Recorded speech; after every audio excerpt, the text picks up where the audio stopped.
Uh, Got some chips, got some dip. Some people call me cheap, a little bit of a freeloader, but I got cups from the old school soda. I don't mean to brag, I don't mean to boast, but here's some hummus for these mini toasts. Hummus. Hummus! Hummus. Why are you yelling hummus?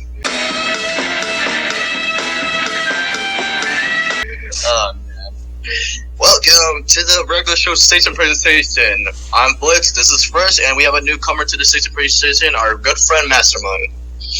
what up, yo? Ah, look at that! Look at this dude keeps on surprising me every time. Yeah. But yes, today we are talking about one of the greatest shows that came to Cartoon Network regular show. And I tell you, there's nothing regular about that show except their awesomeness.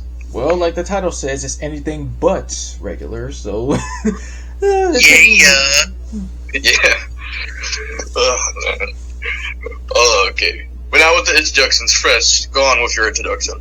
Yeah, well, it was just a simple day of me just surfing whatever I could find until I came upon, like, and now a regular look at regular show, which showed, of course, Mordecai and Rigby just trying to put the hurt on their beef burrito doll, only to bust a hole in the wall, and then, well, that just sparked my interest. I just watched the first ever episode, which was The Power, and then, yeah, it was totally worth the wait.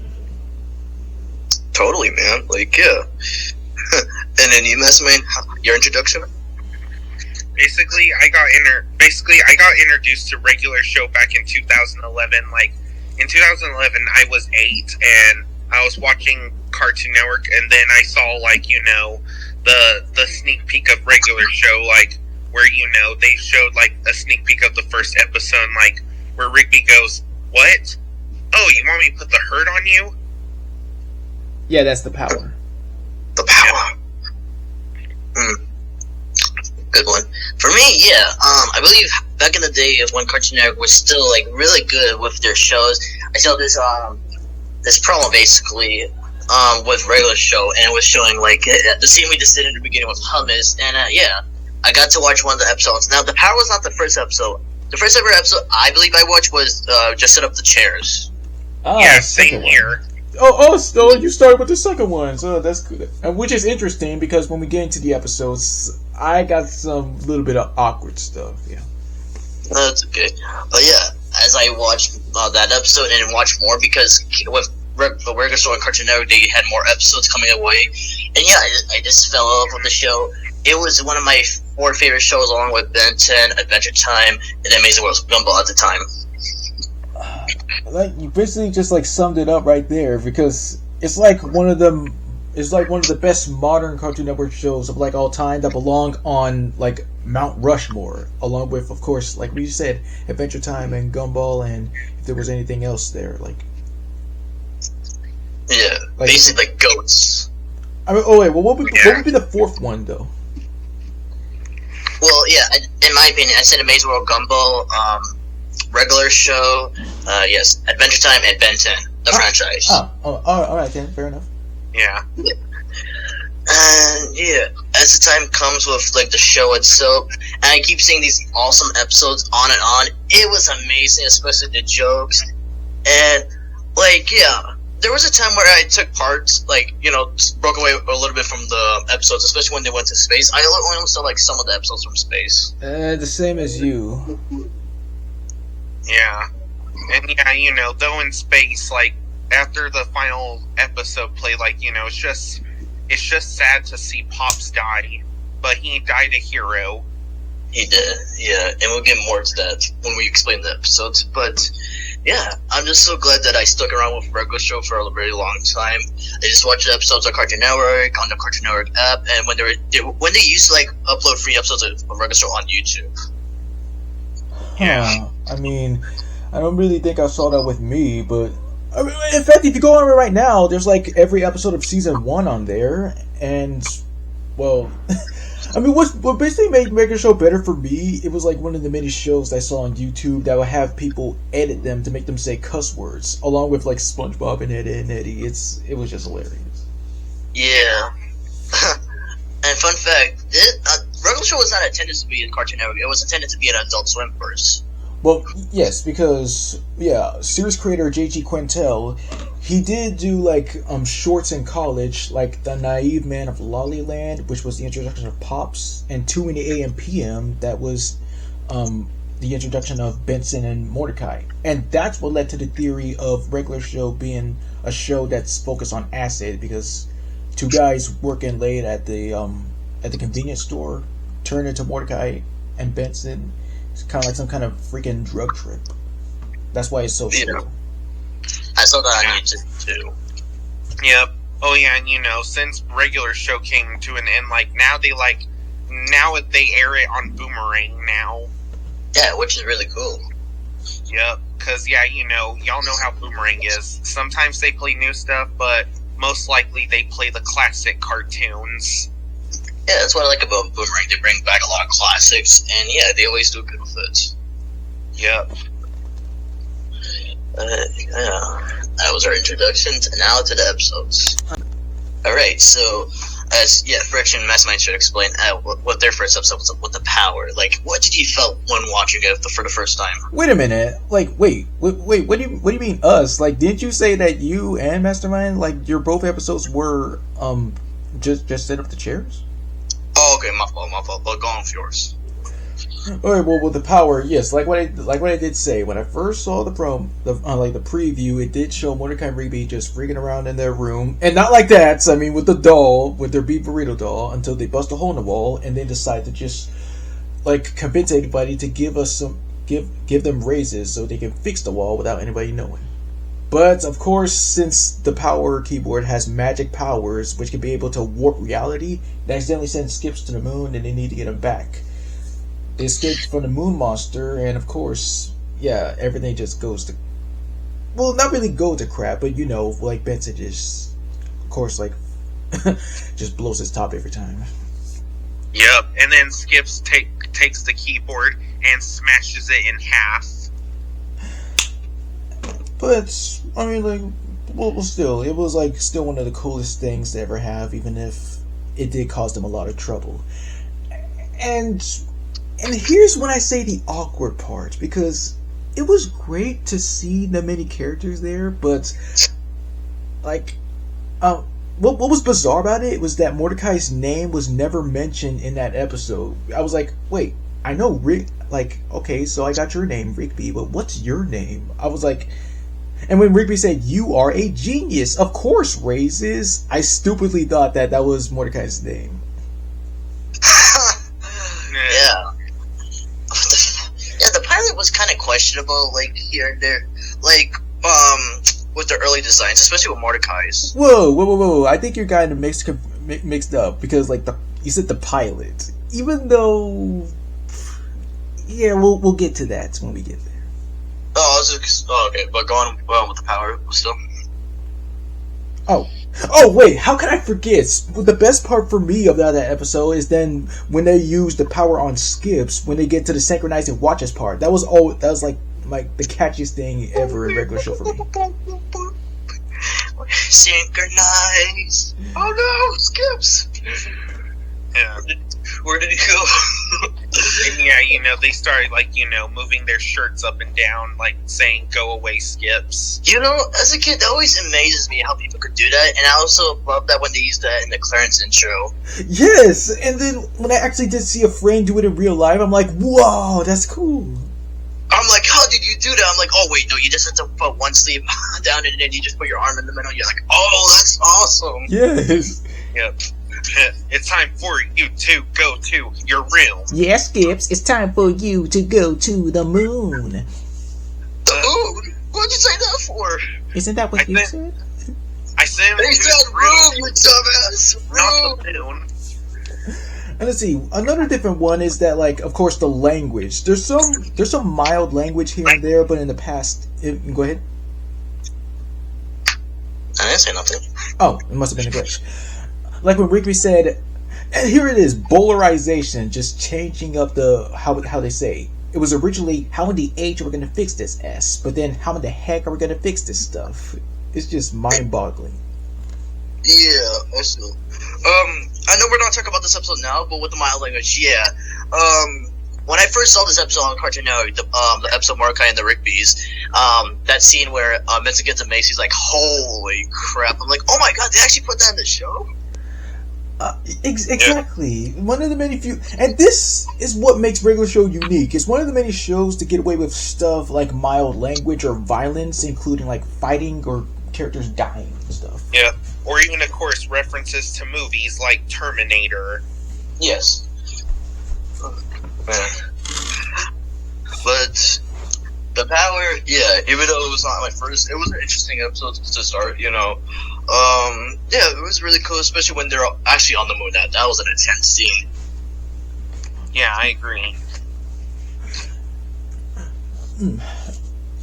Oh, let's see. Now you can set up the next episode, eh?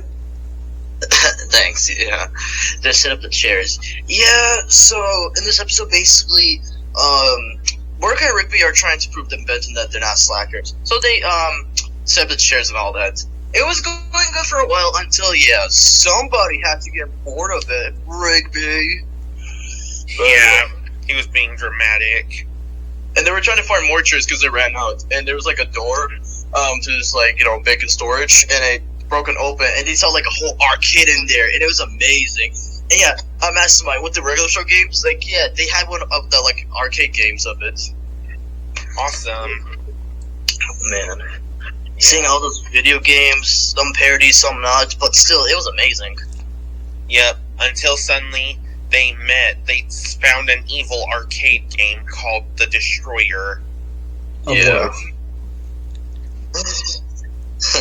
Yep.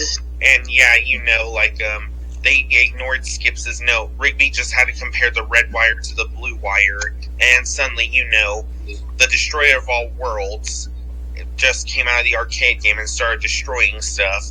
And plus, you know, he's obviously a giant devil head. Yeah.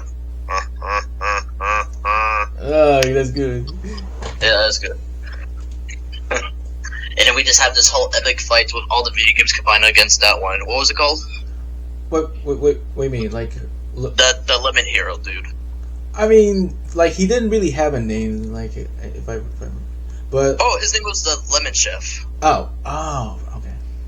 Yeah, but that was an epic fight. Yeah, it was. But the destruction afterwards, goddamn.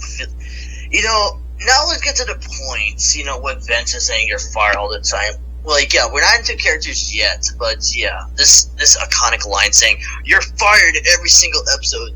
You see, as kids, you know, you would be like, oh, Vince is just being mean. But as you progress to, like, grow up, now you're getting, like, where Vince is coming from. Because, really, all this time he's just trying to look out for everybody, you know, just getting everything done. But Mordecai and Rigby, you know, relates to, like, you know, being slackers all the time. Yeah. Well, yeah, that's further upon in the further episode, Busted Cart, when we get there. Yeah. But while, like, you know, all this is happening, like, beforehand, Vince is supposed to pick up the birthday boy and his friends. Like, Fresh, remember that scene? Who doesn't? And of course, I didn't really understand like the dirty joke when the boy said, "Just time to punch you, crazy slum jockey." I'm like, oh wait, now I get it. I just got it now. And then Muscle Man and Haifa Ghost were supposed to get the entertainer, and then at the door it showed a horse, and it came out like this drunk clown. And it was like, ugh, too bright. Man, that was epic. But yeah, it was a really great first episode for me, and yeah, just go around with the show. Yeah, it's pretty spectacular. Yeah. Let's see.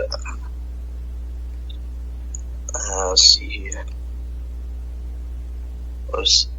Oh yeah, remember when Mordecai and Rigby wanted to get like concert tickets? Alright, episode 3, caffeinated concert tickets, that's right. Yes, fist pump, boom, boom, boom, boom, boom. Yeah, and then suddenly, you know, they realized that the tickets were expensive and they didn't have the money for it, so to try and do that, they like had to do their chores and like drink lots of coffee to get them all hyped up, but until suddenly, they had one last chore, and it was to mow the lawn, but they ran out of coffee. Coffee. Yeah, that wasn't until Jack Coffee being his translator offered to just help them out, only for them to just like take the tickets for themselves because, well, yeah, they just they just suck. Coffee. Oh no, he's mad. Hey. Oh man. Wait, what was that show called? Hold on. What show? No, I'm trying to find that one. Oh yeah. So the coffee bean. He kind of reminds me of that brown shit from Problem Oh no, right, Secret Mountain Fort Awesome. I mean, no. I mean, no, that's not it. I mean, the Problem Solvers. Sorry. Yeah. I was like, yeah, because at the time that show was still like going on until it got canceled. But still, do you not see the how they look like? Well, yeah. Coffee, and then they gave them some coffee, but finding out that it was actually tea that makes them go to sleep, and they went off with the tickets. Yep. Yeah, they gave them tea or something. Yeah, it was chamomile tea. And yeah, they went out with the tickets, and then they were chasing them around, and they confronted them with the tickets, and they took them, and they went in, and then they were not allowed to go in. And yeah, seeing the whole thing. But what so sucked is they were so hyped that they actually fell asleep at the end.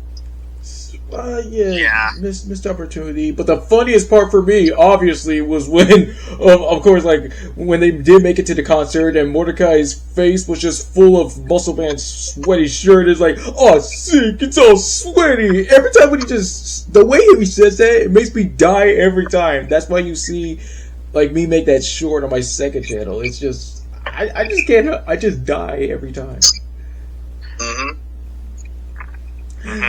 Let's see. What's interesting though is that like it's the first episode to showcase licensed music because since Quintel likes listening to like 80s music since he was born in the 80s, he uses it to capture the moment of a scene, like the montage. Everybody's working for the weekend when they were mowing the lawn, getting chores done. Yeah. Alright, shall we go on? Alright, next one, Fresh. Oh yeah, Death Punchies. Yeah. So, Rigby's just getting tired of, like, Punchies, the game that him and Mordecai plays. So, like, whenever they have to make a decision or, like, want to do something, Mordecai suggests we play Punchies, and then Rigby has to go first. Of course he fails, and then Mordecai punches him like, "Wow!" Man. Yeah. And then, yeah, of course, Rigby decided to go too far. That's why he decided to go with try Death Kwando. Yeah. And then we also get introduced to the character Sensei. I gotta say, yeah, the first appearance I saw, yeah, it was funny, especially, like, when he's been told, like, especially with the battery clock, he's like, "No!" Yep. Wait, wasn't this also the episode where they revealed that only Rigby has one ass cheek? Yes. Yeah. This is what happens when your child skips to Punchies. Well, bye-bye. No. But yeah, you're feed first? Yeah, it was like one of the first episodes where Rigby was being antagonistic. Like, of course, he was just taking it a little bit too far, just feeling the power, but just, I'm like seriously, all this over being player 2. Wanting to be player 1. Like, whichever, it's just only a game, and it's nothing need to just like kill anybody over. I mean, he was going kind of quote unquote easy on everybody else because, well, he didn't directly want it to kill them because, well, it's only death when you really do kind of, intend for it. That's why he lost. But the intense part is that fight scene with him and Rigby, like with Mordecai and Rigby. Hello? I just learned the death block. And then this is them going down. Oh man. Yeah. Go ahead, Fresh. No. I mean, like, I can't even talk right now. Like, it's not even that much of a fight. It's only for like Rigby to just keep on just pounding and pounding. But no, he's fighting a brick wall. But the most memorable thing that people will remember is Dick Champs. Yep, that game. And then when Rigby was finally player 1, and then his character died, he's like, "Hey, you want to play player 1?" Yeah, and so he thought skills were good. Yeah, I'm like, dude, you spent the whole episode wanting to be player 1, and now you don't want to be player 1 because your character sucks. What the fuck does that mean? Oh, Rigby. Well, it was a good episode. All right, next one, Fresh. Who's to say it's not my birthday? Free cake! Cake! I thought you were gonna say it back, and then we say it. But that's fine. That's right. Yes, the free cake. Basically, Mordecai and Rigby just really want cake, and they're wondering if there's anybody's birthday coming up, and it's Skips' birthday. But Banta explains, and Pops explains that Skips really never, celebrates his birthday, because what Skip does, he does like this kind of ritual thing in the woods. Yeah, it's just a dance in order for him to maintain his immortality. Yeah. Yep. Yeah. Sorry, we don't have cakes. Oh.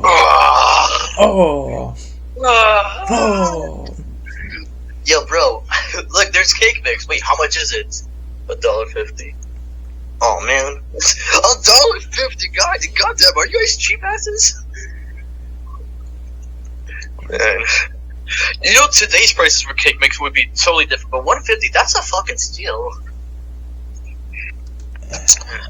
Again, the world is just a messed up place, of course, obviously. Free cake. Oh, no cake. Who could forget? Woo! Skips is gonna be so surprised when he sees his Tony naked. It's not that kind of party, muscle man. Yeah, I do remember that. Oh man! But don't turn on the lights. Yeah, don't turn on the lights. We don't want to see all that, muscle man. But the most intense part is when the Guardians of Youth started to just take away Skip's immortality and just slowly shrivels away into dust. It's not good to watch. Yeah, I honestly, plus, that's also harsh of them. Yeah, until, Mordecai Rigby had to, give up the cake to them. Which was a good thing to do to save their friend Skips. Oh yeah, before I say anything else, what did you thought of the Guardians of Youth? As them, being, huge babies? I mean, of course, it was bizarre because, well, that's regular show's nature, but even though they did start out a little bit antagonistic, and they were kind of here and there, but ultimately they were interesting characters all the same. Yeah, they're cool. Yeah. But hey, at least Skip's got that party he wanted, but Mordecai and Rigby were so pissed about the cake they ate at the end. Yeah, they thought it was chocolate, but it turns out once they sliced it, they realized it was vanilla on the inside. Ah, vanilla! What's wrong with vanilla? Vanilla's good though, but it's really, in all seriousness, chocolate cake is always the rules. Yep. Alright, next one, Fresho. Let's see what we got here. Oh yes, it's time to meet your maker. Ah yes, a familiar professor turned into a hot dog for this episode. Yeah, so Fred, you want to explain? Okay, so it's supposed to be the annual barbecue, or just a special occasion, just just an ordinary day to just barbecue. So Mordecai and Rigby, especially Rigby, just rumored the hot dogs when Vincent told him just not to grill them. And so, of course, they just need to go down into the meat locker to find more hot dogs. But they soon start to almost kind of die of hypothermia. Mordecai, of course.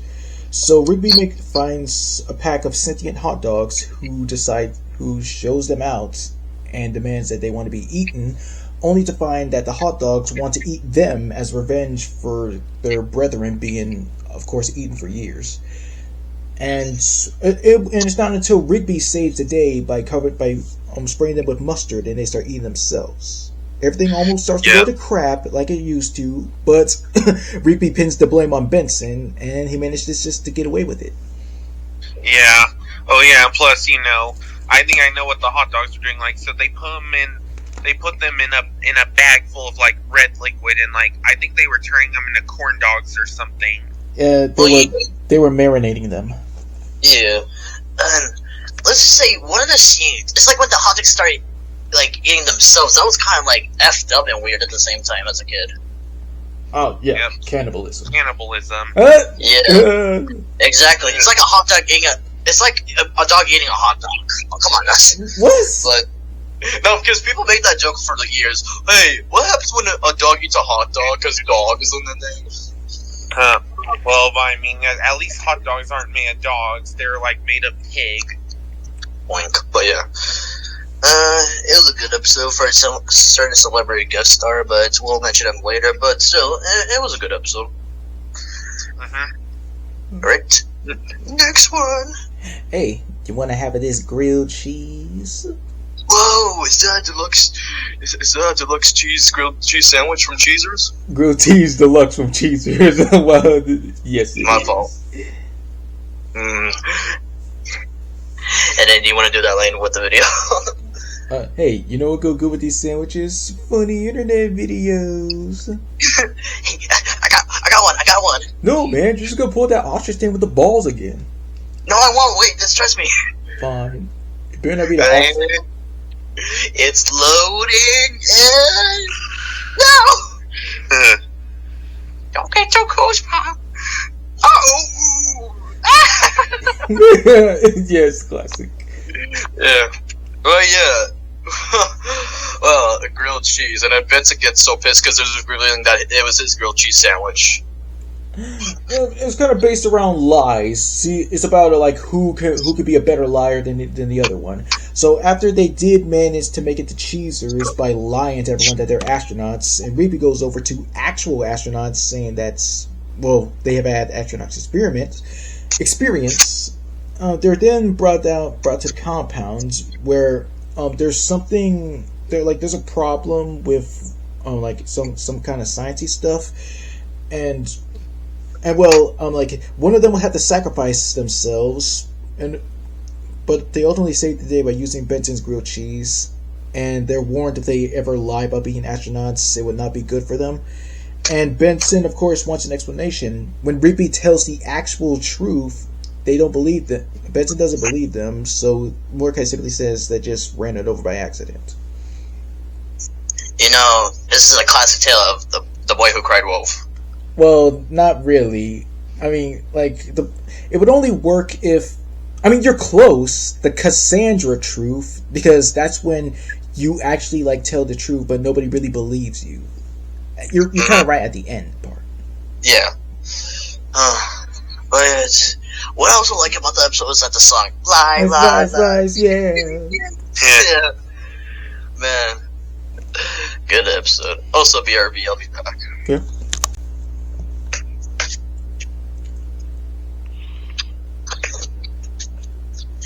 Well.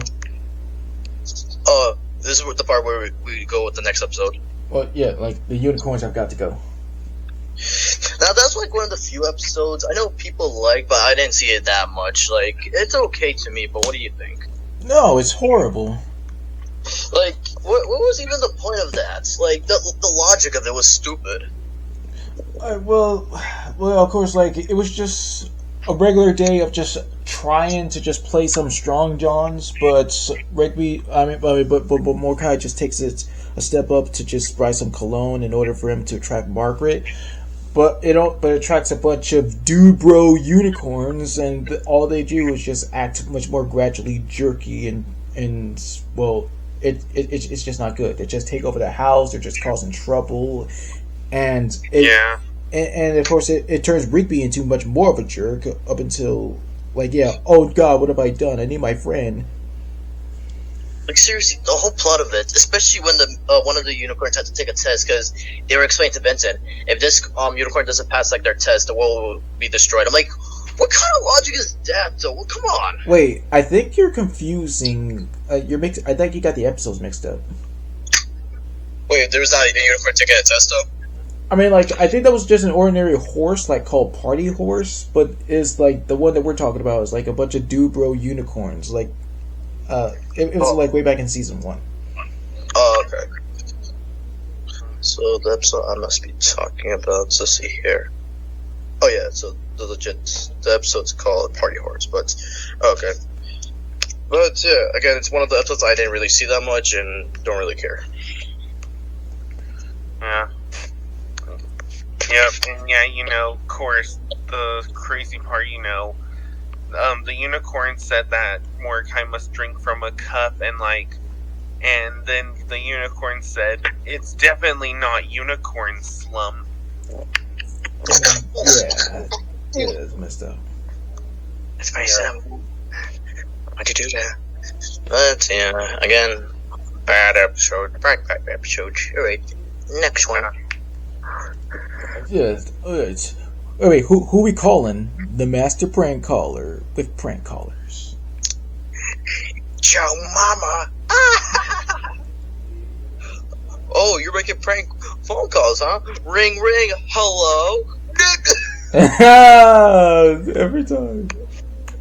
Oh, man. But, yeah, they just saw that on TV. And, like, they started making prank calls to, like, their friends and everything, but when they went to Benta got really pissed. You straight up ripping the phone out of the wall and then just, good luck with your prank calls now. That didn't stop them. But they found these fancy old, like, telephones that Pops had. And then just using them to get the master prank caller, but he's too much professional. Like, yeah, been there, done that. You got anything original? And then your 1980s call. They want their cell phones back. So they send them back to the 80s. Specifically 1982, because that was the year that J.J. Quintel was born, which is a fun fact. That's pretty cool, but going back with Pops, like when they were prank calling me with Joe Mama, he's like hold, and like Pops was legit on the phone for like like how many hours or minutes? I mean, maybe like infinity because he took it too far. I mean, that's what I like. Like, please hold for a call from Joe Mama. Confused, you know, and then that reminds me of the episode with Telephonies from Powerpuff Girls with the professor. Oh yeah, I should mention this. Mm-hmm. Yeah. Yeah, but they go back in the past and they meet Pops, but it's not the Pops you expect. It's him in the past. Yep. And yeah, you can tell it's him in the past because, you know, once he looked at them, he doesn't have his mustache. Yeah, just and I guess younger. Oh, good. Just a younger version. Yeah, younger version. And I guess in this version, like he's a little bit more smart than he is now. Like Pops, he's awesome, but his IQ is a little bit challenging at sometimes. Well, I mean, he just started out normal, but then after he got struck by the guys in their golf carts, that's when he developed his man-childness. Yes. But going with the details. I mean, I think we basically kind of like summed up everything. Like after they called up the guys to help them out in the 80s to escape, and then they did make it back, and they took the master prank caller with them and just hang out, making prank phone calls. Here we go again. Mm-hmm. All right. Next one, please. Hey, we know someone. We do? No, not him. Ruby has a brother, Don, Shut up! and he's accountant. Shut up! No! Call your brother. No! Call your brother. I said no! Don. Yeah, so this episode, well, the park has what was it? What were they dealing with? What was it called? Yeah, they were dealing with the park is being audited. Yeah, so they needed an accountant to like fix everything. So we bring up with Ripley's younger brother, Don. Surprisingly, for the youngest brother, he's really tall. Yep. And yeah, the reason why the park was getting it's because Pops didn't pay the taxis with money. He paid it with lollipops. But he thought it was a very good idea. Lollipops. You were supposed to pay the taxis money, not lollipops. You know, with Don and Rigby, they kind of remind me of what was it? Dixie and Tiny Kong, because yes, although in the OG games, Tiny was a very short girl, but in the newer games, Tiny's like the tall one, while Dixie's still the small one, and Dixie's supposed to be the older sister. Right, yes, the classical like big little sibling type of trope. Yeah, especially like when you look at the Mario brothers. Mario is the older brother, but Luigi is taller and younger. Mm-hmm. But yeah, then we get introduced to like Don, and Don's like a really good guy. Like he's really nice, especially hey, give me some sugar. Yeah. Oh yeah. And plus, in that episode, it looks like it's the first time Muscle Man got fired. I mean, well, he just told him to just get out, but I knew somebody that could help us. If you say your mom, you're fired. My mom. Get out! It was worth it. Oh wait, but I'm gonna say the N-word. No, if you say the N-word, you're fired. No. Oh my god, that's funny. Okay, but back with Don, yes, very cool guy, and he just likes to give hugs, but he just calls them sugars. I just love the part where Pop's going haywire with the hug. He's like, but then again, of course, over the episode, Rigby just keeps on just hating on his bro up until he throws this absolute freaking messed up excuse by why like he just resents him. Did I do something? Yeah, you were born. Oh god. Yeah. I'm very sorry. I just have to go. Yeah. Oh, and also I saw why it was. What's up with Rigby's past? Because like Rigby was a kid. He wanted people to care about him, but unfortunately, they only cared about Don, and Rigby was always in his shadow. Yes. And now with the park getting audited, everything was going to chaos, and they needed Don back. And with them explaining about him being in the shadow, they happily agreed. And then when they was trying to fix the audit, there was one more thing that he had to do. Rigby had to give Don sugar, and he finally did, and he saved the park. Yep. And yeah, boy, the way the park was disappearing, it's like the Matrix, everything was turning into the internet and disappearing. Exactly. Exactly. Imagine if they got Keanu Reeves on that episode. That would have been a cool reference. Yep. Welcome to the Matrix. Wow. But yeah, it was a good episode, and also getting introduced to more of the park employees, family. Of course, we get introduced to more family members in the future episodes, but Don was one of the first ones. User. But next one, Rigby's body. My favorite. Let me guess, because of that one scene with Skips. Well, I felt bad for Rigby. Rigby was honestly, the way Rigby came out of his body, yeah, I know he was a bodiless consciousness, but, he kind of reminds, the way, with him without his body, that he's a green blob, it kind of reminds me of Blue from Foster's, he only has round hands, and he's got no legs and stuff. Fine way of putting it. Yep. But yeah, this all started because Mordecai and Rigby started eating a lot of junk food because Pops told them that he's allowed to eat anything that he wants while he's there. But they took it a little bit too far when they had stomachs and everything like that. And then Mordecai tries to take it easy by eating a salad. And then Rigby, started eating junk again, putting everything in blenders. And then that's when his body gave up on him. Yeah. And so, his body is on the loose, and they defined it before, he just becomes a bodiless consciousness forever, up until, he gets swept up in the garbage, and until he meets a sentient basketball who used to be a bodybuilder until his body gave up on him, and decides to take Rigby's body for himself. So it's just a big old chase in order for them to catch him down, which they do, and the bad guy and the bodybuilder just gets forever into a slide, and Rigby managed to get his body back, only to find out that they need to work at the snack bar in order to pay for everything, because Because Pop is only supposed to like eat free stuff since he is like the son of the owner, Mr. Mailer. That makes sense. Yeah. Let's do it. Yep, and yeah, plus, you know, the bodybuilder, the reason why he lost his body is because, like, he said he's been working out too hard. I mean, too much exercise is dangerous. It is. I mean, look at bodybuilders from the 70s. Like, one of them being Arnold Schwarzenegger. He used to be so ripped. Like, come on. And then now, well, he's still ripped today, but he tries to control it, too. Even though he used steroids, but still, yeah. Yep, and of course, you know, like, when he was, like, gotten stuck on the slide, like, he went, "Oh man, my mouth was open." Yeah. That scene was awesome. I was about to mention, thank you. And if, the scene I was going with Skips, you want to do it, Mastermind? We tried doing this the nice way. Now we do it the Skips way.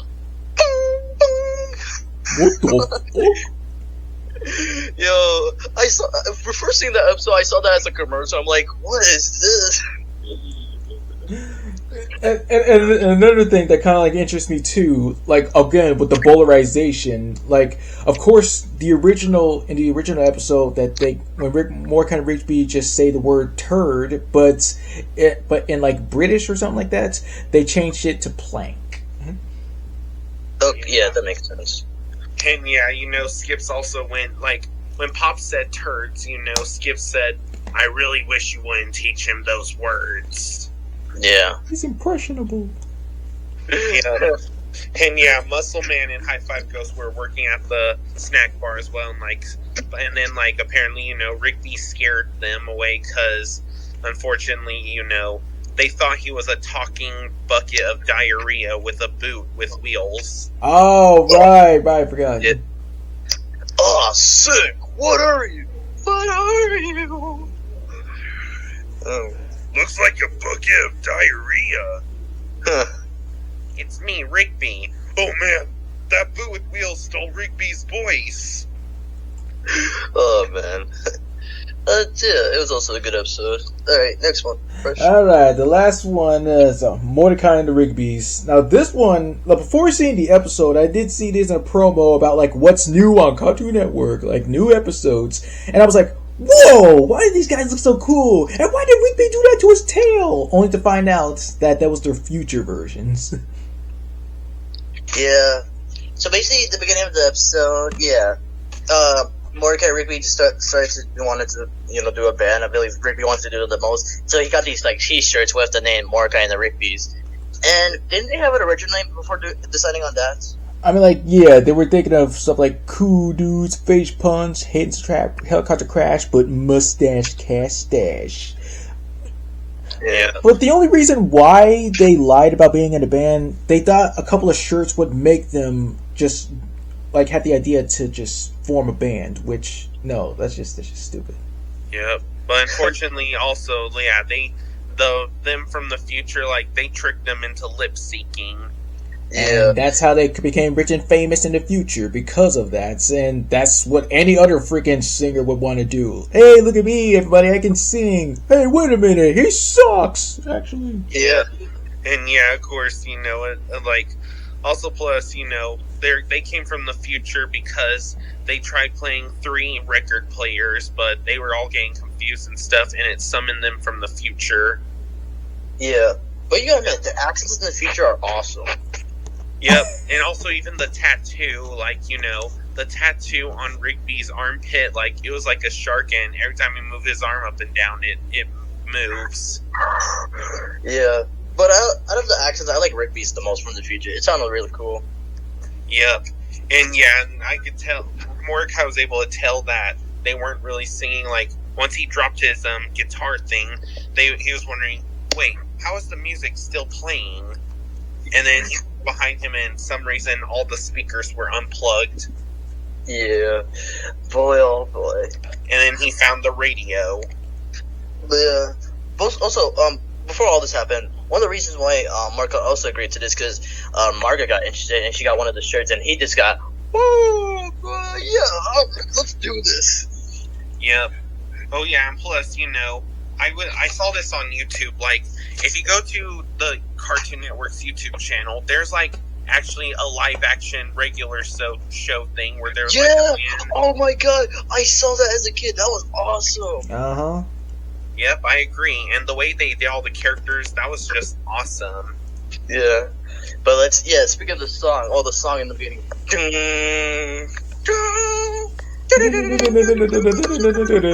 Holy crap. Yeah. Oh yeah, and also, since Rigby's a raccoon, I like what they did there. Like, they let a real raccoon walk in the street, and then suddenly it automatically turns into a human Rigby. Yeah. And then when they took out the lip syncing, and then Rigby's sister was like, yeah. You can stop now. Yep. And yeah, after that, their future selves died. Like, they automatically just rip the shirts and then they explode. Mm-hmm. But in the end, people still ended up liking it because it was a cliche that people think that is part of the show, and then they just accepted it. Yep. Come on, baby. We don't want to be late for our dinner reservations. Oh my god, who are you? Who are you, handsome man? Maybe you should have kept lip syncing. Yeah, okay, can we also bring with this subject with regular show with Mordecai? Okay, for the longest time, he was known for being the biggest simp along with Finn from Adventure Time. I guess you could say that, yeah. I mean, yeah, and then with Disney's version, it was Dipper while with Wendy. Yes. Yep. Yeah, it's I'm honestly starting to feel like, Mordecai has 3 girlfriends now. He's got Margaret, and he's also got CJ, and of course, in the final episode, he even met that wolf girl. I see she's a bat. Yeah, the bats. Oh, a bat. Yeah. But we'll get more into that at the end. Okay, but that was all for season 1, and now to season 2. Yeah, season 2, of course, like many other shows, I think that was where things kind of got much more better. It's just something about that. Every time that a show goes to a second season, things gotta get bigger and better. What are your opinions on that? Yeah, whenever it comes to the new seasons, it can either overthrow how the last season was, or it can be equally same. But yeah, I get what you're saying here, because especially how they grow as the show goes, with the characters' development, or how songs go, or just basically anything at that point. Yeah. So now we start off with movie night. Yo, dude, I got a good one. Hello, Governor. Yeah, it's about his first taxi. So basically, the original owner died and became his taxi, but now he just comes to the victims who killed him. Huh. Oh yeah, and plus, I think Hello Governor is actually a real movie, because I think my mom told me that. Wait, let me actually check. Yeah, let me check that. I mean, even though it's supposed to be a parody of the movie Christine about a sentient car that kills people, and I actually did see that movie. It was alright. Oh, okay, so that's what it's based off. Okay, cool. But yeah, the whole time, yeah, as Rippy gets scared because now watching that movie, all he just hears is "Hello, Governor, hello, Governor, hello, Governor, hello, Governor." Yeah, especially even when he plays the game cricket. Hello, Governor. Oh yeah, I remember when we did that in Voice for All. Yeah. Uh-huh. And then now Mordecai's trying to calm him down. So he talks to Pops about it, just taking Rigby to a long ride to clear his mind. But while he's trying to get ready, he's just in the bathroom, and everything.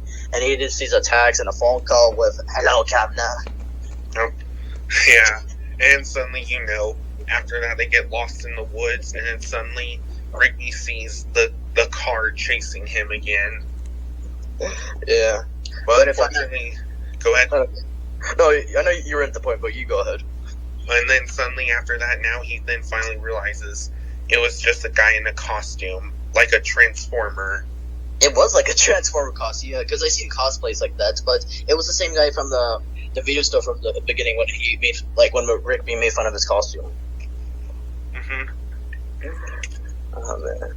Yeah, most of the Transformers are cars Optimus is a truck and Bumblebee is a Mustang.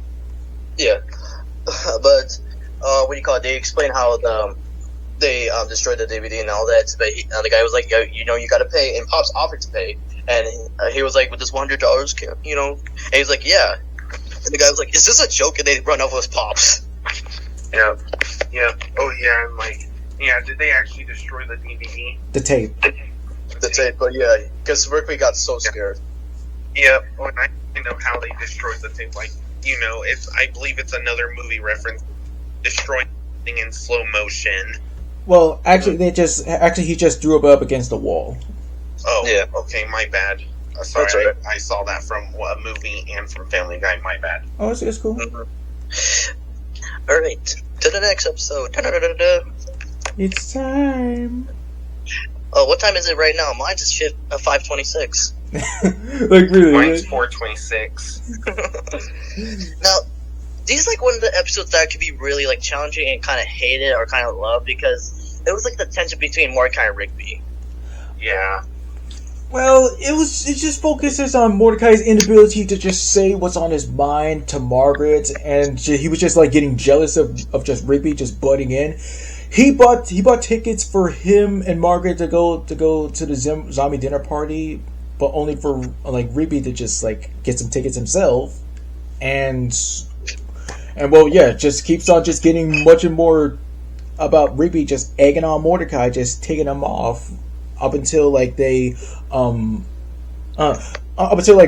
just Mordecai just steals like all the clocks and puts them in a microwave, and it just transports them to an alternate dimension where of course they just started just arguing up until Mordecai just straight up freaking kills Rigby. Yeah, that was like one of the terrifying scenes as a kid, like seeing your best friend die, like just like that. And it's the fact that you did it, you regretted that. Yep. And also, of course, there was even like the trailer of a movie they were reacting to, like it was Zombie Dinner Party. Whoa. But yeah. And yeah, plus, there was even gore in it, like there was the zombie bite and blood came out, and then there was the guts too. And of course, the zombies, they had silverware, and one was holding mustard, and they just like burst out through the walls, scaring a cop. Yeah. And then eventually Mordecai got to talking to the king himself, Father Time. Yep. And showing him like where his past mistakes with Rigby, and like just start to resolve it. And they went back to time when all that happened in the beginning of the episode. Yeah, just give him a do-over because he warned Mordecai if he ever like caught him here again, there's going to be trouble for him. Yep, and yeah, plus when he met Father Time, he couldn't see a thing because everything was invisible. Which is a good joke. Yeah, it's a good joke. Yep. That's how you ride a time pony? Ugh, never mind.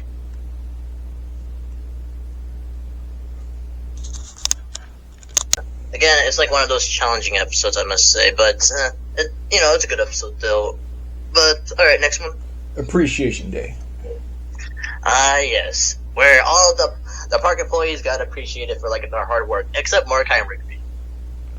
Because Benson just says that he just writes the truth, and apparently like everything in that book surprisingly comes true, like alternate reality and everything. It's up until that Mordecai and Rigby get fed up and they read the book and they get offended and change the book themselves, only to be like, be careful what you wish for, and then everything they write comes true. Yeah. Is that pancakes? Blueberry pancakes? Oh, must be. What are you slackers doing now? Oh my, Rigby, did you cook pancakes? Rigby, these are the best pancakes I ever had. Oh, no you didn't. You even waxed the floors? Yeah, we did. Oh, I like that. Yeah.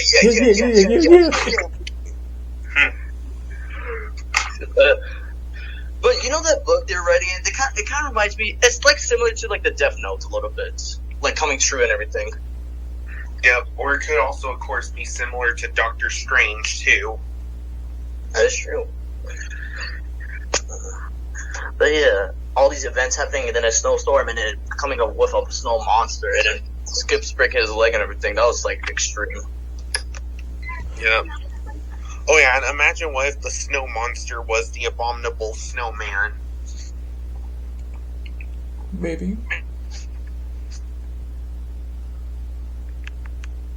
Sorry, I was muted for a second. What'd you say? I said, imagine what if the snow monster was the abominable snowman. Yeah.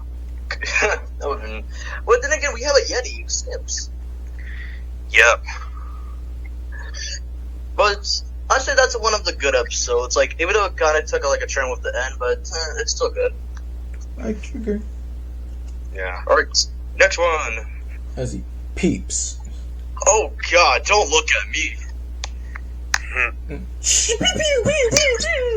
Ow! Hey, you cheated! You cheated first. Now it's time to kiss your greasy ice ass goodnight. Oh! And he goes into the river and everything, and then he had to go take him to the ambulance and all that. But yeah, explain this episode, Fresh. Alright, well, it does start off with a staring contest between Mordecai and Rigby, and once again, Benson just gets so fed up with their incompetence that he decides to just have cameras in order to watch them 24/7, which may be a little bit stalkery and weird to just make sure they just maintain their job, because, of course, he's just crazy out of his mind right now. He just takes it a little bit step too far with each new way to just make sure that they don't screw up. Yeah. It went a little bit too far where, he actually hired a big eyeball named Peeps, and he was just looking at everybody so weird until Mordecai challenged him to a staring contest, and now that was like, wow. And that's how Mordecai earned more respect from everybody because of how long he was going for. Yep. And of course, Rigby even helped him with, of course, the laser pin. Yeah. But yeah, at the end, I felt bad for Mordecai because he was asking for eye drops, and then, I think I need to go to the doctor. Yes, that made me cringe so bad. I agree with everyone else. Actually, my eyes won't blink anymore. Ooh. Honestly, that has to be the most painful moments, being unable to blink. It kind of reminds me of this one iCarly episode where they were trying to set a world record, and then the person that was actually doing it to set the world record, to record it, she had a boyfriend that had the record of not blinking. Yeah. But yeah, it was fun. All right, next one. This is weird. Wait, can you say that again? Next one. You know who else has a next one? The episode My Mom. Yeah.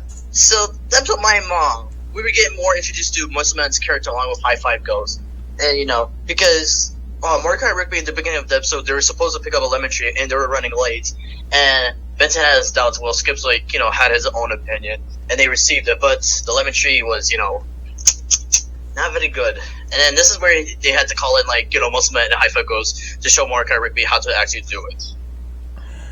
And it's just all a little bit of my mom jokes, don't 24/7 here and there, in order for them to just, because it does show that even though Muscleman and High Five Ghost may be obnoxious, even though they're shown, Mordecai and Rigby think they might be obnoxious, they're actually much more capable of doing their jobs themselves. Because, being smart about checking in on Benson to get some food or make sure that they're just know what they're doing at all times, And what I like about Muscleman is that legit every time he goes somewhere, he knows a guy. He knows this guy, he knows this guy, he knows every guy. And yes, that eventually foreshadows into another episode, which we will get into eventually. But yeah, and with Mordecai not hanging out with them, eventually he came to his senses and started playing video games, and then he was having fun. But the fun eventually stopped when him and Rigby started making My Mom jokes really, really bad to Muscleman. Yeah, the way how it's supposed to go, because he explained, whenever you say that joke, you're making fun of your own mom. It should be your mom, not my mom. Up until, they kind of it seems that they push a little bit too far, and his brother emerges from the underground in order for them to just pay the consequences. Muscleman, somebody's making fun of our mom. Yep, and then suddenly, they now punish them by having a fake picture of their mom, and they barbecue it and made them eat it. To find out that was actually Muscleman's butt cheeks. And then we finally find out about Muscleman's true like colors until like you make him like really really pissed. Because whenever you get MasterMind really pissed, he goes all wild like. Yep, just like like he acts like the Hulk. Exactly, a fat version of the Hulk. Well, he did get fit in one of the other episodes, but we'll get into it. But yeah, a really good episode. Maestro, what's the next one? High score. Yeah, high score. You want to begin? Alright, so Mordecai and Rigby kind of feel like they're they're like not getting much appreciation. So yeah, like it ultimately falls on these two jerky kids that just have no respects, just do whatever they want because they're rebellious. And well, Mordecai thinks that like you need skill in order to be appreciated, and these kids are awesome at these Broken Bones video game. Up until like Mordecai and Rigby, even though sloppy at first, they get much more better as they keep on playing, and everybody just instantly just gives their respect. And it's not until Garrett Bobby Ferguson, GBF, who holds the universe record for the game Broken Bones, he challenges them. He cries. I'm like, no, wait, what is it? He has crocodile tears up until like he says, "Universe rules. There are no rules. I'm better than anybody." And then like there's this big fight up until Mordecai and Rigby get the high score and he blows up. Yes. And what do you call it? Well, I'm about to do it right now. Yeah. But now since I'm covered in brain goo, y'all can just forget about it. What was his name? Oh yeah, this guy was actually based off a real life guy named Billy Mitchell. Yes, said to hold the high score for Pac-Man, and yeah, like he sued them, but Cartoon Network, of course, like they won. Yeah, but to find out that he claimed to claim like a world record for one of the games, either Donkey Kong or Pac-Man, because this is Donkey Kong Pac-Man, but to find out that was false, he never actually held the record. That's right. Thanks for refreshing my memory with that. Yeah, it's alright. But still, it's just like when the head exploded, I was like, oh, what the hell? Yes. Again, like the things that they get away with the violence and everything. Alright then, next one. Rage Against the TV. Oh man, now that one was like one of my favorites. And yeah, they started playing this video game, and then they finally get to the final boss where they had to defeat the hammer. But as they're about to, the TV went off. So they keep on searching for new possibilities to finish the game on the TV up until they find like a store that gives away free TVs. They find one that's kind of like a little bit bleh, but they work their magic on trying to like beat the game up until the actual hammer comes to life and starts beating the crap out of everybody. Up until Mordecai remembers, you need furniture to kill him, and then they do. And then, and then, hey guys, I decided that... Oh, never mind. Yep, and then, high five, we did it. Yay! But there was more context to that, so yeah, actually, find the hammer in real life. What do you call it? Yeah, going to search for TVs. The first time they asked Benson, he said no, of course, until they heard the commercial. And then, of course, before that, they asked Muscle Man, and he was really going to do it because at first he didn't believe them they were going to actually defeat the hammer until they explained his description. He was like, "Oh man, you actually found the hammer? Oh sure, man!" And his TV just fell because of the plug. I mean, we just beat this. This is gonna be hilarious. And it took me a while to like understand like beat the hammer is a joke, a dirty adult joke. Yeah. Oh yeah. The hammer's like pretty crazy. Like honestly, like the way of how strong he is. Honestly, he's like Colossus. In a way. Yeah. What is it called? Oh, and of course, the end. Like after they finish defeating the hammer, like Benson comes in with the TV that I was going to give him, but once he realizes that everything's destroyed, he doesn't snap. Instead, he just leaves. Yeah, so one of the few times where Benson was like, I'm not going to fire them, I'm just going to, like, leave them alone. Yep.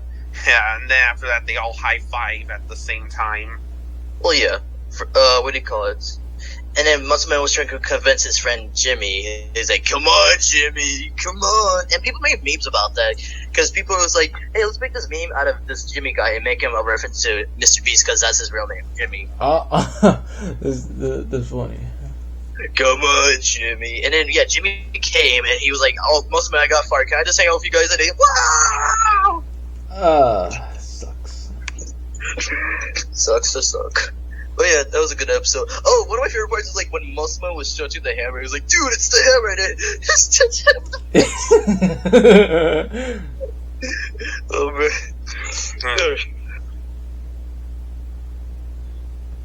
Yeah, that's pretty funny. Next one. Party Pete, yeah. Party Pete, party people, Party Pete. Yeah, Party Pete. Yeah, Party Pete was an interesting character. But yeah, so basically when Benson takes the night off, Mordecai and Rigby decides to throw a party because they found these like colas from like the 80s. Yeah, colas from the 80s.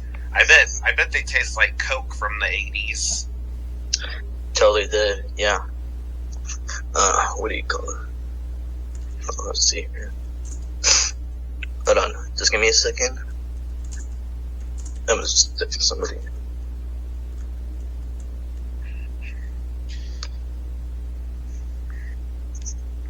Hold on, I'll be real back.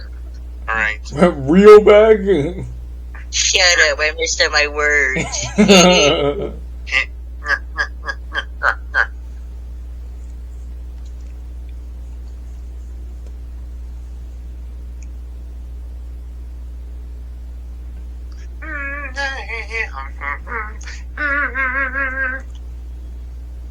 I thought I told you to smother him. I'm smothering him in onions.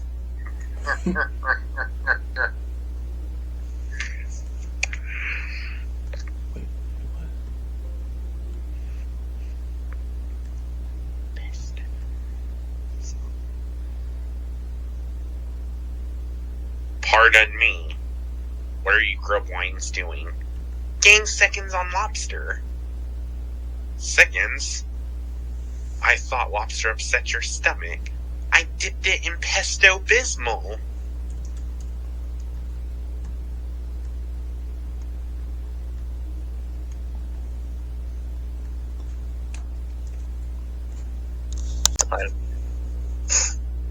Alright, is it on?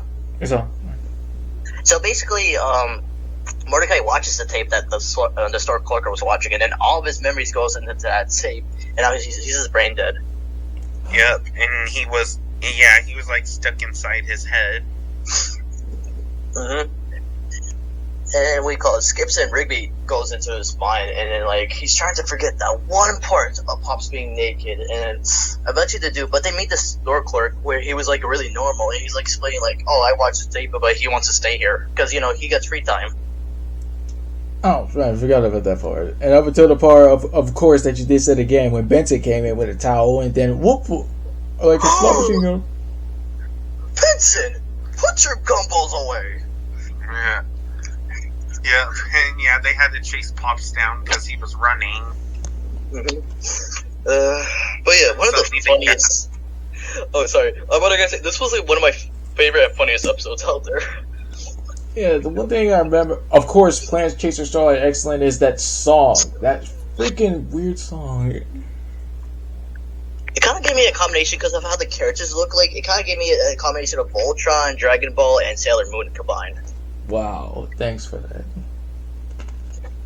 Because of how the characters' designs are and the suits they're wearing, that's why. Well yes. Alright, next one. Let's see, yeah, Benson be gone. Be gone! Alright, go on first. Alright, after Mr. Baylor gets fed up with the things that Mordecai and Rigby do, and he pins the blame on Benson, saying everything that happens here is his fault, that he hires someone new. this woman named Susan, who seems to be much more capable at her job, but we'll find out when we get there. Yeah. So Benson is taught the ways by Mordecai and Rigby to just slack off in order to just take a break, because since they admit that they're not that good at doing their job. And Benson gets to the point of being so laid back and carefree that he gets fired, and Susan takes over and slowly starts to turn everybody into her. It's not until that hearing what this bum named Leon does for the rest of his life, Benson goes back and he fixes everything up until Susan, of course, just like emerges as this Attack of the 50-foot giant freaking chick. Yep, a giant Godzilla version of her, like, a giant monster. Yeah.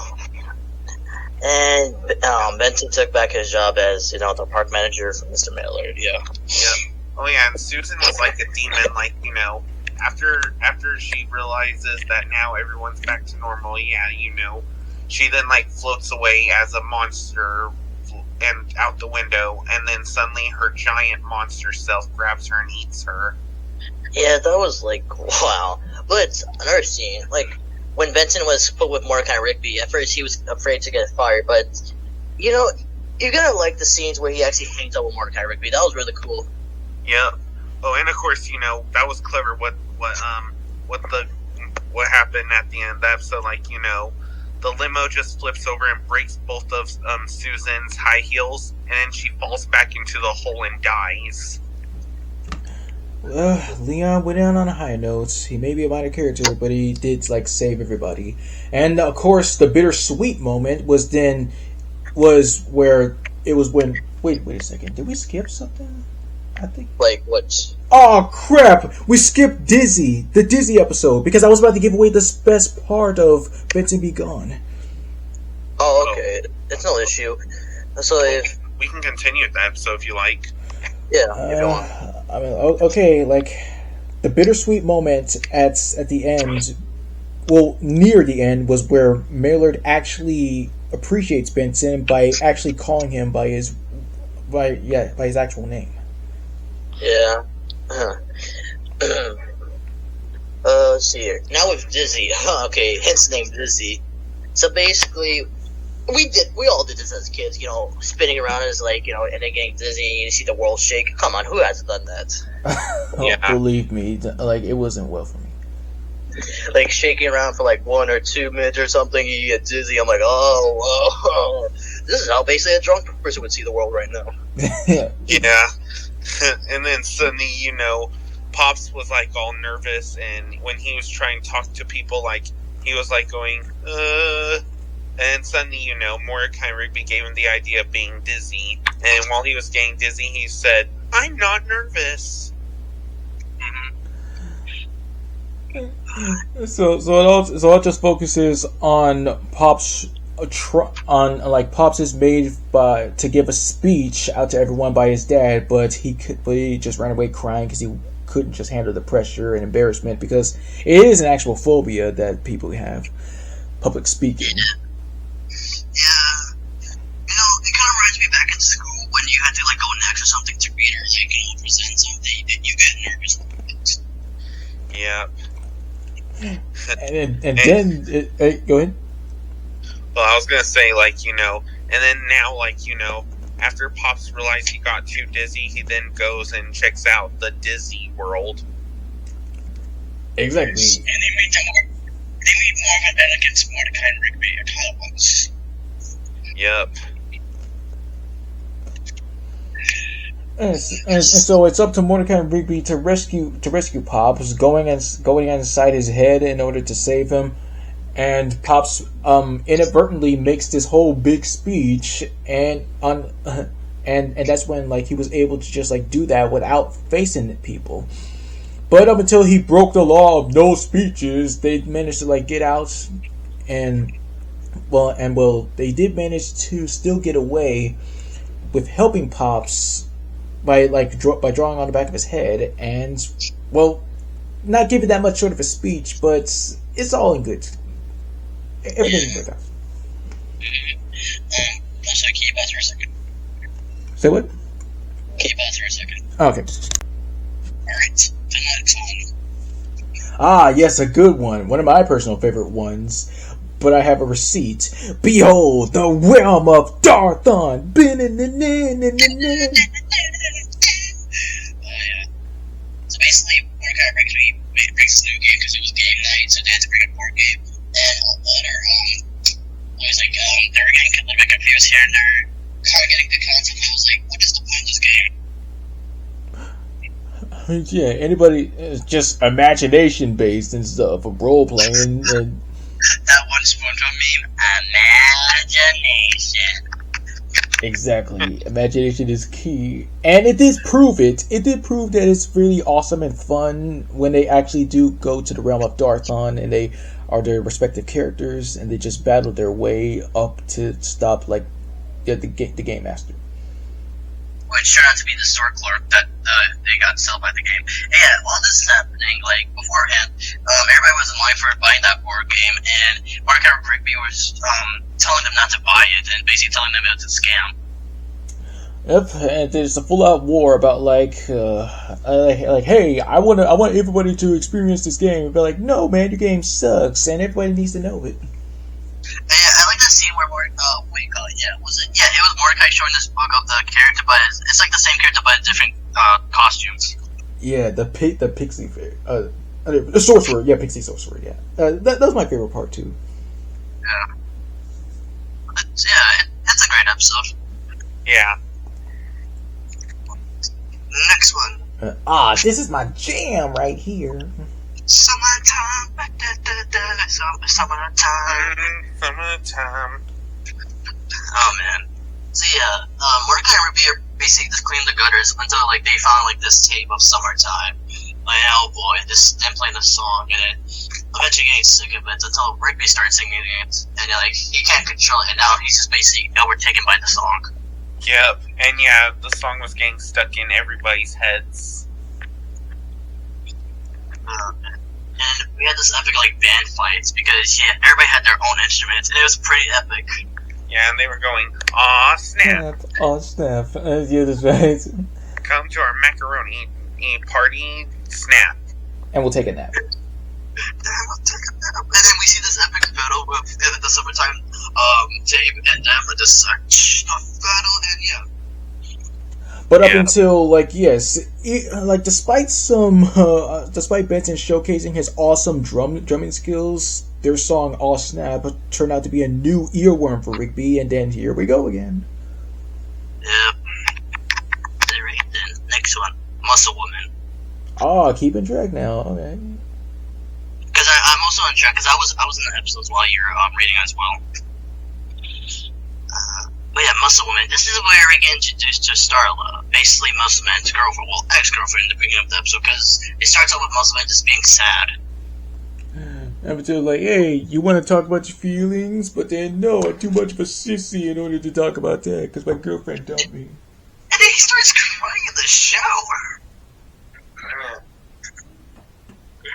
And then, what do you call it? High Five Bros basically explained that his girlfriend broke off him. So they go to the store where they find her. But before they actually, Rigby runs into her and is like, oh, Rigby, what are you doing? Oh, come on! I died at that part! It's just the way how he screamed and stuff. He was like, ah! Just a Muscle Woman.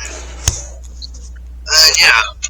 She's basically explaining, like, why she broke up with Muscle Man. And this is where like, one of the episodes where we get introduced to a girl named Mitch.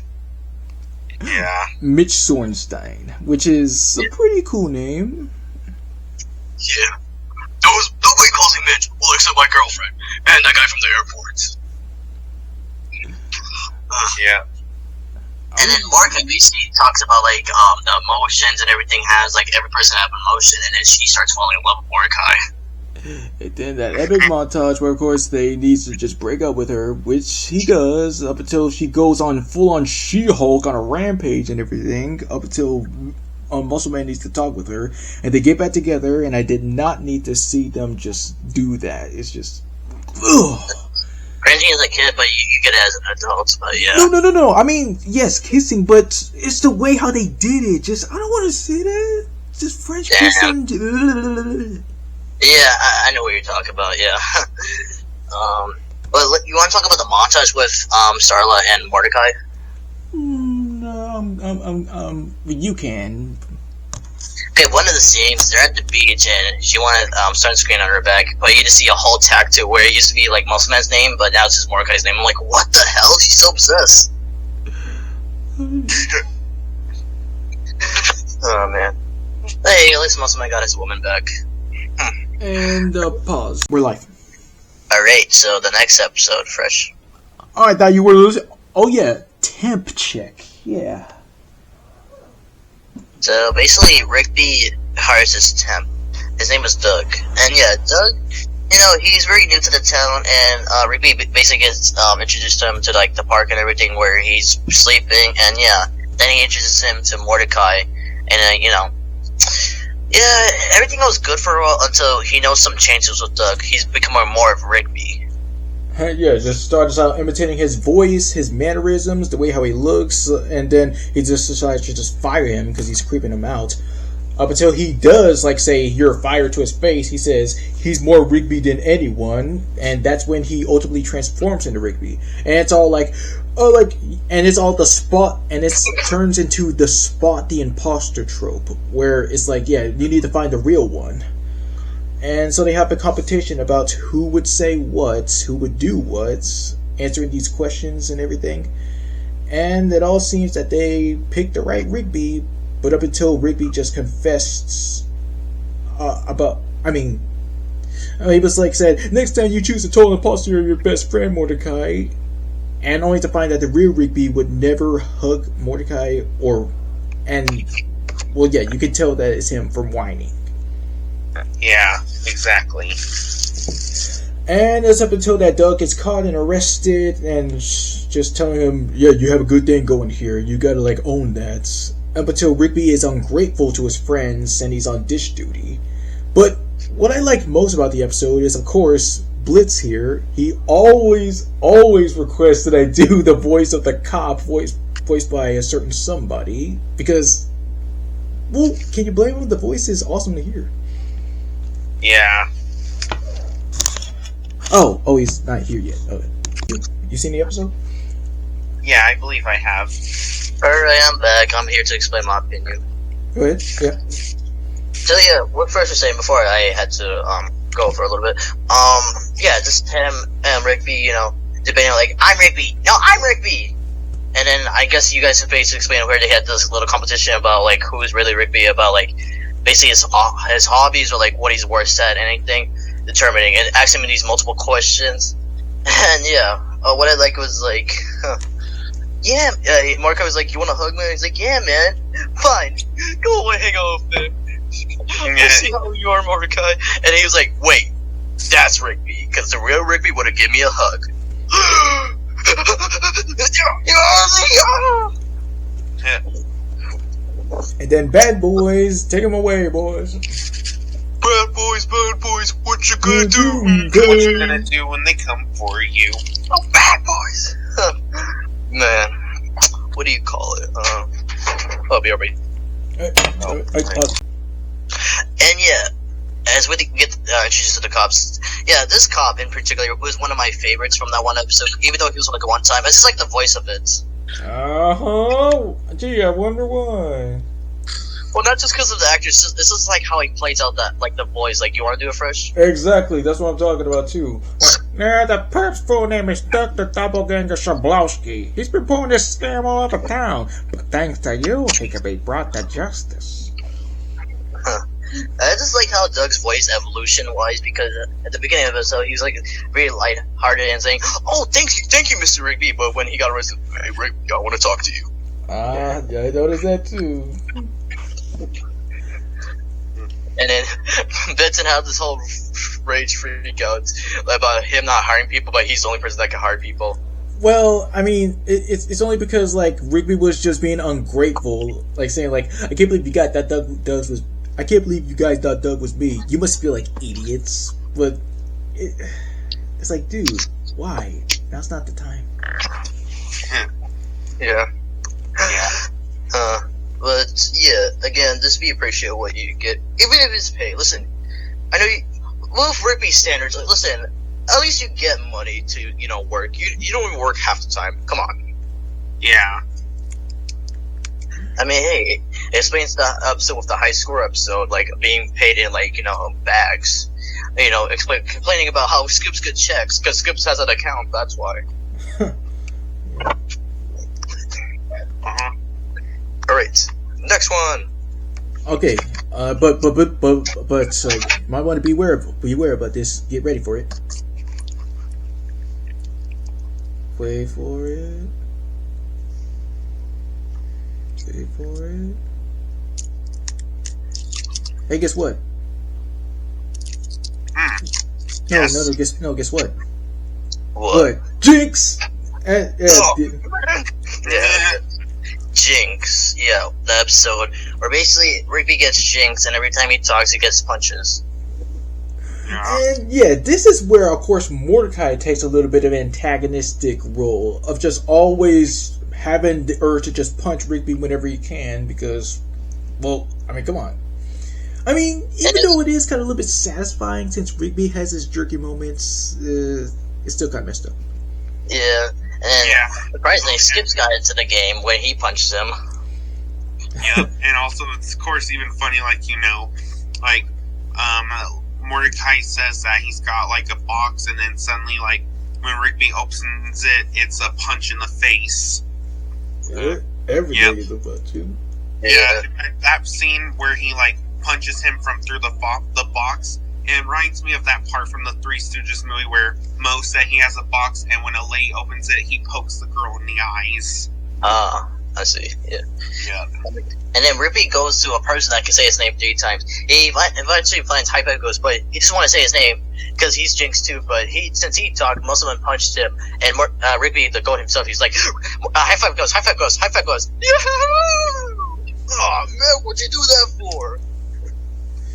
I'm sorry I had to get rid of my Jinx. Why don't you take it off yourself? And then he does, and then it's about the mirror thing, where it's kind of like a Bloody Mary type of vibe, where you just say a name either 3 times, and then, oh no, there he is. And it's the negative Rigby version of him. Except with the Bloody Mary thing, he actually had to turn off the lights, close the bathroom door, and with the sinks go on, and then you see in the mirror and everything, and then you have to write your name, but every time he writes his name, it goes backwards.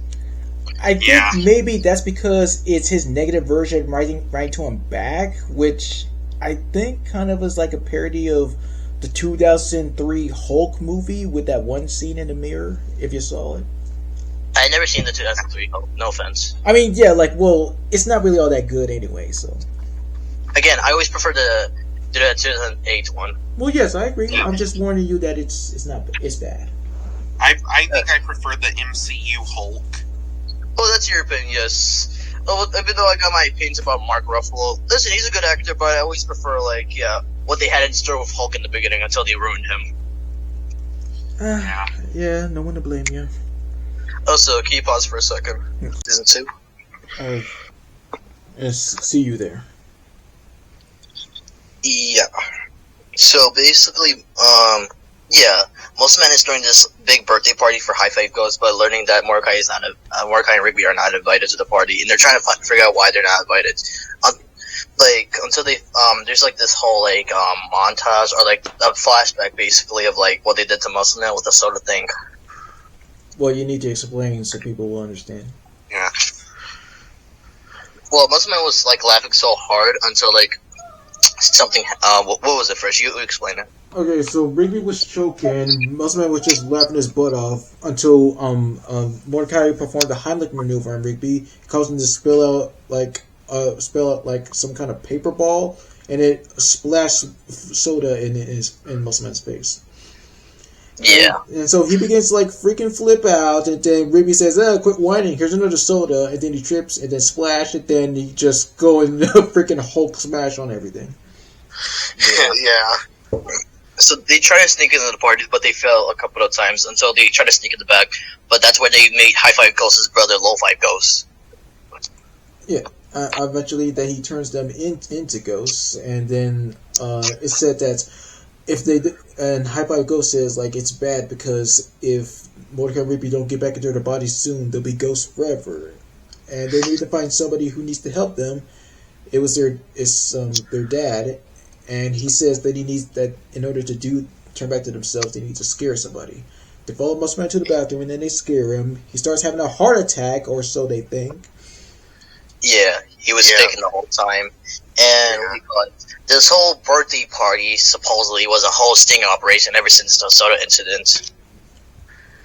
And then everybody starts to leave up until Muscle Man starts eating some food, and he starts choking himself. And I don't mean, that was out of context. I didn't mean, but you know what I mean. So Mordecai performs a Heimlich maneuver, and then he says, like, I hope we're even, and they're cool with each other. Yeah. Oh yeah, and of course, while they were ghosts, Rigby wanted to see if he won't feel a thing if he gets punched, but unfortunately, while they're both ghosts, Rigby still gets hurt. And that's when Wolfeye Ghost explains it. He's like, you shouldn't be me. But it was an okay episode. I liked it. Alright, hey Fresh. Do me a solid. Don't even get me started. Hey Fresh, do me a solid and explain the first beginning of the episode. Oh sure, yes. It all starts off with the solids. Just do me a solid this, do me a solid that, and up until they go to the coffee shop, where of course Mordecai wants to put the moves on Margaret, and Rigby is not that interested in Eileen, who has a thing for him. So it's all about this double dates, about like Rigby owing Mordecai just 10 solids.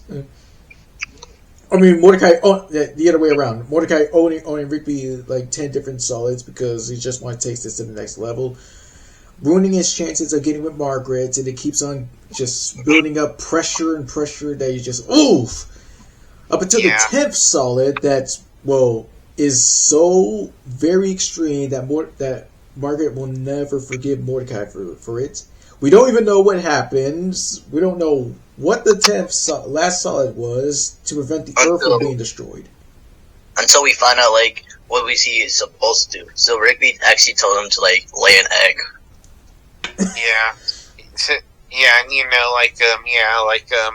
And also in the theater, Mordecai decided to get clever, he said, you just wasted your solids.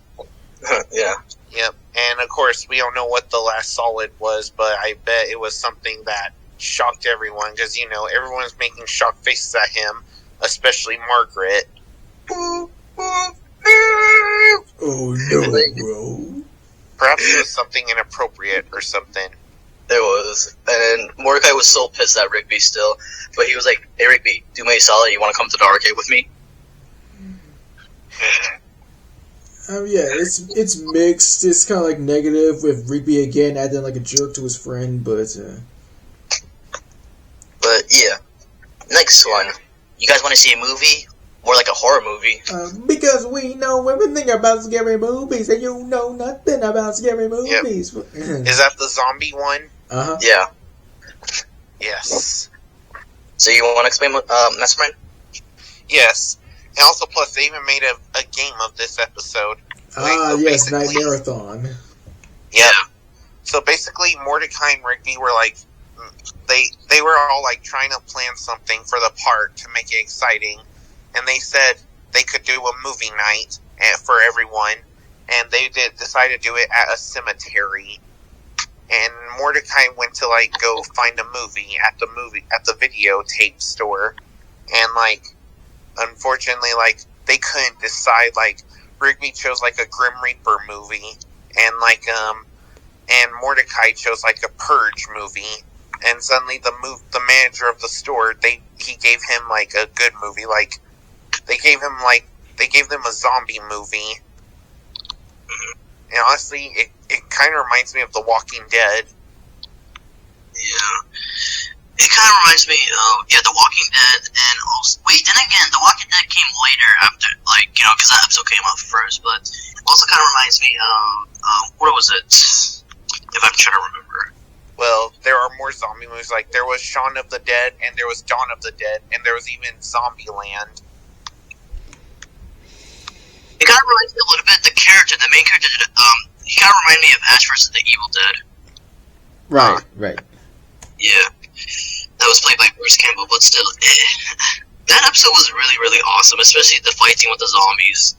Yep, and yeah, of course, that was still in the part, there was some kind of mistake, and somehow the electricity, brought the zombies to life, and, the dead bodies were, crawling out of the graves, and they became actual real zombies, so they had to start killing them. Mm-hmm. And, yeah, then, of course, there was even the buff zombie. Yep. And if I'm going to be honest, the buff zombie, it reminds me of the tank from Left 4 Dead. Oh, cool. Yep. And yeah, of course, just like in the movie, they take a driving vehicle and they blow up the big buff zombie with it. Mm-hmm.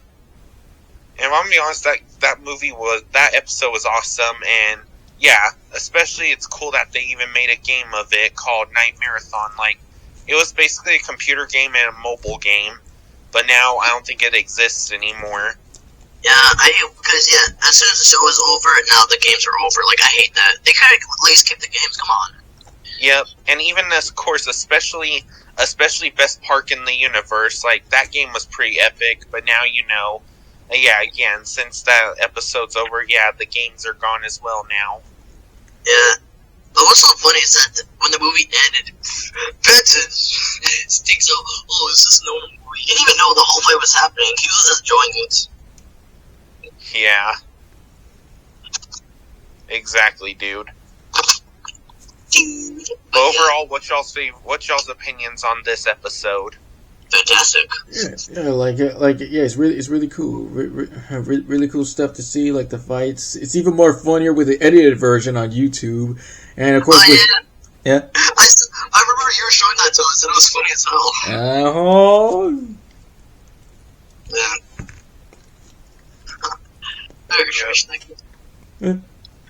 And also, one more thing about this episode. Here's what I'll say. Perhaps here's a Zombieland reference. Zombie Kill of the Week. Yeah. What the Zombieland movies? I have actually never watched both of them, have you guys? Well, the first one. Yep. In 2019, there became the second one. It was called Zombieland Double Tap. And basically it's different. So yeah, the characters are still the same in there, but now they have different types of zombies now. Yeah. But yeah, but overall, yes, Zombieland is just an awesome zombie movie. But anyways, we can go ahead and move on to the next episode if y'all like now. Sure. It's really real wrestling. Yes. So basically, Mordecai and Ruby are getting so obsessed with wrestling because he saw it on TV, and then Pops gets so interested he wants to wrestle, but he gets hurt during it. You gonna continue? But yeah, Benton sees all this, and he's like, no more wrestling and all that. And they're supposed to go to this WrestleMania thing. I kind of like this because it's like a parody to the WWE. Yeah. But yeah, Pops really wants to go so bad, but he's just so hurt. But they go, and we call Pops goes without anybody knowing. And he puts a big teddy bear on his bed, going his head. And he runs over this guy that looks like him, what's his name? Huge head. Huge head, yeah. And he poses as Huge head and gets in the wrestling ring with Mordecai Rigby. And I must say, the wrestlers in that one are wow. Yeah, honestly, when I saw them, it kind of gave me that Mortal Kombat vibe. Imagine one of them said, "Get over here." Yep. I forgot what the third one was, but I know two of them. There was actually I remember there was a firefighter one, and there was even a guy with multiple arms. It reminds me of Goro, and the lizard one. It reminds me of Reptile. Yeah. But yeah, after all of this happened, the fighting, they actually won, and then they went back home. But in the bush, you can see Uched. He was like, "You take my identity, now I'm gonna take yours, Pop." Yep. And of course, I believe we all know why Pops wanted to join Rigby and Mordecai. It's because, he showed them a picture of him when he was a wrestler. Oh, yeah. Mm-hmm. But, Fresh, what's your overall opinion about this? Yes, one of the more cooler episodes. I mean, like, especially with the ending where, of course, even though Benson said, don't even think about leaving him alone, it's like they were only just trying to just look out for him, just looking out for their friend, and then, like, I knew it. I had a sick feeling, and then I knew it. You guys are out of here. It almost cost them their jobs up until Pop said, it was my fault. Rigby and Mordecai had to come and get me. I'm sorry. And then this is your last warning. It was like, whew, close call. Yeah. Well, pretty much good episode. Next one. Over the top, yes. Over the top. Now, this was like, wow, Skips actually did that. When I first watched this episode as a kid, I was like, wait, what happened to Rigby? Until they did the flashback, I was like, I didn't get it at first as a kid. I was like, wait, because I didn't know that he killed him, but when I watched it a few more times, I was like, oh, you murdered your friend! Whoa. First explain. Alright, so yeah, we start off with, of course, Rigby, dead, but then, like, you had to let it go. Well, I hope you got what you deserve, and then the flashbacks to just them hanging out, having a good time with the arm wrestling contest, up until Skips goes on with Rigby, and he just gets so freaking shocked about, like, how can me, the strongest dude in the universe, lose to somebody so weak? And so he just keeps on pushing for answers, pushing to see, like, you, me, rematch. But then it just gets to his head to the point that Mordecai tells him that he's been pranking him with this Playco arm boy thing that allows him to just succeed in arm wrestling, make him stronger. Yep, he was cheating. Yeah, he was cheating. Well, first off, when he demanded a rematch, Rigby said no, remember, he broke the console. Well, yeah, like, I'm just saying, like, stuff that, the important stuff, but yes, it was funny when he broke the game to me. Yeah, but yeah, honestly, I will say, like, that arm wrestling thing looks awesome, like, I think, and it looks easy to use, like, perhaps, maybe they might invent that in the future, but overall, honestly, it was really tragic, like, what happened after that, like, like, after Skips pulled the thing off of Rigby's arm, he didn't, like, just automatically lifts Rigby out of his chair and then slams him onto the table, breaking the table in half. Yeah, I was like, wow, Skips, all of this because you lost a match, and you're supposed to be the wise one here. Yeah, imagine what if that happened in Marvel, like, Hulk grabbing Rocket Raccoon by the arm and slamming him on table like that. Wow, okay. You have to go there. The raccoon part, but yeah. I mean, honestly, Rocket and Rigby are both raccoons. Well, basically just any character, not just anyone who's an animal. Yeah, what do you call it? So before we get into, like, the important part of the episode, so, like, at the beginning when everybody was challenging Skips, I just like how Pops and most of them was, like, arm wrestling him, and, like, Pops was, like, laughing, and then somebody was doing his scream, like, yeah, I'm like, yeah, that's funny. Of course it is for you. Yeah. Well, let's get to the important parts where now this in reality. Alright, so, like, Death arrives to take away Rigby, but up until, like, Skips challenges him to an arm wrestling contest himself, and, like, it's a little bit of a brawl about, like, who has the upper hand, and they're like, your soul is mine, and everyone, in the last word, Skips, and then, yeah, Playco on boy! Then he wins, Rigby gets his soul back, and yeah, like, it's all water under the bridge, and yeah, Skips has definitely had enough pranks for today.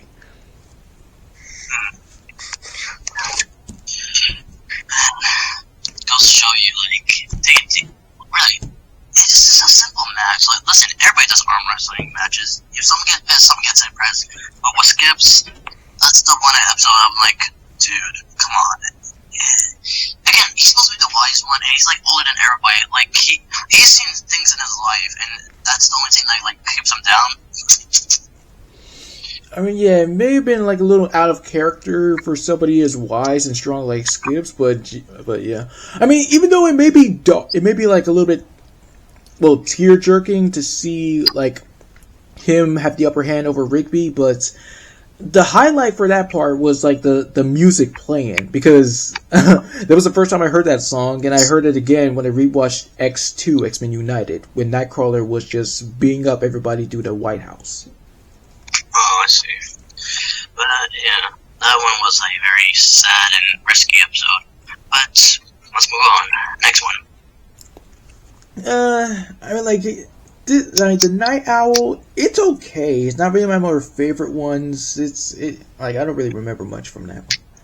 So the Night Owl, basically there's this contest about a free car, and you stay like on top of it, of this like billboard for a while, and Mordecai, Rigby, Haifa Ghost, and Mussman at this point, like, sabotage the other like people that are there, which they did, and then they have this whole tent and everything. But the Night Owl, like himself, was convincing everybody that everybody else were like against each other, and then they started fighting. But they in the tent they had like a little hole where they were freezing them, and then years passed, and and now they're just looking at exhibits. They're basically like historical artifacts at that point. Right. And basically they're just wondering what goes on, and then they see the fusion and all that. And then security guard sees them, and they're like, wait, they've been unfrozen. And then now they're chasing around them.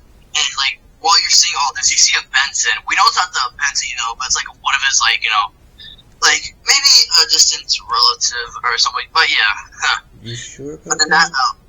that owl came back, but this time his head is like inside an owl, like, robot suits. Right. And then they're going to this thing where it sends you back to the past, basically a portal, and they had to go there, which they successfully did, and yeah. But the car, they used the car to like go to the back, and it crashed that car with the previous car. They were giving it away. That's basically it. Oh, alright. Like, again, like one of the more forgettable ones for me. It's okay. I'll be right. Right, next one, a bunch of baby ducks. Yeah, one of the many foreshadowing episodes, because this was referenced way back in the Power with Rigby just jamming on the keyboard, and they actually did make an episode about it. So yeah, the title, just a bunch of baby ducks, just following them around, just, what are they gonna do with them? Up until, like, there was this duck collector guy who just takes them away after, like, Mordecai and Rigby were getting comfortable as having those ducks around. Step off! Exactly. Step off! Yo, I gotta say, those baby ducks were savage, especially beating up that snake. Yeah, I agree. And as successfully, the mother came back to like call for them because she's been missing them. But yeah, he's Parrish explained, yeah. And then they turned into this big epic duck, like kind of badass dude, and with the final slash, step off! And it remains, yeah. The baby ducks is like one of my favorite characters from a regular show. Yeah, me too. Yeah,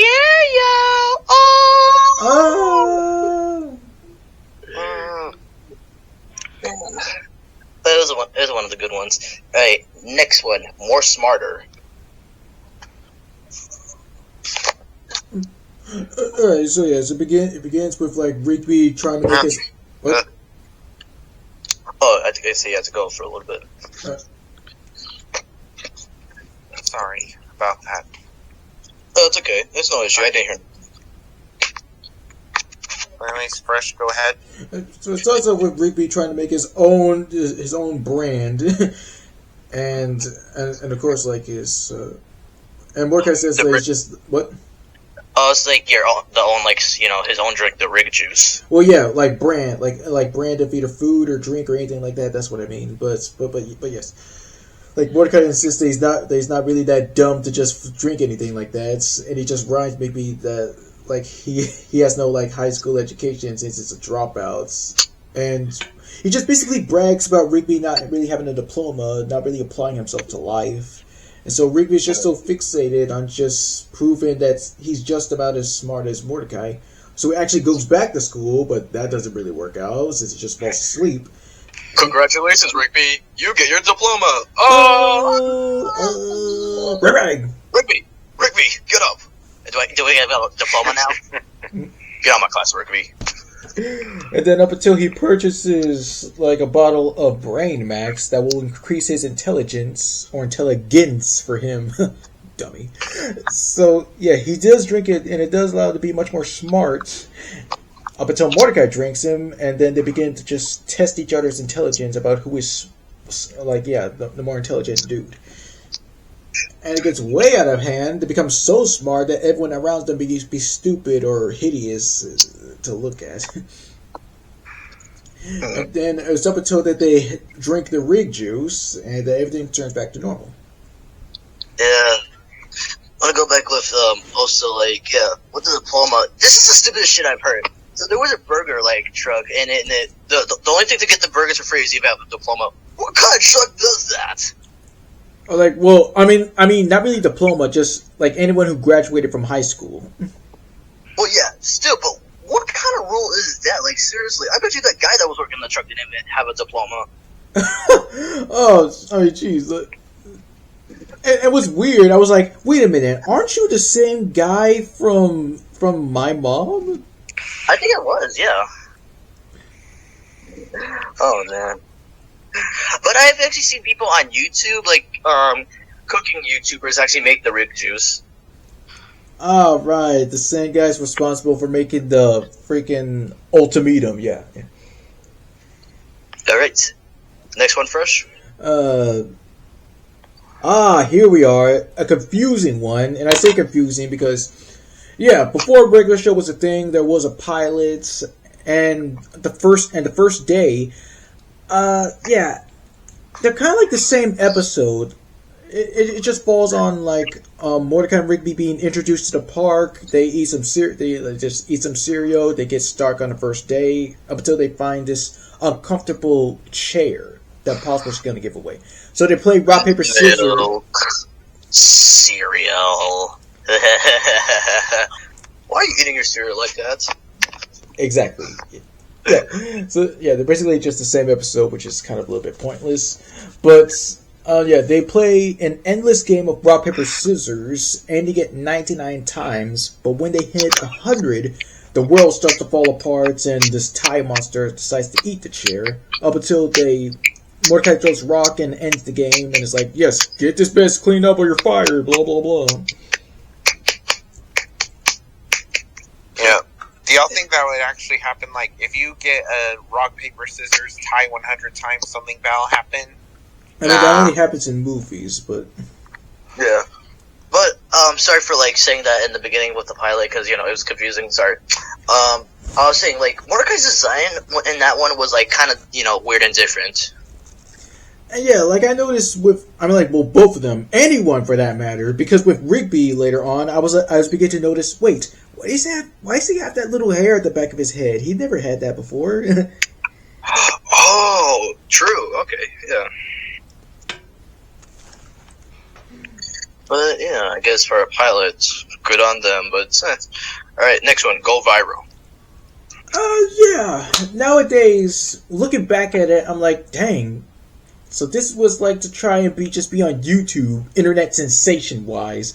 So Mordecai and Rigby have a challenge between Muscle Man and High Five Goes on who would have the most viral video to have the computer rights and everything. And, I mean... No, wait. Even though that's the plot for the Slam Dunk episode, but... Well, whatever. They just have a contest about who could get better views. And it's up until they involve Pops. He gets shot up into the air into, this... Oh, man. Is he coming back?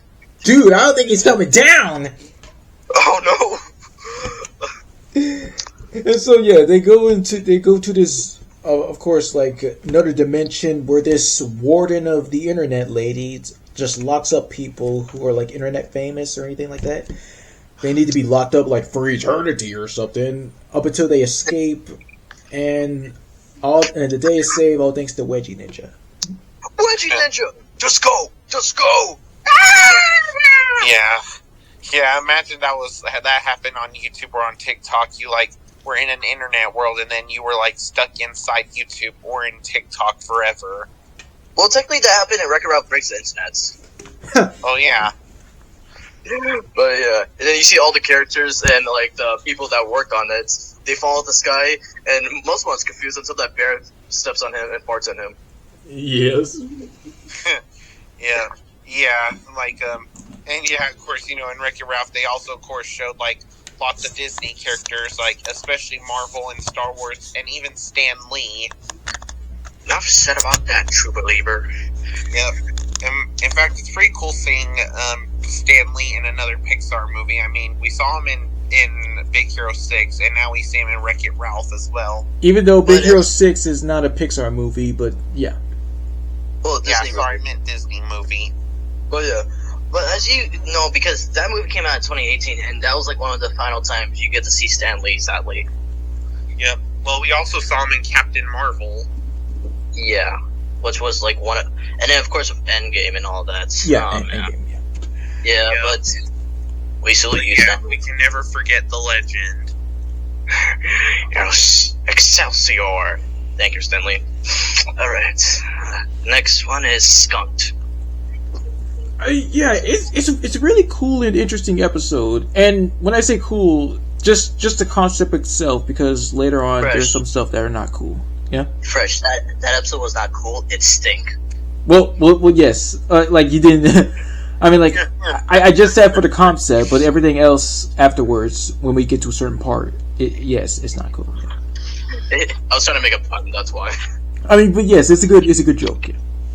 But yeah, basically starts off because Mordecai and Rigby are trying to like do their bingo, and right when they were about to be done, you found like what they thought was a dead skunk, and yeah, turned out to be alive. It's sprayed on Rigby, and now he stinks, and he's trying to get the smell off, like shampoos, everything, and then whenever like now, the side effects of it now, and anybody that makes him mad, he grows like really big and like has like deep grumbling voice, and like pisses them off. And yeah, it just got like Rigby was like, "Oh God, what have I done?" When he almost tried to hurt Eileen, which I was like, "Wow, Rigby, you took it way too far." Especially what he did to Skips. I know what happened with Eileen, but like with Skips, oh my God. Yeah, I couldn't believe it too.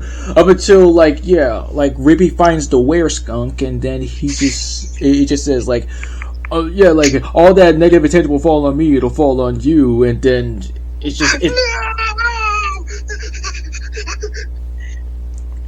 Stupid! It wasn't pineapple juice. It was tomato juice. Yeah. Yep. The only way to get rid of a skunk stink is tomato juice, or really tomato paste in that matter. But yeah, Rigby.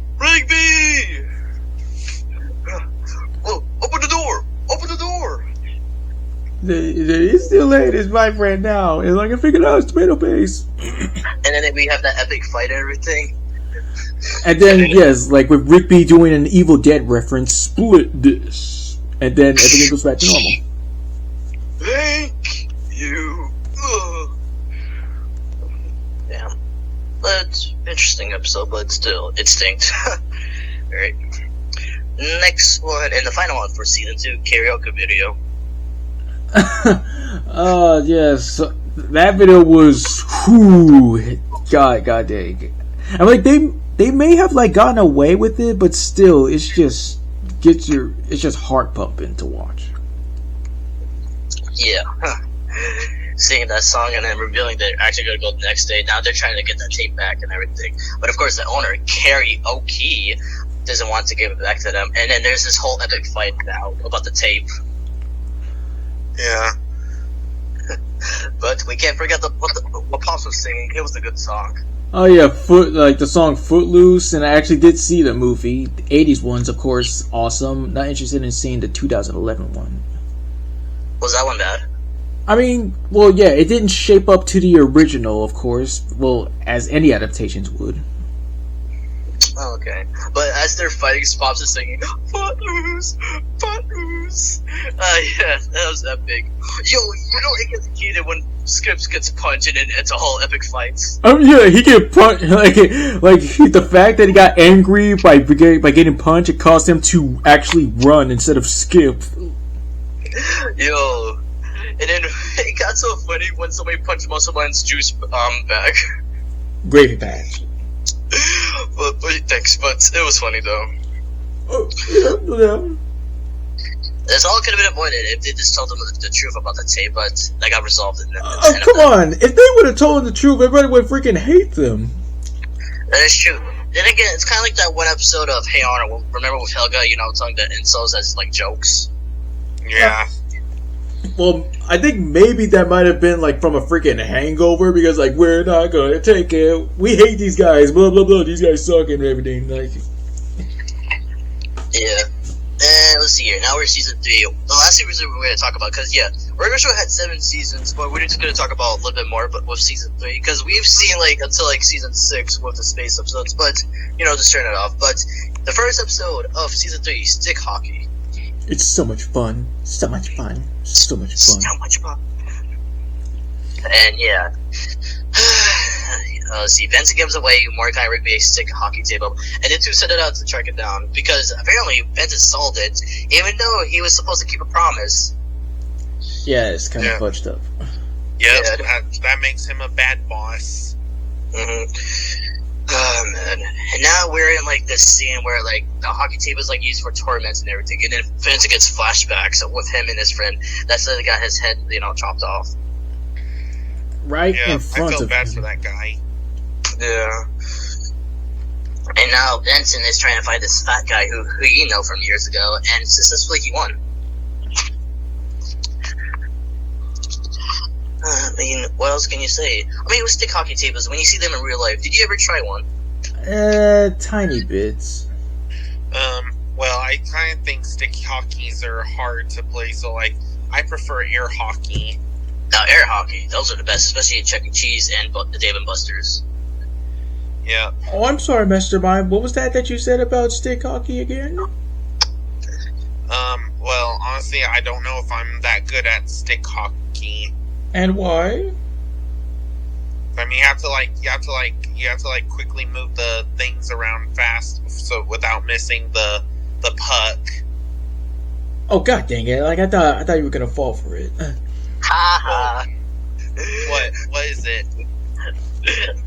Parrish, that's not the joke we were supposed to tell. Yeah, I was trying to make a that's what she said joke. Nice talking though, but never mind about that. But this was it was good, for season 3. Yeah. Right, number 2 for season 3 is Bet to be Blonde. Now, this was an okay episode. I just don't get the concept. Yeah, Mordecai is blonde now because he lost, even though his Ricky's fault for rigging it. Well, look, it's all due to him just lying, cheating. Well, yeah, because that's what the video game and all that. But eventually, just because when Mordecai became blonde, now these blonde cult wants them to be in this group. Well, I mean, okay, I know how you just said you didn't understand it. Maybe it's because of don't join any groups because you might not know who they are. No, they might I did enjoy that. So listen, I understood the episode as I grow up, but it was not one of my favorite episodes. No offense. Oh, I mean, well, it's average to me. Yeah. That's what she said. Now that's how you do it. What? How is that even a dirty? Because when the girl asks about the D size, she's like, "Oh, that's average." Oh, alright, okay, I guess you got me there. Let's go explain. I mean, yeah, you basically explained that they're actually an evil cult club, and then they just get away with the power of rings, which was kind of pretty cool. And, well, they just basically said, well, I mean, all is resolved.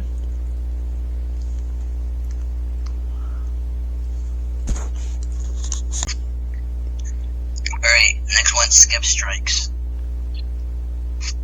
Oh, yeah, one of the more emotional episodes, I would say.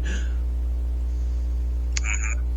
Especially, Skip's goals bowling with Mordecai, Rigby, and Benson. And, he just determined with his strikes and everything, but it kind of goes a little bit heated because with Def and his crew, and now they have to find a replacement for Skips, which is Pops, and now he just reminiscing his memories with this book of when they used to go bowling with each other, and now they have this little bet because of Rigby's stupid ass. Yep. Man, but I like how he's with some of the babies from the Turn of Youth and that wizard from The Power. Yes. Yeah. But yeah, at the end they won. But really, Rigby, why the hell do you want to make a stupid bet out of all things? Yeah. I mean, it's alright episode, I guess. Yep. Like, what is it? The one about Mordecai's uncle? No, that's a different episode. Like, Okay, even though this my bad. episode is about bowling, like it's a championship because you can actually like do that. Okay, my bad. No, it's okay. It kind of reminds me of the Looney Tunes show episode was in bowling. Yes. Alright. I like that scene where Daffy was like writing the names, and every time it comes out, he was saying "duh." Oh, really? Yeah. Well, now they got to find out that Daffy's actually a good bowler. I mean, up until the last part. Yeah. So silent and everything. Yeah. Alright, Fresh, next one. Yeah, this is a mixed one. I mean, it's still good, but when I say mixed, Terror Tales of the Park 1, it goes many different ways for me. Like, it used to go, like first Creepy Doll, then Death Metal Crash Pit, and then In the House, but then it's kind of like all over the place. It's like, wait, In the House for me is like the best one, so save the best for last. I don't want to see it first. It's just... But anyway, yep. I was like saying, you want to explain that one first? Alright, well, basically, let me just explain what it's about. So, yeah, the Terror Tales of the Park episodes, they were inspired by, of course, J.G. Quintel watching The Simpsons Treehouse of Horror episodes, which, anthology series of many different stories about you can have fun with placing characters in many different stories. So yeah, let's get into that. So in the house, basically trick-or-treating. Trick or treat!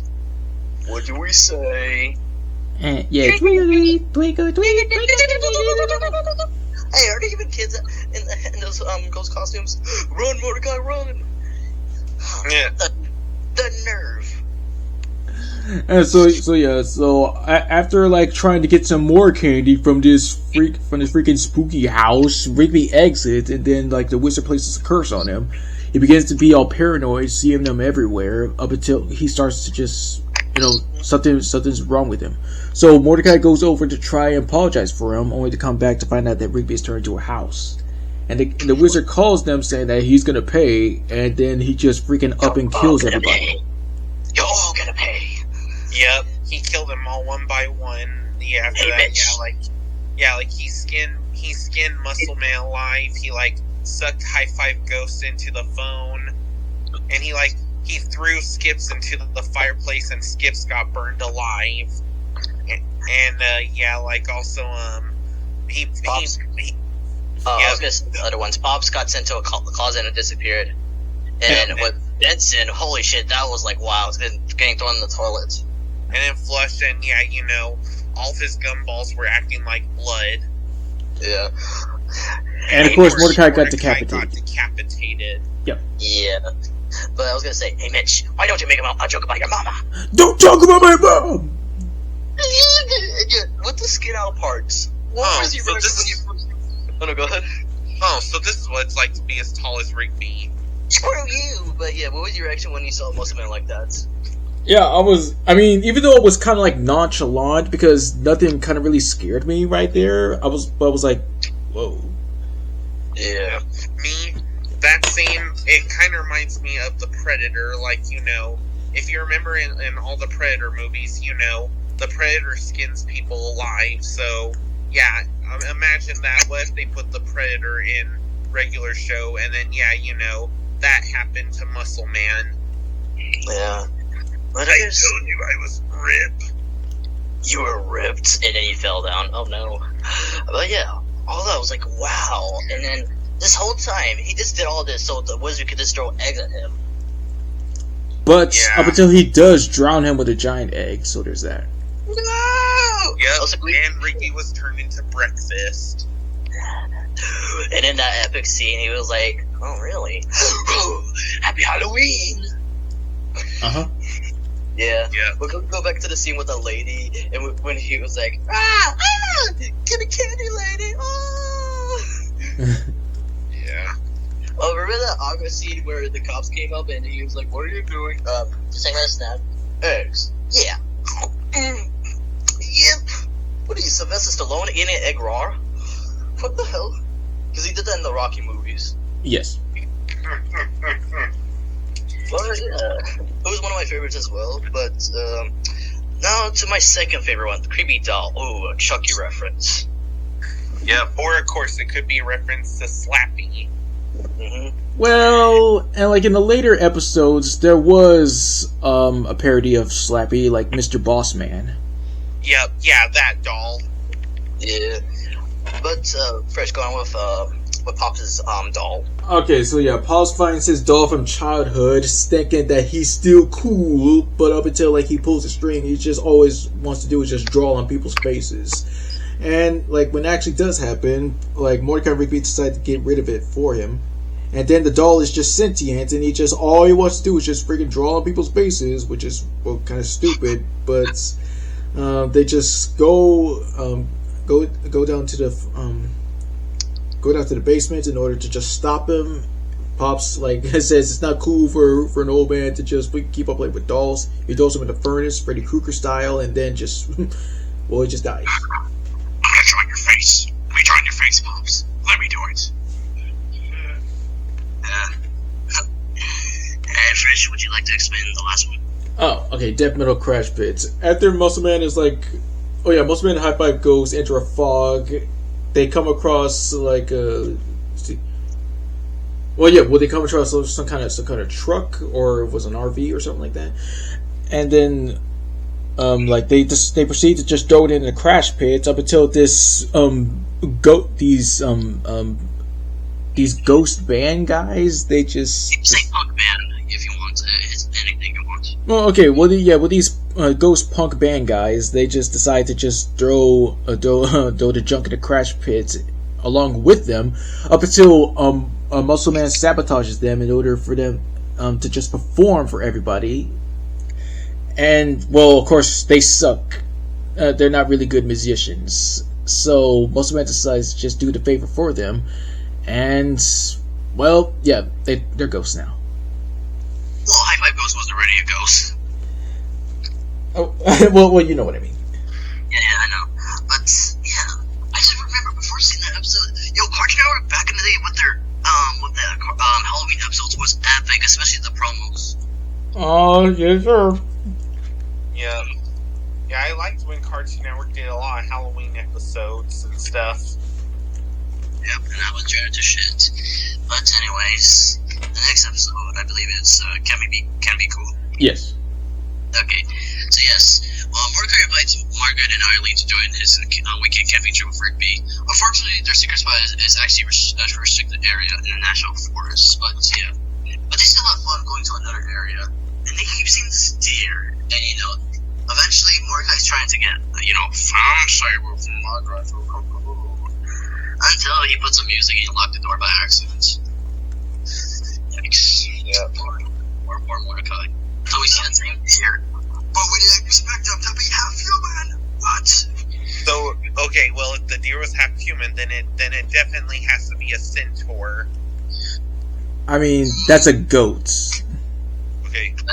Okay, my bad. Or, of course, it could be a minotaur. Oh, wait. Even though it's actually a deer. Oh, wait. I mean, like, God dang, I gotta twist it up. Like you said, centaur, that's a horse, and satyr, that's a goat. Yeah. Yeah, sorry, and I also was gonna say minotaur. I mean, even though it's a deer, but of course, it also even looks like a minotaur. Well, actually, now that I think about it, I think it's just some dude, and I think it's basically just some human in getup. I think that's what that is, maybe. Yeah. So basically, he's just telling everybody why in my area, and now he's hunting them down. Man. But luckily, there were some park rangers, that hit him, and yeah. Now they're just wondering, hey, so what are we gonna do with him? We'll just put some clothes on the humany parts. Yeah. And it turns out they actually liked the trip, even though it was a little bit hectic. But yeah, it turned out to be a cool camping trip. This was one of my favorite episodes. Yeah, was it tense? It was just like, I will catch you 10 and then hunt you for food. Ew. Hey, that's what happens when you mess with Freddy Krueger. Good one. Yeah. Right. next one, slam dunk. Here we go.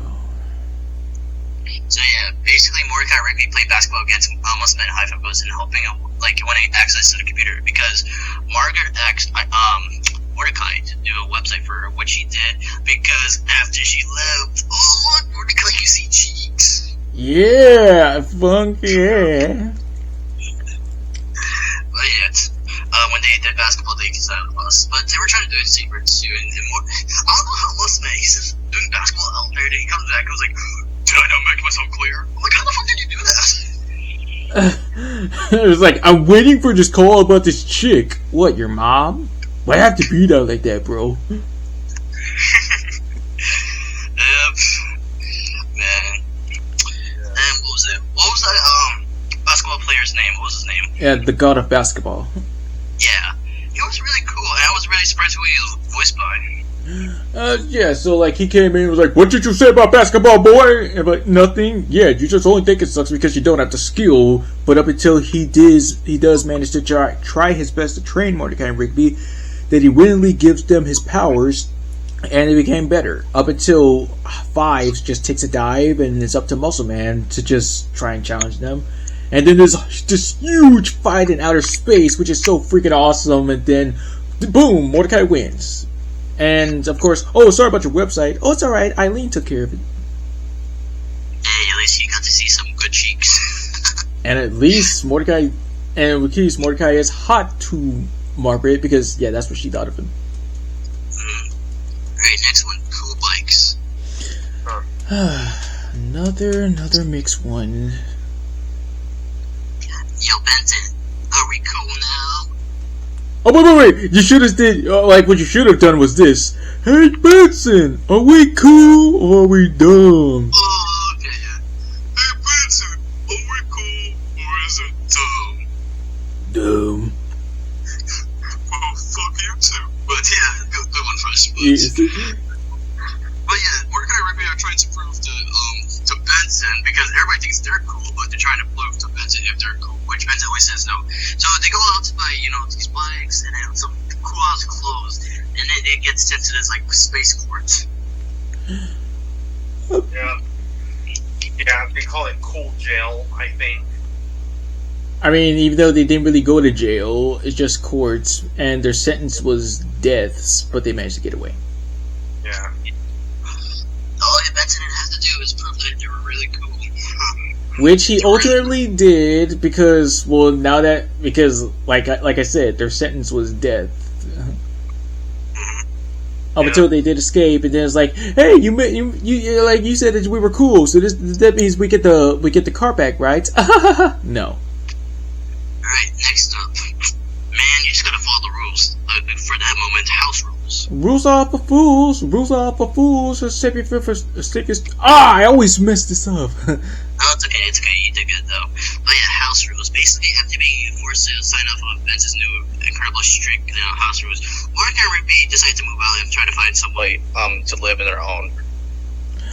And yeah, the montage, sad montage, up until they find the no rules guy, telling them that there's a place where rules don't exist. It all goes cool as you think it would be, but up until, yeah, things kind of get complicated and sad when they meet old man Mordecai, seeing how he outlived Rigby and everything like that. Hey, dude, no rules. No rules, dude. And it's up until then when they find, like, the unicorns, they say, like, dude, you need to do something, you need to get rid of him. Hey, they just told me what to do! And then everybody gets all chaotic. Up until they find the rule book, yeah? Yeah, okay, yeah, you're basically explaining it. Go on.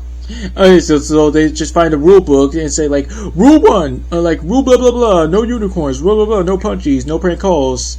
And then they force the guy to tell them, like, how to get out of here. They go to Benson saying that they respect the rules now, but there's missing one page, no video games. So that means bye bye, no rules guy. You blow up. Oh yeah, I remember those guy, like, ever since I came to Express Kick Charge, I remember y'all assigned me to voice him, and yeah, the way he died was, like, kind of funny. Dang, Mastermind. Guys. Wow. I can play video games all by myself. Wait, No rules. what's this? No video games. No rules. No! But yeah. Alright, next up, wrap it up. Oh my lord. Where have the times I gone with this? So yeah, the story was like, there were kind of some lame raps in shows, so I heard that like, they wanted to make the rapping in this episode as cool as possible. And of course, 2 guest stars, which we will talk about soon, they own that episode. But it all falls apart when Pops tries to intervene and he's called a loser and he wants to prove himself that, well, no. Hey, what just not my N-word? What you said to me? I said, what just not my N-word? Hold on. I'm still laughing over that clip, really. I'll show you one. But yeah, this is Pops not understanding with rapping and everything. With rapping, well, like over the years learning about rhyming and all that with rapping, because it goes together, of course, but yeah, now they're having this whole, music battle, basically. And it was up until, like, Mordecai accidentally pushed him too far. Like, I'll do it your way since you think I'm a loser. And up until then, they do the rap battle. And, they defeat each member of Crew with the power of poetry. But they're still heckled by Muscle Man. Mm-hmm. I gotta say, it was a great episode. I mean, yeah, it was still, the rapping was cool, but the characters, of course, they were just a bunch of jerks. Yeah. Okay, alright. Next one, Cruising. Yeah, one of the more lesser ones. I have seen it before, but it's not really one of my favorites. So basically, Margaret and Eileen bet Mordecai and Rigby that they can't get a girl's number. And they bet. And eventually they do, but learning that the girls actually had boyfriends. Yeah, that right there, it's just, come on, why you do that to people? That was what we called, I can't say it, but it starts with a P, but yeah, we can't say that. But yeah, it was a little bit mixed, but whatever. Alright, next one, Fresh, Under the Hood. Here we go. Yes. So Mordecai and Rigby are forced to clean up some spray paints. Muscle Man comes along and they accuse him of doing this. And this ultimately leads to Muscle Man and High Ghost getting fired. Up until they find the real culprits, which is some dude just spraying graffiti everywhere. Yeah. And honestly, his art's pretty crazy. Yeah. And yeah, it turned out to be some dude called Parker Avenue. He just wanted to do what he does best, and then eventually they confronted him and everything. Yeah. Oh, that last scene, yo. See you, sucker. Oh man. Yep, and of course, when Mordecai and Rigby did something clever, they blended in with the spray paint, and suddenly they tricked him, and once they pulled off the hood, they realized it was like a talking, walking spray paint can. Yeah, but I gotta admit, the art of that, the graffiti, I liked it. Yeah, it was cool. Yep. Oh yeah, and especially when they go to the spray paint cans world, they say his art everywhere, and he was able to even bring it to life. Yep. Yeah. But Park Avenue was a funny ass character, especially being voiced by a very familiar voice actor. It was surprising. Yep. Oh, and it turns out he also had a weakness too. It's spray painting his living room, everything's all white. You're getting spray paint over my furniture, man. Yeah. And suddenly, finally, he told Muscle Man, High Five Ghost got their jobs back when they finally, when the spray paint can finally showed himself to Benson. Mm-hmm. Good episode. Yeah. It was really funny. Alright, next up, Weekend at Benson's. Alright. Yeah. So Mordecai and Rigby accidentally knock out Benson when they were trying to fix a light, and then now they're trying to avoid the blame by which we get introduced to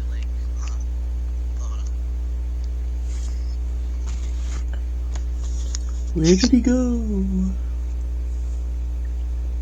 Do the thing. Oh, where did he go? He disappeared. Wait, what is again? Who else? Like,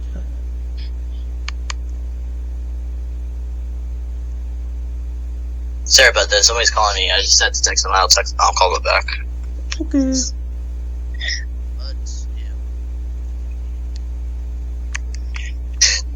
Let's see. We get Benson's, and then we get introduced to Benson's friend Art. All right, I'll take this call. Pause. Okay, so yeah, we get introduced to Benson's friend, Audrey. Now, Audrey, she was an interesting character for a while, you know, and then she had this whole party, and then Benson. Oh. Okay, so basically we meet Benson's friend Audrey, who lives across from him, and she has this whole party and everything. BRB. Okay, so Audrey, very good friends with Benson, and then she has this whole party, and basically, Mordecai and Rigby basically took Benson to prove that he's like still like responsible or like the GOAT, which is like proving because he ate a lot of stuff. And comes Audrey's ex-boyfriend Chuck. Oh, Chuck, he's such an asshole. Uh-huh. Yeah, and then challenges him to like eat more, and then eventually Benson wakes up and finds out that all three of them have to do it, and then that whole montage of them getting like, you know, these illusions and everything, that was crazy. Crazy but freaking awesome for me, Mississippi Queen boy, and like I just realized that they put that car horn in on that before they could say the word wine, because it's just not allowed in the show. Oh, that's called a flannel, by the way. Say what? That's called a flannel, what you were just explaining, the cone thing. That's a flannel. What? I mean the honk, like the car honk, like. Oh, okay. Oh, okay, yeah. But yeah, it was an alright episode. Alright, next one. Ooh, a very bad episode, but a good episode, you know, for Rigby and Benson. Fortune cookies. Well, yep, let's go on ahead. Oh yeah, I remember that one. So basically, it starts like this. Benson's basically having the best day of his life, while Rigby's having the worst day of his life. Until they go to, Benson's getting really lucky that he invites everybody to, like, you know, lunch. They have Chinese food and everything. And until they get their fortune cookies. And then Rigby, you know, I feel bad for Rigby because he gets soup thrown at him. I was like, the guy was like, I got your soup right here. I didn't order soup. It's just an accident, bro. Yeah. Come on, bro. And then he goes to the bathroom. But this, I'm going to say a scene for later. They go back and the fortune cookies. And it reveals you're going to have the worst day ever. And then Benson was like, here, I'm having the best day ever. So he decides to switch to fortune cookies and everything. But another good thing that Benson got was a pearl that paid for the whole, like, basically it wouldn't pay for the lunch because he was actually one of the lucky winners of, like, a free lunch. But for the pearl, he got a check for it.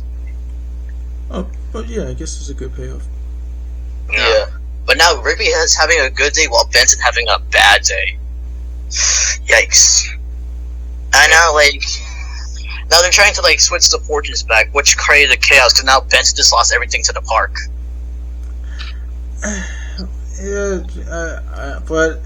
Like he lost everything to like some guy with a fanny pack, but it's revealed that the guy's a warlock and he starts sucking up everything in existence. So it's up to Rigby to return like the fortune back to Benson, and they do, and he lost his subscription to Video Game Monthly to Muscle Man. Yeah. So this whole time it could have been avoided, and Muscle Man didn't switch to fortunes. Oh, wait, excuse me? Because remember, when Rigby went to the bathroom, remember, Muscle Man switched his fortune with Rigby's fortune. I mean, yeah, but then, like, finally, my fortune cookie's here. At least one good thing could come for this meal. But then immediately afterwards, Rigby, like, just gave it to Benson, which it... Oh, wait a second. Yeah, again, that's like the effect. If Muscle Man didn't do that, then everything would have been solved for, like, the episode. But wait, that doesn't make any sense, though. How? Yeah, bad luck is coming your way. Then he puts it with Benson. He switch. God, that always got me so confusing for me. Huh. Okay, so of course everybody here had fortune cookies in their lives, right? Well, yeah. And as a kid, did you always think that the fortune was gonna come true? Yes. So do I. I just like how it has a very clever message in every single one of them. Yeah, me too. But toss. Next, Fresh, please, just think positive, man. Holy freaking stick! Benson is at his absolute limit right here. He's just so blow uppy at the top that he could just explode and never come back at all. It's that bad. So of course Pops can't handle like Benson yelling at Mordecai Rigby every single goddamn day, anytime, anywhere. He just pleads for him to just not to yell. You don't need to be nice, but just be cool, bro. Take a chill pill, chillax. But no, every time that Mordecai Rigby seems to just screw up, he just needs to blow up, and he's like, just keeps on pressuring Benson that his job is on the line. Hey, buddy, are you okay? Fine. But yeah, we also get a flashback to like Benson's family and why he yells today. Because just passing those. Can somebody pass the salt? No, come on, son. You're not gonna get anything in this life. You don't yell for it.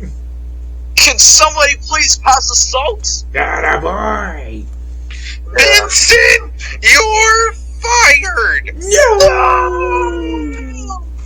And of course, it just gets so funny when he wrecks his freaking apartment, like when he drop kicked the TV. Yeah. And then, well, of course, it's dangerous to hold in all that anger because it causes stress and frustration.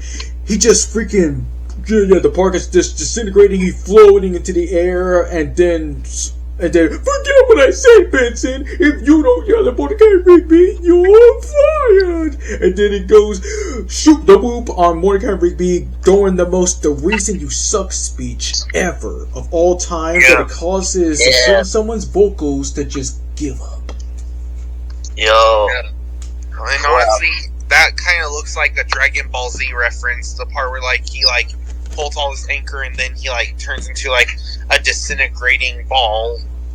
Stupid saying. But yeah, I remember when Nick did that the first time. I'm like, oh my god. Yeah. And apparently, yes, everything is back to normal. That he just calmly says to Mordecai Rigby, clean this mess up or you're fired, blah blah. That's my freaking catchphrase. Everyone should use that. And of course, Mordecai and Rigby are deaf at this point. Yeah. What? They can't hear anymore. What? Are you saying something? What? What are you laughing at? What? Alright then. Man, what do you get when you get a boomer with technology? Skips versus technology.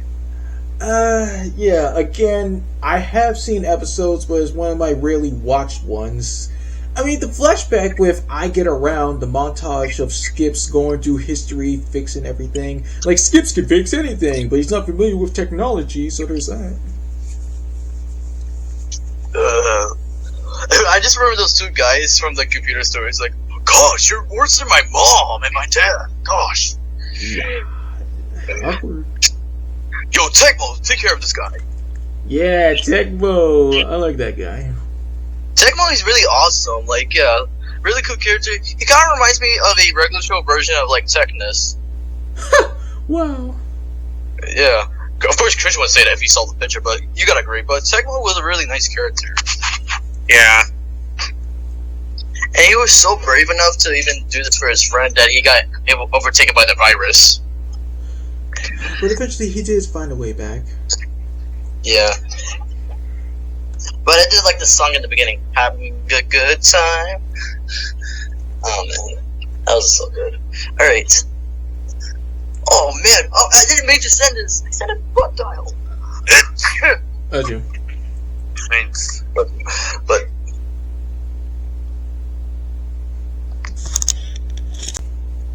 man, I sent a butt dial to this person. Huh. Yeah. Mordecai sent a song that was singing the whole time to Margaret. Yeah, so yeah, singing a song about how he just thinks that she's so hot and they should be together forever. He and Rigby tried to delete it before that she could hear it, up until they try so many attempts that he actually gets sucked into the phone, and that they're going to be like in there for eternity, or blocked, or whatever their sentence was, up until Margaret answers her phone, and then she demands that she hears the song, which she does. She finds it amusing, and everything's all cool.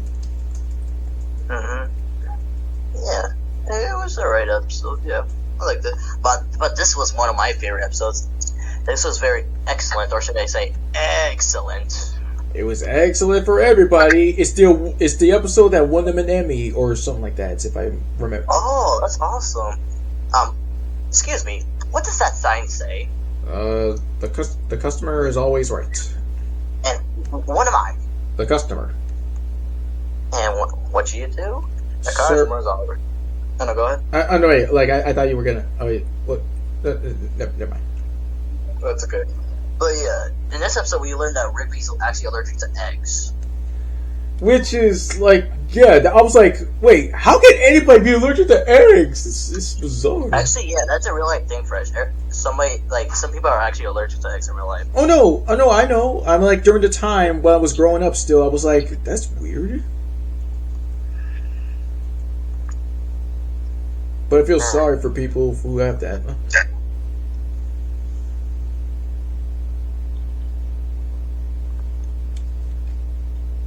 Oh, and also I will say, the excellent challenge, if I'm gonna be honest, it looks delicious. Yeah, describing it like it was like eggs, chili, cheese, and all that stuff. I was like, yeah, that does sound cool. Yep, and plus, I've seen people like on YouTube and on TikTok actually make it. Yeah, it's actually really cool. But yeah. Learning that you're allergic to eggs, but just doing this competition, Morgan was so dedicated to do this, and especially the hospital scene. The hospital scene was the most, wow. Yeah, that was so messed up. If Benson hadn't just like said like maybe if you were working like you're supposed to, now this would have happened, and then Mordecai just freaking decked him. Mordecai, what's wrong with you? What is your problem? This has nothing to do with work. He just wanted the hat. And look where it's landed him. Oh yeah, let's give advice from Benson about friends since you got so many of them. I have friends. No, you don't. Everyone only hangs out with you because you're a boss. Yeah. Awkward. Definitely, it was a little bit harsh, but god dang, everything was like made up in the past. I mean, well, you know what I mean. And then there's that montage too. I need a hero. The training. I need a hero. Yeah, I first heard that in Regular Show, and yeah, I know some people heard it in Shrek too, but Regular Show was when I heard it. Well, good on you. Yeah, and I just like how even though what happened with Benson and Mordecai, he helped him like train for like this. And then he ultimately does, and there's like, take heed, for you've chosen correctly, you will die. Then it shows Jonathan Kimball choosing, well, the crown. He did. So, yeah. He remembers it's a trucker hat.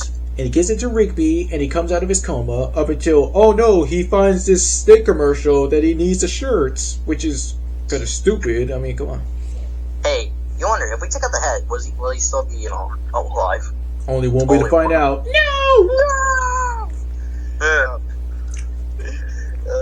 But yeah, truly one of my favorites. But yeah, next one. A really mixed one too. Gut Model. You already know the drill with these episodes that I kind of seen before, but yeah. I'll just explain a little bit. Well, basically, my husband's like, feeling unappreciated at the park, so and because of this, he's trying to like get his job taken away. But if this happens, like, he basically becomes a fat model for like these two guys, which he eventually did, but it came into chaos, especially with that monster, that grill fried monster. But it's one of the mixed one. I'm not really fond of it. But the only thing I remember about it is just the song that Mordecai and Rigby sing.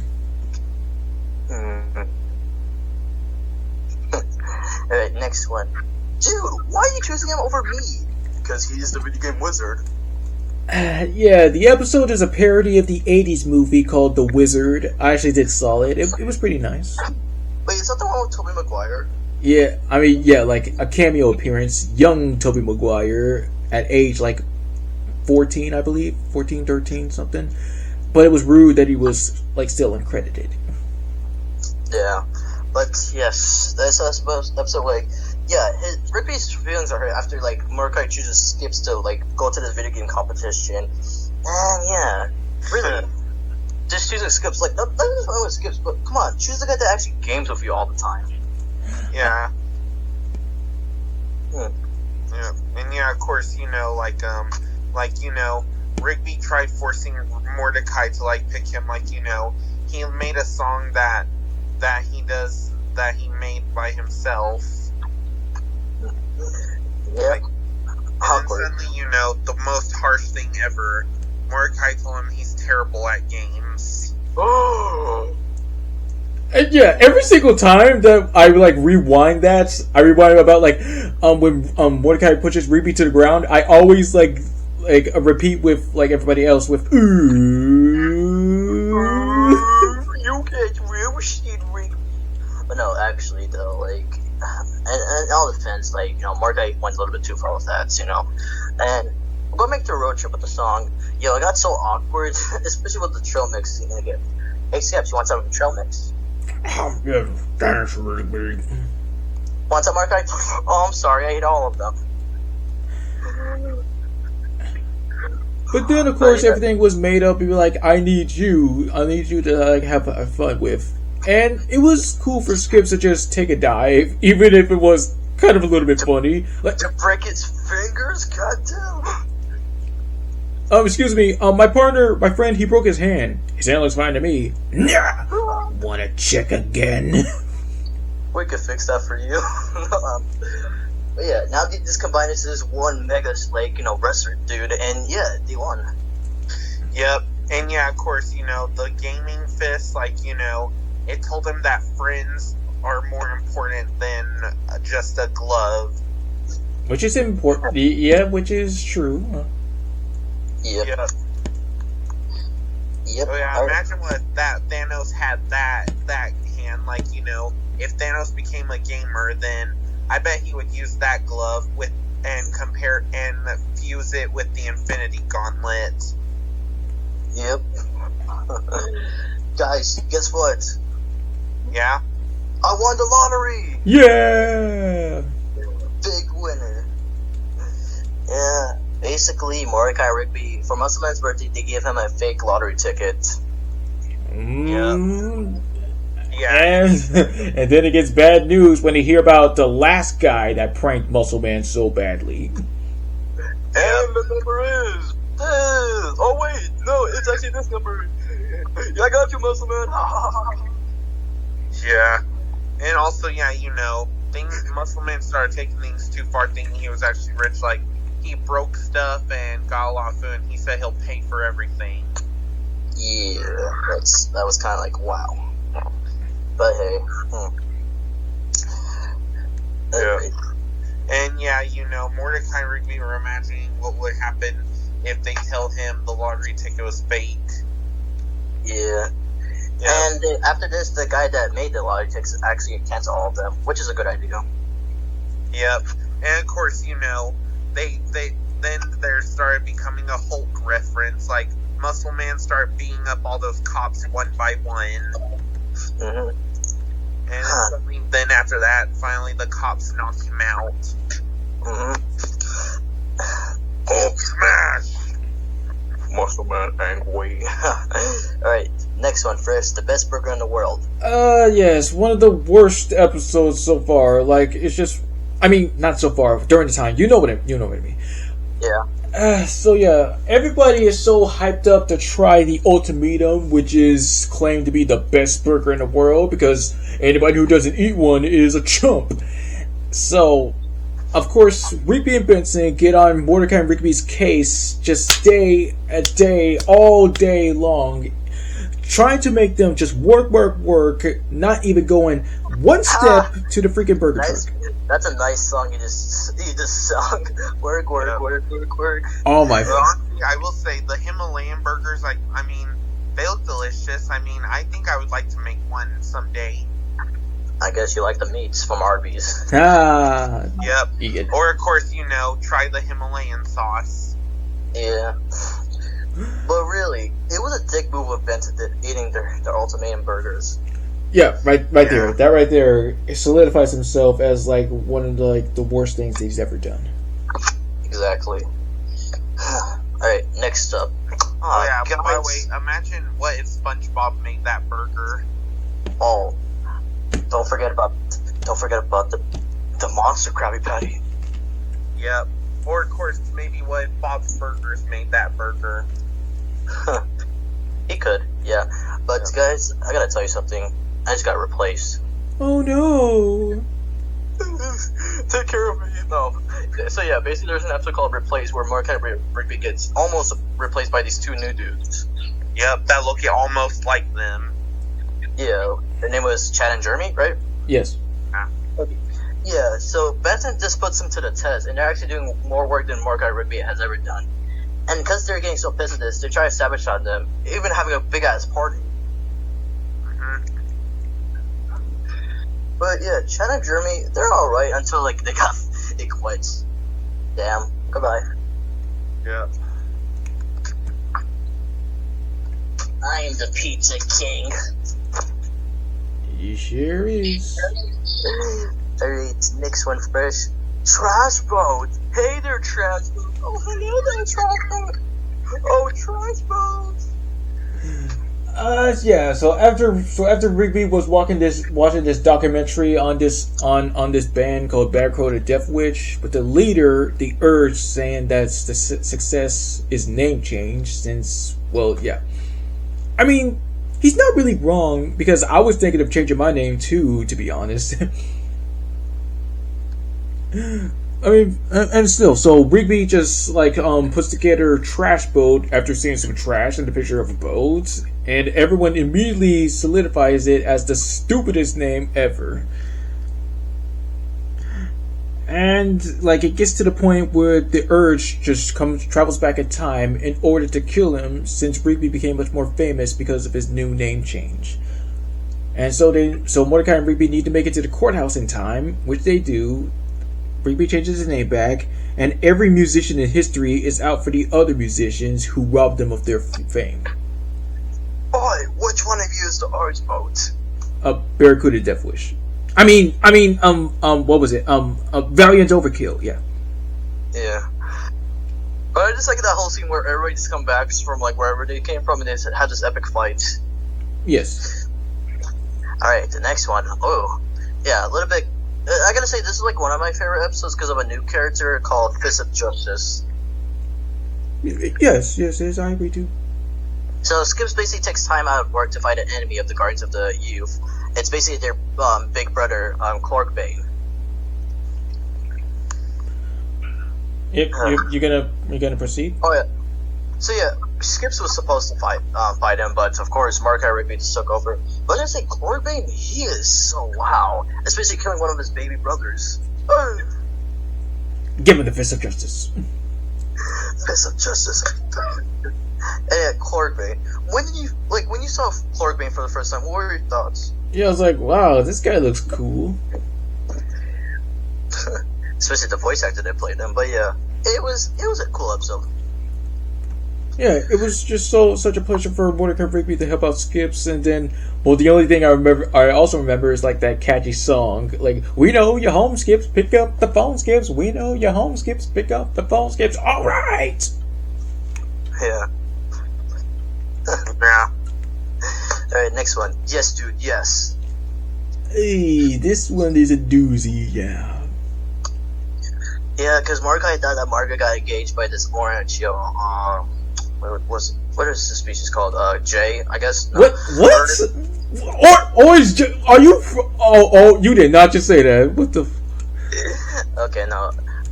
But so to find out that that's actually her cousin. But yeah, after this devastating news, he has to go on multiple dates until he finds what apparently is one of the best characters, CJ. Yeah, so they have like good connection, good chemistry, like having a fun time hanging out. Up until yeah, like I need to go, so he just skips. No wait. I mean, no.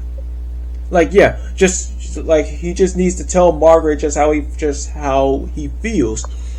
But that was a little bit of a bad time because CJ sees him just going to the coffee shop, and then it was like, what, aren't you taking me? And then she just turns into this big old storm cloud and everything just goes to catastrophe.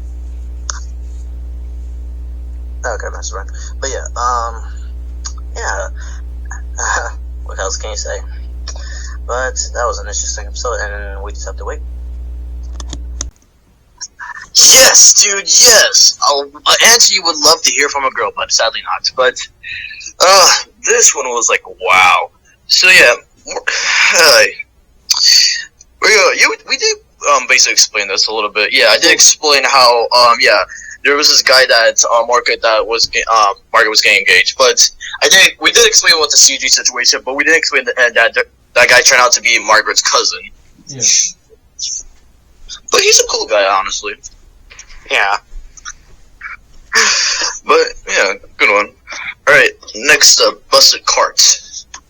Yeah, now this is another one of the rare ones that is like kind of much more powerful, and we'll explain why. So of course, Mordecai and Rigby were of course goofing around in a go-kart doing their extreme karting up until it crashes into a tree. Benson is almost about to blow his lid, but is told by Mr. Maillard in order to just like pay for it off, get it to the dealership in time, or he's fired. Mordecai and Rigby offer to like help him out, but he says to stay there. But while he's on the road, they manage to just freaking sneak past him and do exactly what he says in order for, like, since he can't turn back. So as it gets like intense, like just like failing to do exactly what he says, that was when Rigby asks the golden question: Benson, why do you hate us so much? Yeah, questions a lot. And then suddenly the best part is, they got along now, and then, they were, dancing to an awesome song while they were on the road. Yeah, like me and my sister, we always used to just jam with that too, the electro pop dance.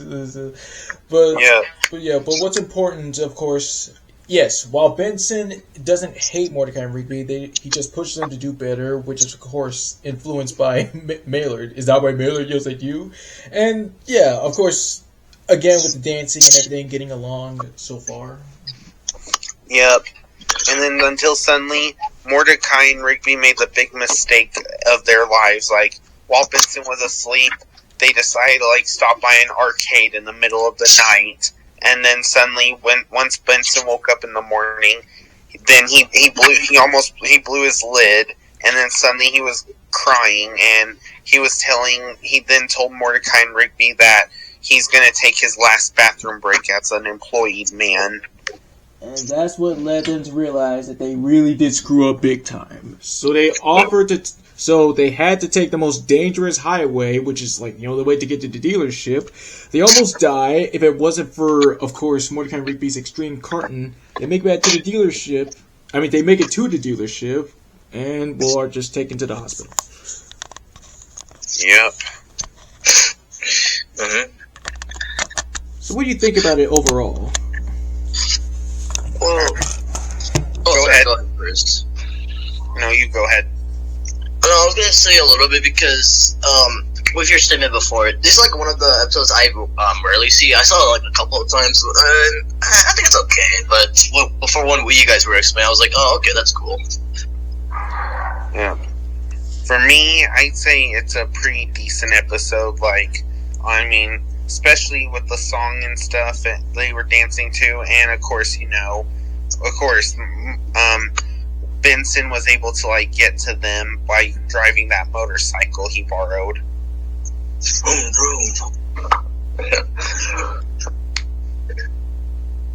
Really good one.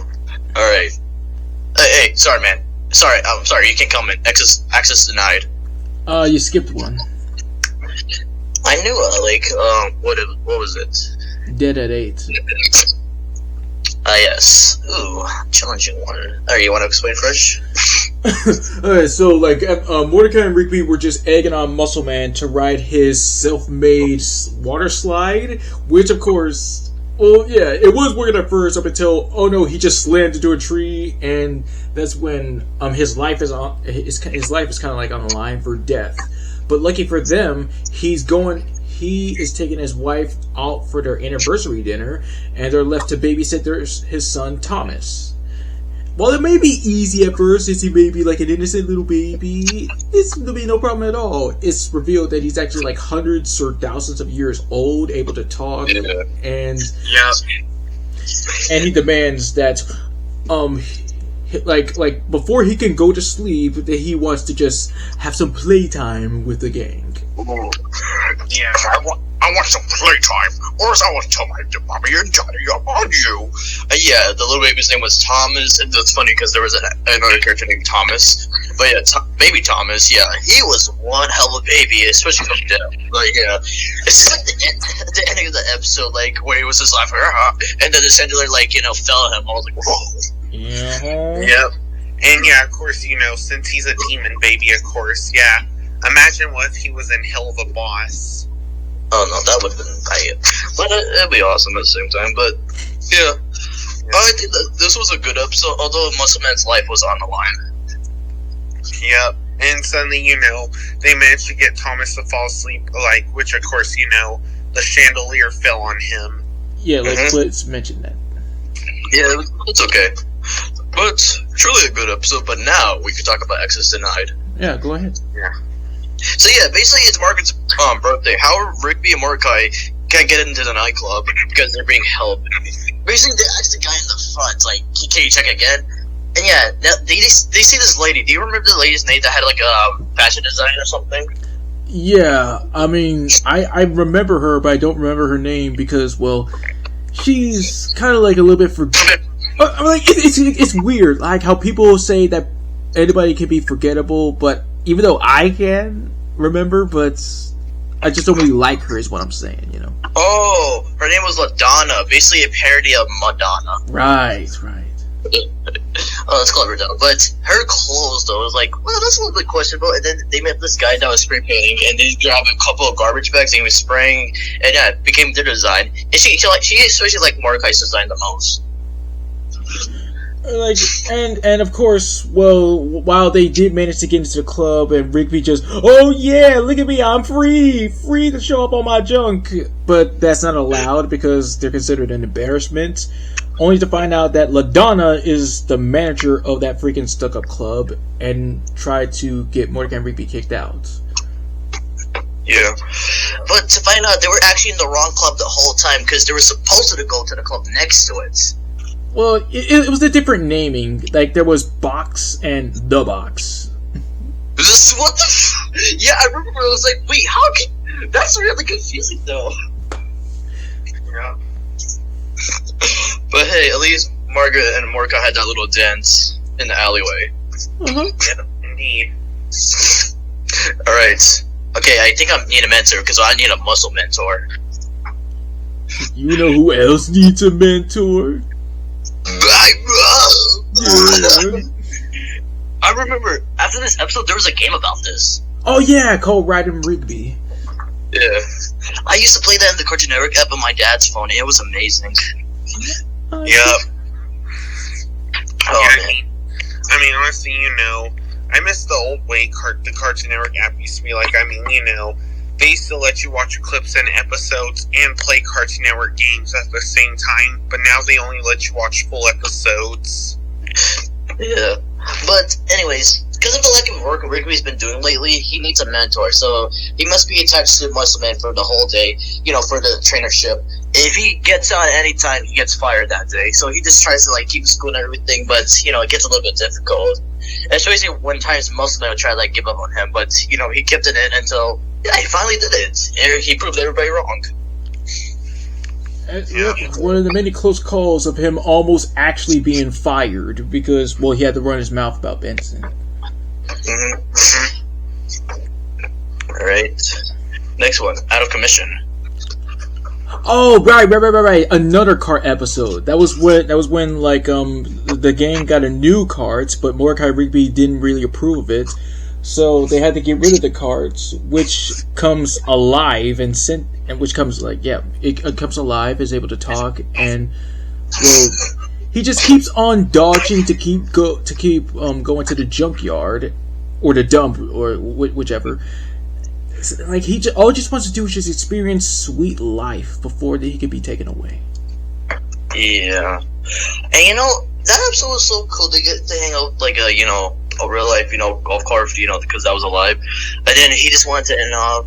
And then Benson, for the last minute, he calls him up and he said, hey, we need the cart back. I'm like, bro, what if he actually threw it out earlier? That's your fault, Benson. or maybe it was probably Muscle Man's fault for using the butt warmer for so long. 3rd-degree burns on it. Yeah! Oh yeah, man. Yeah. Oh man. But it was a very good episode. Yeah. Hey, Master Dad, can you do it? Yeah. Trucker Hall of Fame. Yeah. I'm like, wait, which wiki are you on again? I'm actually going through the episodes where it says episode guide. That's why. Well, yeah, like it's probably like giving you the wrong episode order, because after Muscle Mentor is actually, Trucker Hall of Fame is between Muscle Mentor and Out of Commission, so. Oh, my fault. But we can still talk about it. So yeah, Trucker Hall of Fame. This is where we first learned about Muscle Man's dad, Muscle's dad. But it generally turned, sad when his brother Muscle Bro brings a trucker head that was revealed to be his dad, revealing that he sadly passed away. Yeah. And after of course learning that his dad never really was a trucker and was actually just a forklift driver, and they was just messing with him in order to toughen him up for the sad, sick, pathetic world that is continuing to be a living crap shack. Yeah, it got emotional when he had his picture in the grass field, and he punched it and he found that note. And basically explained what I just said. Yeah. Yeah. But yeah, all this weight, and Mordecai Rigby was still with him to bring his ashes into the Trucker Hall of Fame, which he did successfully. But because of the other truckers that were being dicks about it, but Muscle Man got his dad, and he came back as a ghost spirit, and it was just awesome. Well, yeah. Even though I did see it twice, it was still unpleasant. Yeah. But what did you think of the flashbacks with Muscle Dad pranking them? Well, it's a good moment. It's a good influence about how you can just develop a love of pranks for yourself. Hit it, Muscle Bro! Hit it! You hold on. All right, I'm getting it. Scorpions! Oh man. Hey, bro! Look, my butt's the Trucker Hall of Fame. Ugh. That was disrespectful, though. Yep. You have a-holes there, here and there. Hey, next episode? Oh, yes. Don't you know? I'm so fancy. You already know. The fancy restaurant episode. Yeah. This is a very challenging episode. Not for me because of Muscle Man, because he was trying to impress Starla's parents, because he thought that they were fancy. Yes, and so it was a good training montage for Muscle Man to know how to be fancy and more well, yeah, well, I basically said that. So it was all turning out fine up until, oh no, you failed the spoon test from this Meteor D and his cronies. So there was this big old fight scene, and it revealed that, of course, Starla's parents are not really rich at all. He was just wanting to impress Muscle Man and vice versa. So everyone's all cool with each other, and they decided to take the whole dinner at Wing Kingdom. I just like that moment with Muscle Man and Starla's that take out their shirts and then say whoa and everything else. You want the rest of my wings? I'm good. But still, it was a good episode. It's one of the few times where Muscle Man was dedicated to do something, which he always does. But it was really cool to see in this episode. Yeah.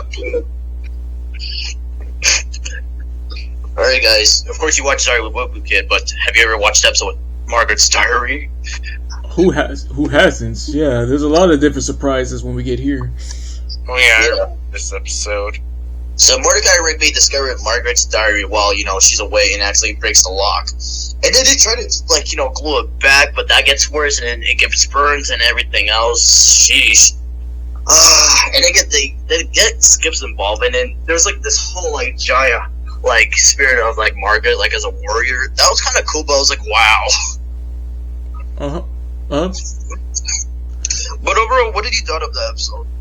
Well, again, like some surprises where they were forced to just reveal secrets in order for the Guardian of Secrets to get to like go away. Like the reason why Skips always skips, because of course he and his mate used to just skip all the time, and when he lost her, he vowed to skip for the rest of his life. And the reveal that the reason Rigby sleeps on a trampoline was that Mordecai lied about their mattresses coming. Well, his mattress, Rigby's mattress. He's been sleeping on like 2 mattresses like at the same time, so there's that. And of course, the biggest one from Rigby saying that he thinks Eileen is hot without her glasses. And look at the next scene afterwards. She doesn't have her glasses. What do you feel, bro? What do you feel? Shut up! Anything rising up between the legs? Oh my god. That was okay episode. It was good. Alright, next up. The best VHS in the world. Here we go. So yeah, basically Mark and Rigby, as in the tape story, they're like returning some DVDs, but there was one overdue, like the best VHS in the world, yeah. And if they don't get it back, they're gonna get banned, or like, you know, yeah. And then they're trying to look for it. So their room was dirty, cleaned it, and then came back, and their room was dirty again. And they tried to ask everybody if they seen the VHS, but no. Until we see in the closet a little troll boy. Kind of looking like a gnome, but yes, follow him in the underground. Yes, he really loves that tape. Yeah, it's the best thing I've ever seen. And then Mordecai Rigby explained that there's like a whole tape story where you can, you know, have any DVD you want, like basically. Tape. And a tape DVD, yeah. Sorry. Then they take him to the store, and he was so amazed. And you know what's so funny? He takes a glance at that, and he's like, I want this one again. I'm like, what the fuck? Yeah, it was totally pointless. Didn't really like it for myself. That's okay. Rose, there's a time where you can be serious or take pranks serious. There's a time where you can quit because they can sometimes hurt people real bad. Yeah. The episode Prankless. Explain, Fresh. So, for Muscleman's latest prank of taping Mordecai's bed to the ceiling, Pops accidentally gets caught in a crossfire, and the bed just like falls on him. And well, it's so bad that Muscleman decides to quit pranking after he almost killed Pops. So, yeah, because Pops was crying. And oh man, yeah, sorry, like when I saw people commenting, even though it may be bad, but people say that they just feel still also bad for laughing at the way that he cries. It's just yeah. But I was gonna say something, but go ahead. I was gonna say, and then this is the part where Muscleman, like, basically, you know, not gives up with pranks, but it was at the wrong time because this is where the other park starts a rival prank war. Continuing, because, like, it never, it's still going. They're not stopped. It was only because of Muscleman that their pranks would just, you know. Yes, and yeah, the other park is with their park ranger Gene. Oh, Gene, that vending machine. When you saw Gene for the first time, what were your thoughts? I was like, oh, alright, it's like who? I can't really remember. That's alright. When I saw Gene, like, I'm guessing he was. I assumed that, like, you know, he was supposed to be like Benson's arch nemesis. So then, yeah, you know, since they're both managers, I'm guessing, you know, Benson and Gene are like Mr. Krabs and Plankton. In a way, yeah. Yeah. Okay, but yeah. Oh, okay. But yeah, since this prank war is going on and Muscleman is in this trailer, yeah, they're trying to convince Muscleman to, you know, come back for pranking. And then, what do you call it? Pops has like this thing, and then it turns out to be like a punch in the box, which it's surprising the later episode was a plot twist. But yeah, that's when he, you know, decided to do pranks again, but with Gene. Now this prank he did intense with Gene, going all around with his face and everything. He was Gene thinking he was going to space. No, really, man, that was an awesome prank work. But what was he in the the plot twist that Pops and Benson actually planned out, like, you know, the punch in the box. Yeah, I was just shocked. Yeah. But hey, at least Pops took it, you know. I mean, he did wrestle before, but dang. Yep. Alright, guys. Let's not go to that park. Let's not go to the abandoned park. It's Death Bear. Oh man. Yeah, that was like one of my favorite episodes. Like, yeah, Death Bear. It was really cool. Basically, they're telling the tale about Death Bear, and this is also one of the episodes where, yeah, they're trying to like impress Margaret and Eileen, you know, by getting a picture by Death Bear's like cage. You know what's so cool about that scene? Like when Eileen was like, you know, turning around the lens, the door opened at the same time. I was like, oh, does the camera have magic powers? Oh, like it didn't. I didn't even see that part. And that's when the cage opened and you see Death Bear. And then Death Bear starts chasing them until they go back to the house. Oh my god, and that was intense. They caught the SWAT team and everything. Oh damn. There's a one guy, and he got his arms torn off. And like he's so nonchalant by saying just I want to go home. I'm like, dude, that's your answer after being like losing something that's major to you? Like, how is that's an underreaction? No, I was agreeing with you, but go on. I mean, okay, so yeah, Mordecai eventually like puts that bear down. By that I mean just really just tranquilizing him and taking him away to a much more. Yeah, like, everything's all cool. They try to like see if they got a good picture, only to find out that it's just their feet. Yeah. Well, one of my most favorite part, of course, was like anyone for that matter, was when Death Bear was trying to kill Eileen. Like Mordecai just bashed him straight through a wall that impressed Margaret. Like, did you see? Yeah, it was pretty cool. Yeah. And also, it was really funny, like, you know, Mordecai accidentally tranquilized Rigby, and then Rigby was, like, talking in all slow motion. Mm-hmm. Yeah. Alright. Next one. And sorry for this joke I'm about to tell. Hey girl, you can fuzzy my dice anytime. What? No, sorry. No, but yeah. So everybody's trying to like figure out what to get for Pop's birthday because they had this whole meeting in Benson's office until Pops came in, and you know, yeah, he just really wants fuzzy dice. Yeah, and they had to go. What was the place called? I think it was called. I think it was just the fun zone or something. Yeah, like the that. fun zone, right? Yeah, I guess so. Yeah, so they're trying to go in, but revealing, the lady at the front was like revealing that you need a kid, and they're like, huh, we have an idea. Talk!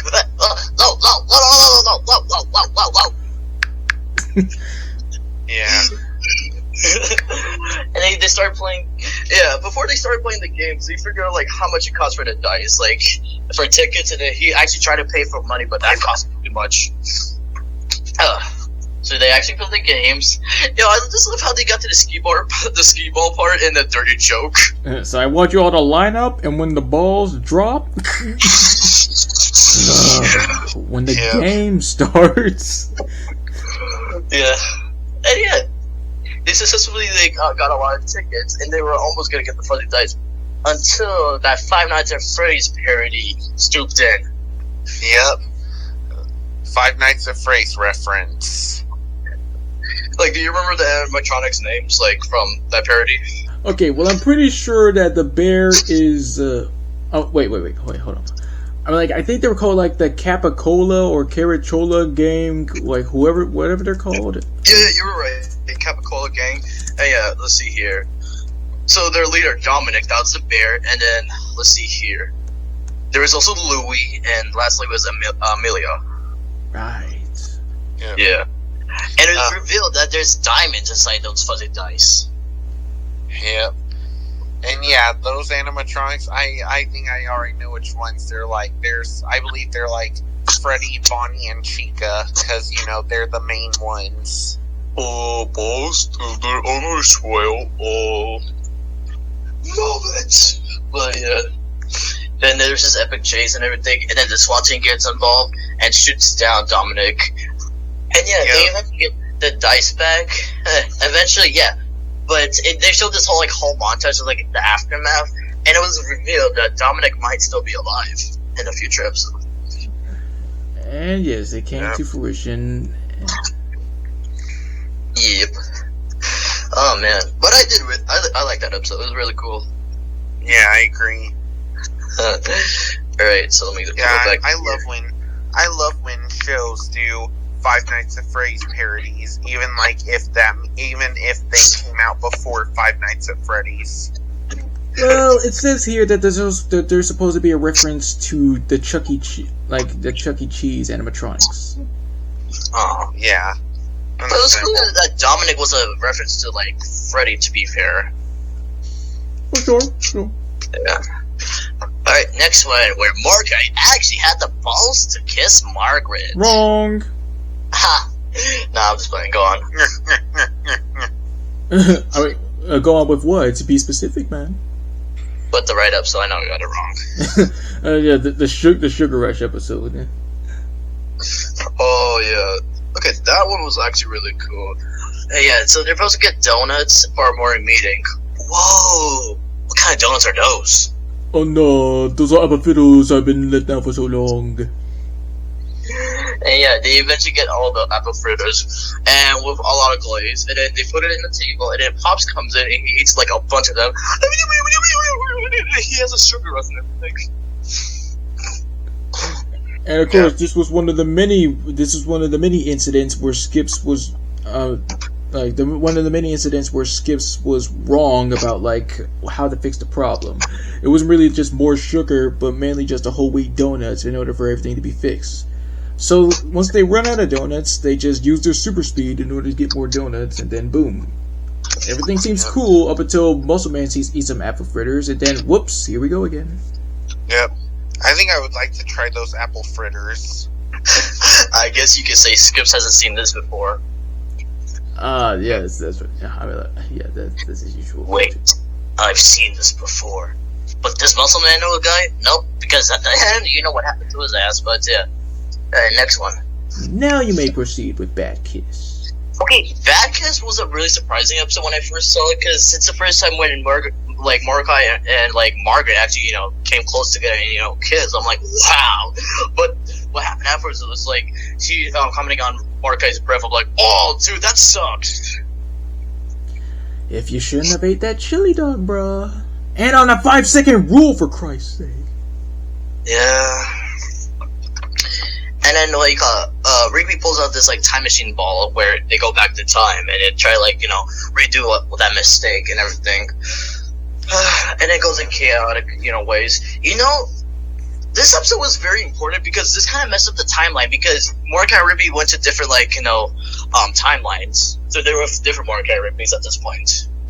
Yep.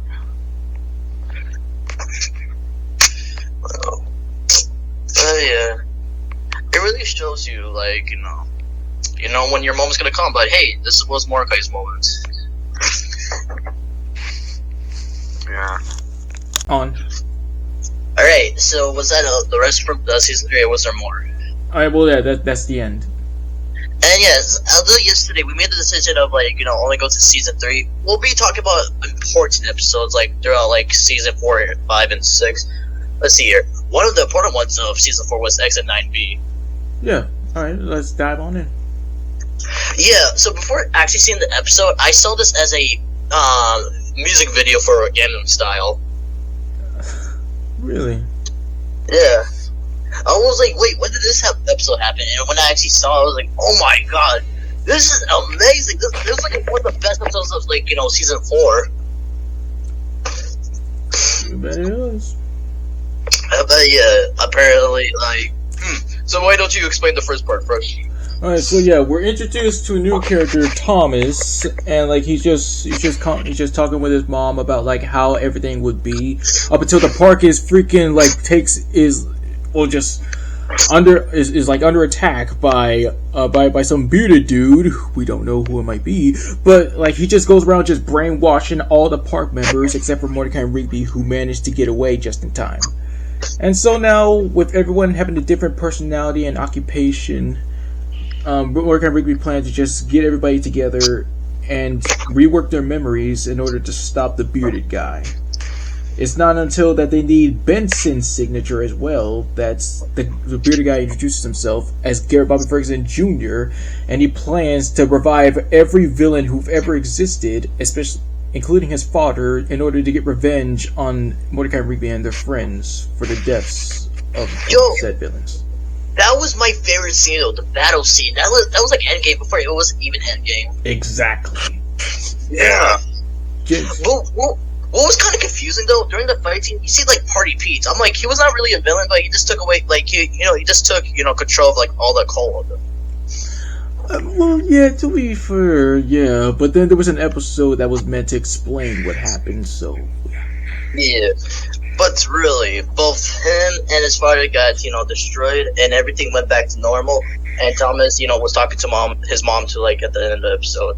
But really, that was not even my introduction to Thomas. It was the next episode, Starter Pack.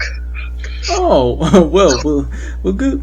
I mean, well, sort of good for you.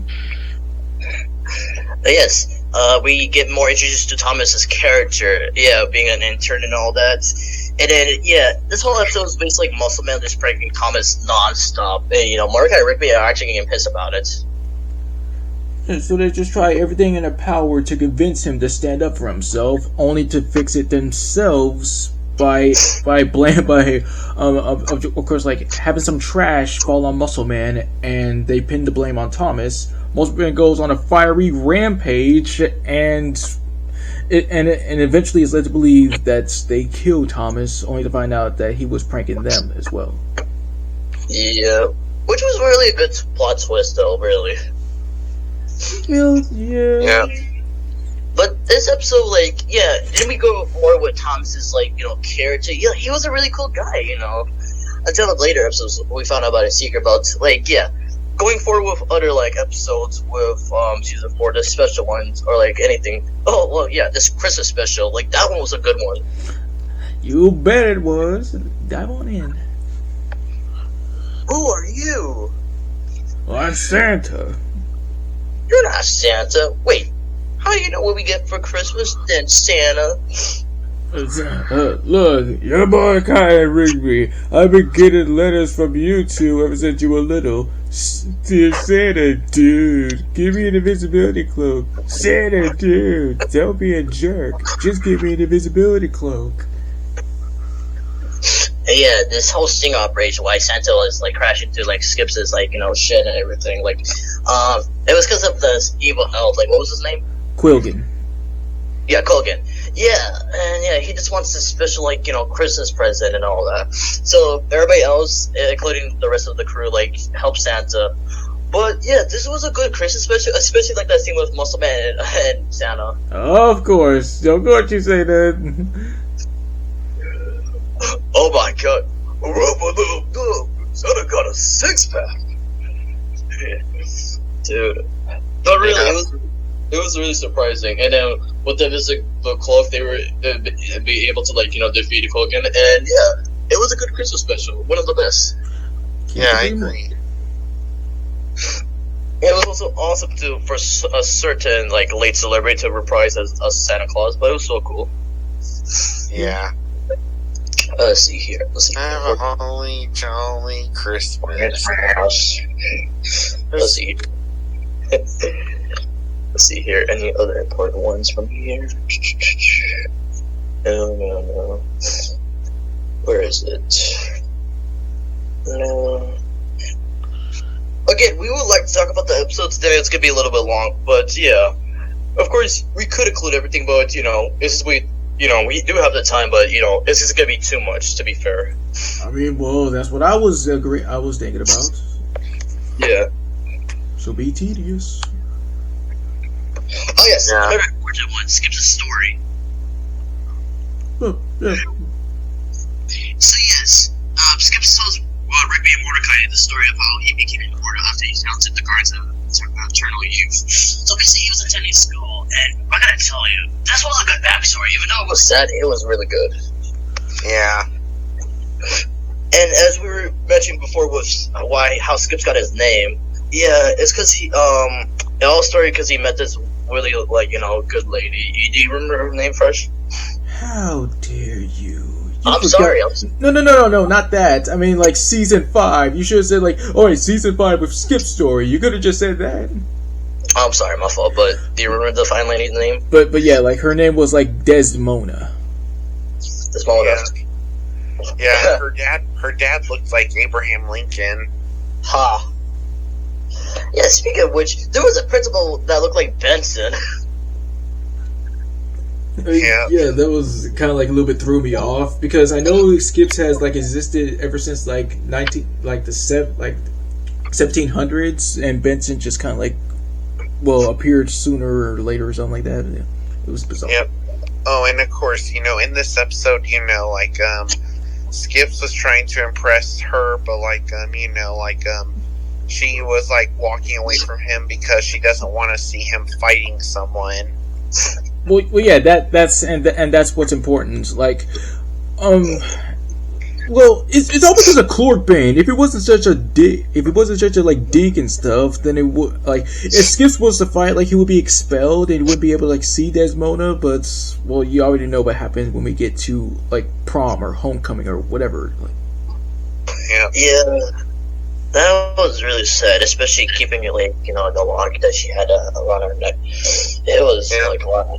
And then when Skip's getting emotional about that, that's like from that day on, and still, ever since the first episode, I respected Skips.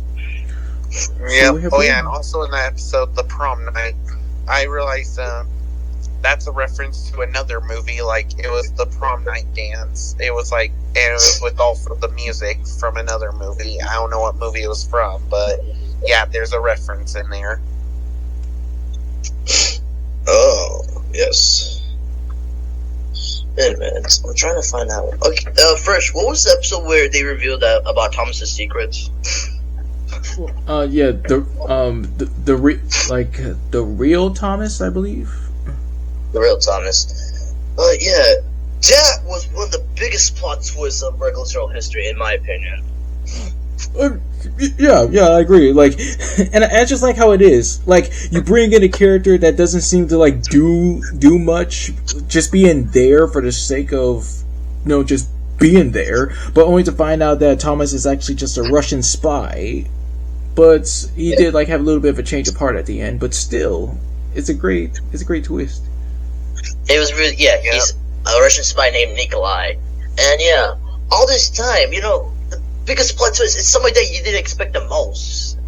That's really. And I just looked at the trivia. So originally he was just supposed to be a regular intern, but the writers wanted to do something with him.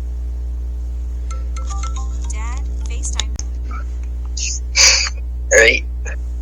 So thank you, MasterMind, for thinking of the next episode. Another good special was the Thanksgiving special. Fresh, would you like to explain? Alright, so yeah, everybody is preparing for the greatest or like a decent Thanksgiving dinner with everybody, like every family member arriving, only for Mordecai Rigby to just screw it up for disobeying Benson on playing football in the house. And so in order to fix this, they try to enter into a Thanksgiving Day singing contest, and while everyone else just tries to like get in some food. Everything necessary for, So, of course, once they do make it, and Thomas kind of, like, reads, like, the arrivals, like, that nobody will be coming, they sing from the heart about the true meaning of Thanksgiving in their own version, which everyone loves, but only for the richest man in the world, this Donald Trump, dude, Rich Buckner, just decides to just steal the prize turducken, and wish for like what he truly wants. What was it? So what was it again? It was related to Thanksgiving, but so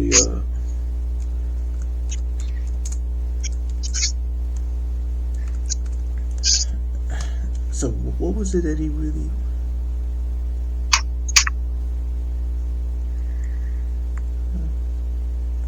What are you trying to look for?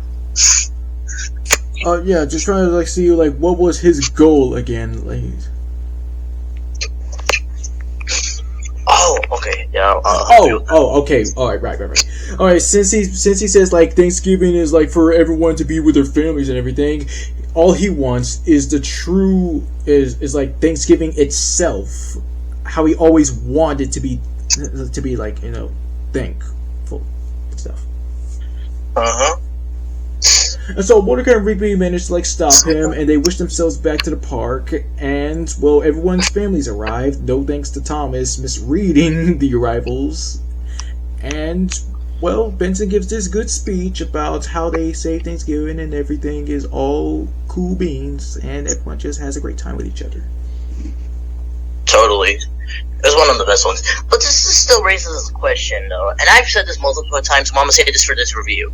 So in that one, we see Rigby's parents, and Rigby's dad looks so normal and so civilized, like a classic, 50s dad.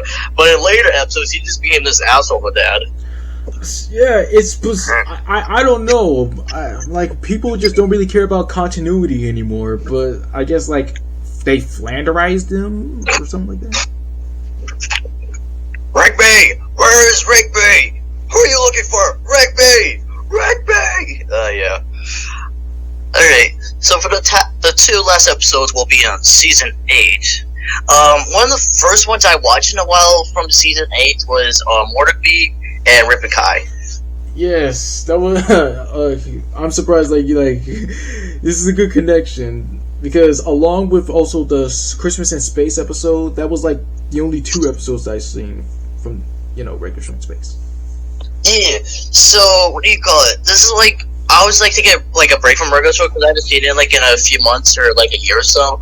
And I saw this episode at my cousin's house when I was visiting because they had like a party and we were just watching Cartoon Network on the big TV. I was like, wait, when did regular show go on in space? I was like, wow. Yeah, that was really awesome. And then finding out that it was a whole tree dome and everything, I was like, whoa. And I just got in the scene where both him and Mordecai get into like the teleport machine, and they just switch like body parts and everything. I was like, what the hell? What did I just walk into?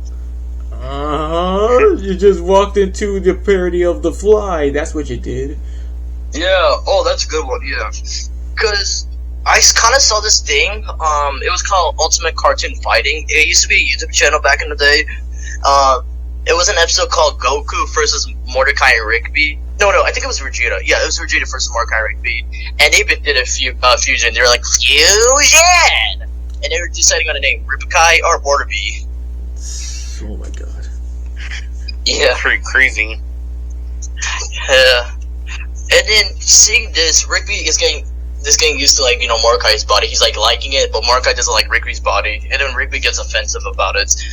But the craziest part is like when Muscle Man went to the teleport machine with them, and then Rigby became this Mordecai / Muscle Man beast. Mm-hmm. Yeah. But really, the space episodes, I have no problem with them, but this is like the ones I haven't seen the most, but that was like my favorite one from Season 8. Yes, same as you. Alright. The last episode, of course, a regular show epic battle. Oh, this was a very awesome and emotional special. Yes, I agree. Yeah. Like, this epic battle happening, and then the part that really got me was like everybody like moving on with their lives and then having their own families. It was just really nice to see him, and I really got emotional. Like, I kind of teared up a little. I was like, oh my god, my childhood came up to this. I'm like, I still think regular show because of this. Yep. And of course, they even like made statues of Pops and his dad after they died. Yeah. All set to David Bowie's Heroes to make it even much more impactful. Yeah. Yeah. And yeah. I mean, yeah, sometimes that's what they do in like movies and shows. Like they do characters will make funerals for people who died as heroes. Mm-hmm. And yes, it was because of Pops. He had to sacrifice himself along with Anti-Pops, which was really nice. Like, wow, Pops was truly one of the best characters ever. And, them putting statues for their honor was especially great. Especially when they took like that big old picture. It was wow. Everything just came to this moment. I'm like, I've been watching this show for like 7 years, and it came to this point. I was like, I love this show. And of course, like the biggest one for me is revealing that up in the clouds in heaven that there's this big TV and the tape of regular show just comes out and Pops is just jolly good show. He's not wrong at all. It was a great show, and that was a great ending to a really great show on Cartoon Network, folks. Yeah. Alright, with the cast, we start with the myth, the legend, the creator, the voice of Mordecai, J.T. Quintel. Yeah, just starting off, he's like one of my inspirations to go into like animation as well, which include like of course like writing and voice acting and character designing and all that stuff. But I just thank him for making one of the greatest modern Cartoon Network shows of all time, and just being a naturally awesome dude as well. Because reading the trivia, it said that like he almost never really yells in real life, but when he does as Mordecai, it's kind of a little bit surprising though, and because he's normally just a cool dude, and in addition of Mordecai, like using his normal speaking voice, he also voices other characters like High Five Ghost as well, and like other minor characters here and there. But everything he does is just straight up anything but regular. You heard that? And you want to explain his before he made regular show, you want to talk about his other works he done in Cartoon Network? Oh, right. Before regular show was even a thing, yes, he did, like I did say before, he worked on shorts like 2 in the AM PM and The Naive Man of Lollyland. And also, he did work with other creators. No, speaking of which, yes, he attended Cal Arts, the animation college, along with Dorf Van Orman and Pendleton Ward. And let's see here. They also worked on The Marvelous Misadventures of Flapjack before getting their own shows. It's hilarious. It's really cool. True that, and I thank him every day for as you were saying, creating one of the best, Cartoon Network shows at the time, and still is to this day. For him and Mordecai, I give them an infinity. I just thanked him so much. Yes, I agree. Alright, next up, Mordecai's bro, sometimes getting in fights here and there with punchies, Rigby, voiced by William Sallers. Boy, does he have range. Like, this was my introduction to him in regular show, but what I found out else, that he also got to voice Dr. Otto Octavius, aka Dr. Octopus, in PS2 Spider-Man. And boy, does he voice him very well. PS5. He make him sound menacing. PS4, you mean? PS4. Yeah, PS4. Did I say PS3? Shoot. PS2. You said PS2. That's worse. I'm sorry. Wow. No, but yeah, William, he just have good range, especially with voicing other minor characters in the show. But Rigby was the goat for me. I was really surprised to find out that he was also in iCarly. Yes. Wait. Oh, he was? Yeah, he appeared in the episode I Cook. Yeah. Yeah. Oh, speaking of iCarly, yesterday morning or after church, I believe it's not church, but anyway, you know that episode you're talking about where Sam tried to get her mom out of jail in Vegas? Yeah. I got to see it. Yep, how do you think of it? No, it's pretty decent. It was really stupid of Gibby to spend all of that money they earned to that random scam guy, thinking that was a moon rock. Also, I forgot to tell you this. A few days ago, I was messing around YouTube, and I went to my shadow editor thing, and I found out that there's a function that you can put in your genders. Yeah, I did that a long time ago when I started YouTube. I actually did not know that was a function, so of course I put he, him. Well, the whole time the YouTube was at, yo, is he a female or a male? Let's decide. That was funny. Let's go back with the cast. Yeah, William, he was the second voice actor on the show with the most credited roles, and yeah, that's really incredible. Yes, I give him infinity for being 100% Rigby. Yes, sir. Now let's talk about one of the goats of the show, Sam Marin, taking on Pops, Benson, and Muscle Man. Boy, that kind of range, from a high-pitched sweetheart like Pops, an anger man like Benson, and a ooh Muscle Man. And always says, "Mom, Mom," all that. That's got to be a lot of talent and a lot of range for that. Yeah, but fun fact, Benson's his regular voice. Oh. Yeah. And it's funny though, yeah, because when I found out, I was like, there is no way. That's actually really cool though. And seeing him do it in real life, how he can be able to just jump back and forth is perfection, and everybody just likes it. Especially 2 instances where he was like arguing with himself, and well, again, another different skit. Yeah.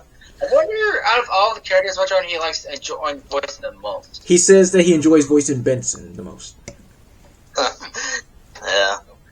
But yeah, for all three of the characters that he gave them Infinity, along with Sam Aaron, he did awesome. Yes, and what's interesting though, he was offered a job, and like he was working at Disney before, but up until when he heard that J.G. Quintel got the green light for regular show, he ditched Disney to go help him out. Yeah, that's really good cool. thing. But you know what's so funny though? He did actually work on a Disney show called Gravity Falls. Oh. He played like this pony character in the later seasons. Oh yeah, I remember the name. It was like Celeste Belle, Labeth the Belle. Yeah. Was that during the Armageddon arc? You mean, was it part of it? Was it? Think so? Maybe. I don't know. It's been a long time. No. Yeah. I mean, like, I think that was one of the episodes when Mabel was creating Mabel Land or something like that. She refusing to like grow up until the court episode or something like that. Oh, okay, yeah. All right, but yeah, still, he's awesome. And now for a more awesome guy himself, the legend, Mark Hamill. Yeah. Oh yeah, and boy, he has a lot of roles in that show. Because I watched a voice compilation of him, and boy, it like came coming up like he also voices this character and that character in regular show. And not only that, he had shown so many roles in regular show. Like, holy moly! I know he's a great guy, but man, give a guy a break. No, but he liked to take on a challenge. So yeah, this was my introduction to Mark Hamill, because others would have been like Luke Skywalker or Joker, but this was my true introduction to him. It's the same as you. It just shocked me so very much about like, oh yeah, I have heard of Star Wars. They're like, whoa, Luke Skywalker, and whoa, Joker. This guy is amazing. He's one of my favorite people of all time. Yeah. And all the characters he voiced in regular show, which one do you like the most, and which one is the most famous that he has voiced? Skips. Yeah, definitely. Everyone likes Skips. He's wise. He's strong. He's awesome. He's everything. Wait, guys, I think I've seen this before. You do? What do we do, Skips? Don't worry. I think I know the way.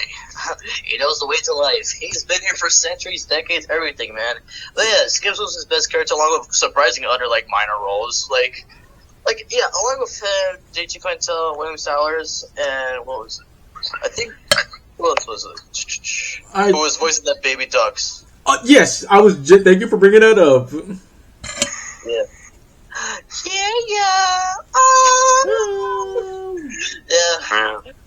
Yeah. This is so awesome. And then even though he was like never like in like behind the scenes or like anywhere like near regular show related videos, he still thanks the show to this day when he tweeted about like the final episode and everything. Well, I bet he did. Wonder how come he's never been behind the scenes. I mean, he is a main character after all. Well, sometimes behind the scenes, like he would often talk about Star Wars stuff, and everybody would drop what they're doing to listen to him. Yeah. Yeah, because when Mark talks, you listen. Yeah, you gotta listen to the Skywalker. Yeah, it's cool because after I was watching regular show, I got introduced to him again in Adventure Time, where he played the Fear Feaster. Yeah, buddy. This is with Mark with his range, especially when he does like that, dark creep kind of voice. He's like, yes, and everything else. Like, it's just spectacular. And despite all that, he's still like a good friend, and he is wise at the times. Like, he's basically the voice of reason out of the group. He is. Yeah, true. Mm-hmm. But yes, for Mark and his incredible work with Skips, one of the best characters, Infinity. Benny. Of course, he deserves an Infinity. He's not only a great actor, but a great range voice actor. Mm-hmm. And now, with another main cast member, Roger Craig Smith. Yep.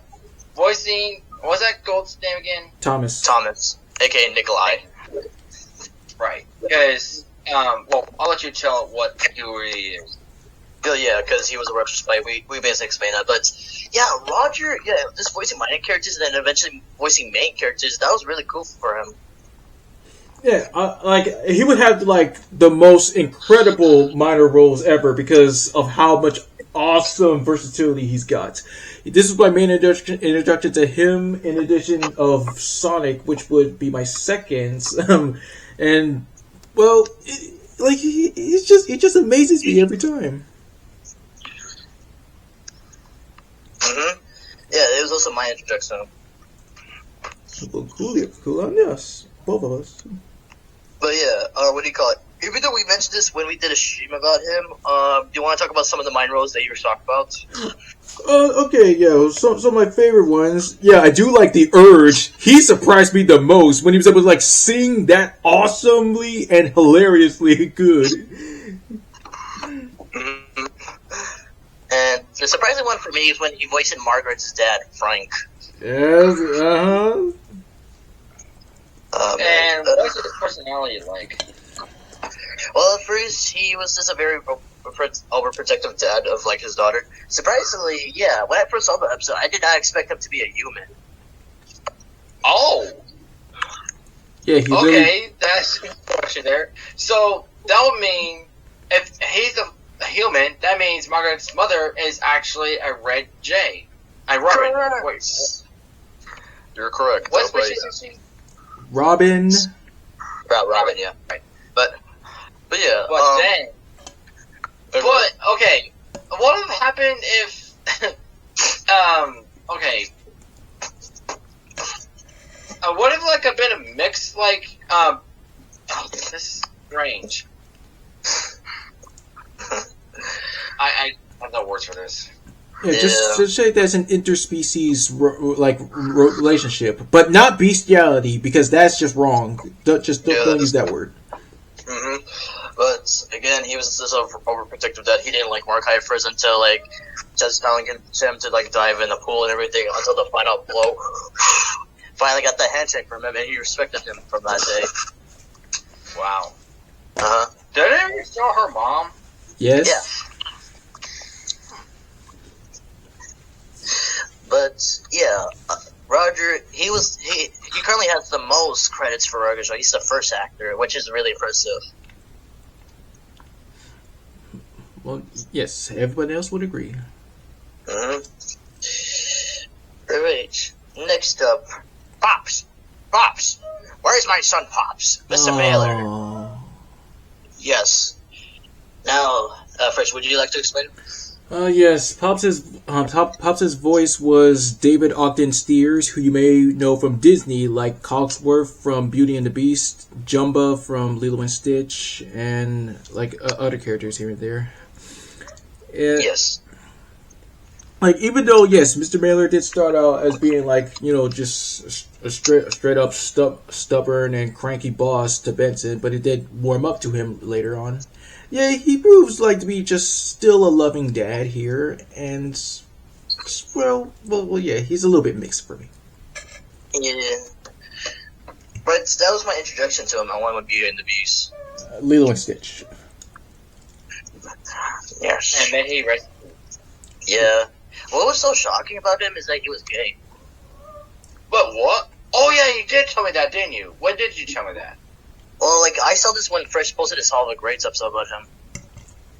Oh, that's where I heard it. But yeah, that is still shocking. But yeah, I still think he was a great voice actor, and that I love that Irish accent he had. Like, he also voiced that guy and that butcher guy from Pocahontas.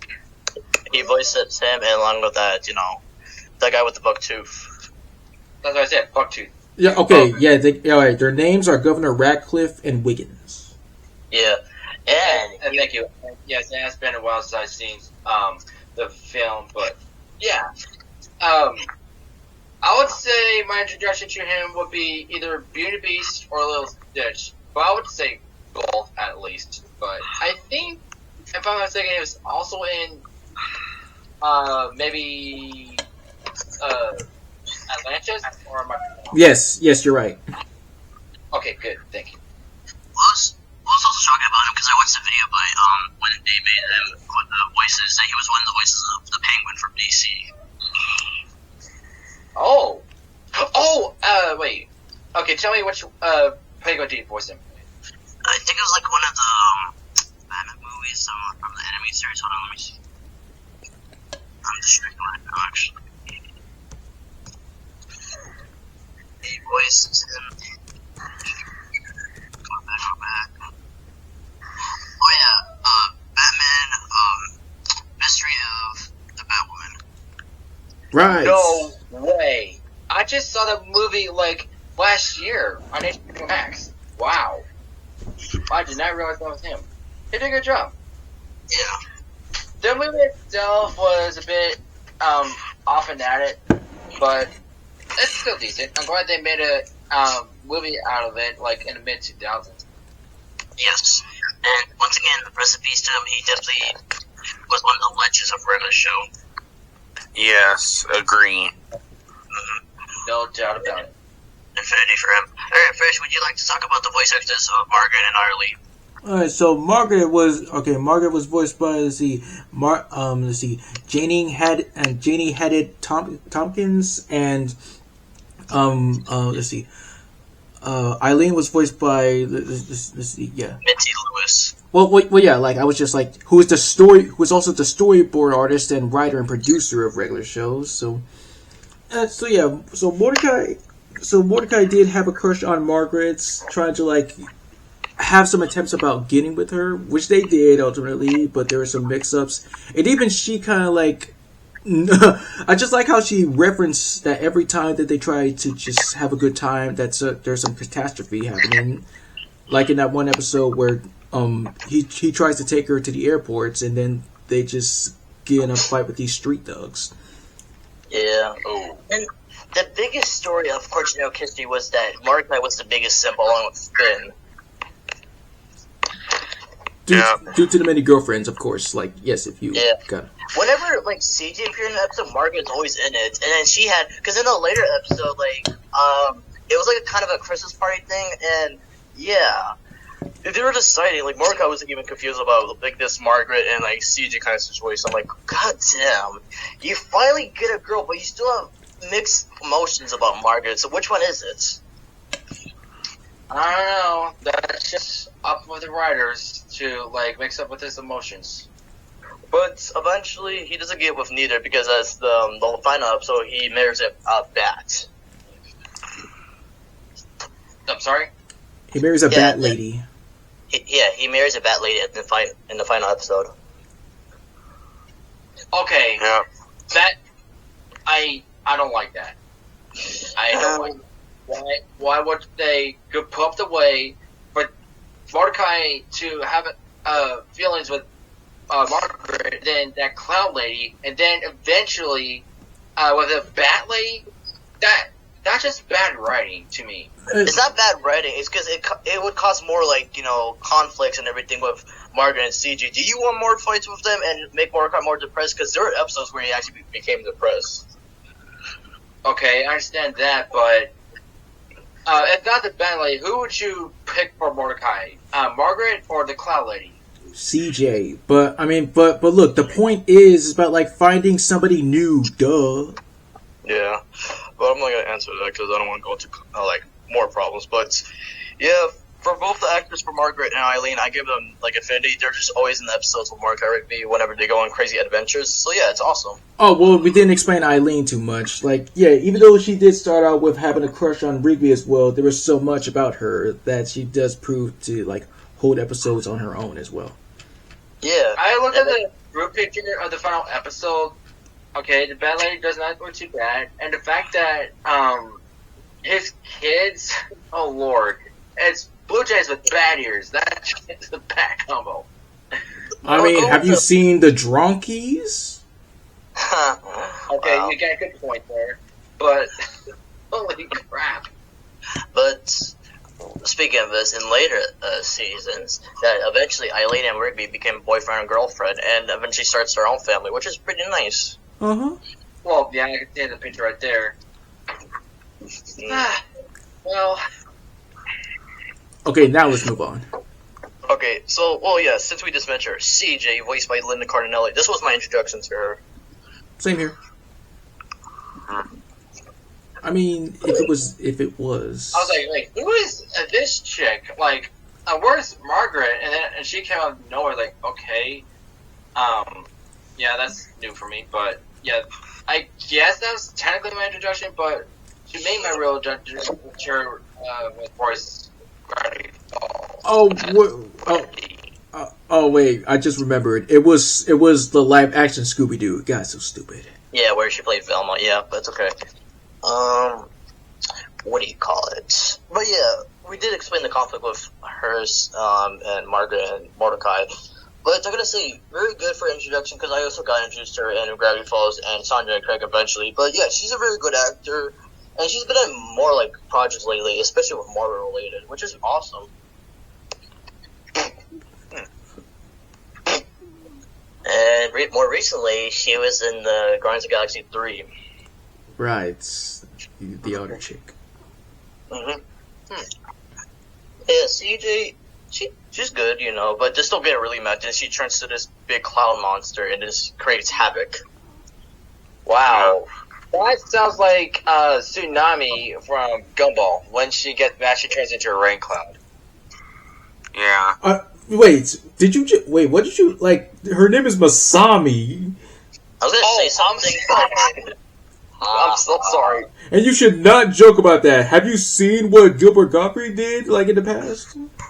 Dang. What do you mean? Okay, listen closely. Yeah, after the Japanese tsunami happened, Gilbert Gottfried got in trouble by making jokes about that, and that cost him his job of voicing the Aflac duck. Well, that explains it. Gilbert Gottfried, god dang it, what is wrong with you? Hey, Don't you disrespect the dead? Yeah, I was gonna say. I know, but if they do something like that to freaking cost his job voicing the iconic Aflac duck, I mean, come on, dude, don't disrespect. Yeah, that's where the phrase "too soon" comes from. Yeah, thank you. Yeah. I mean, come on. I mean, as bad as what C.J. Miller did of the you-know-what joke, but for the fact that a dangerous tsunami that wiped out half of Japan, for all I know, and probably thousands of people died, and you decide to make a joke about it, Gilbert Gottfried, man, you should watch where you talk.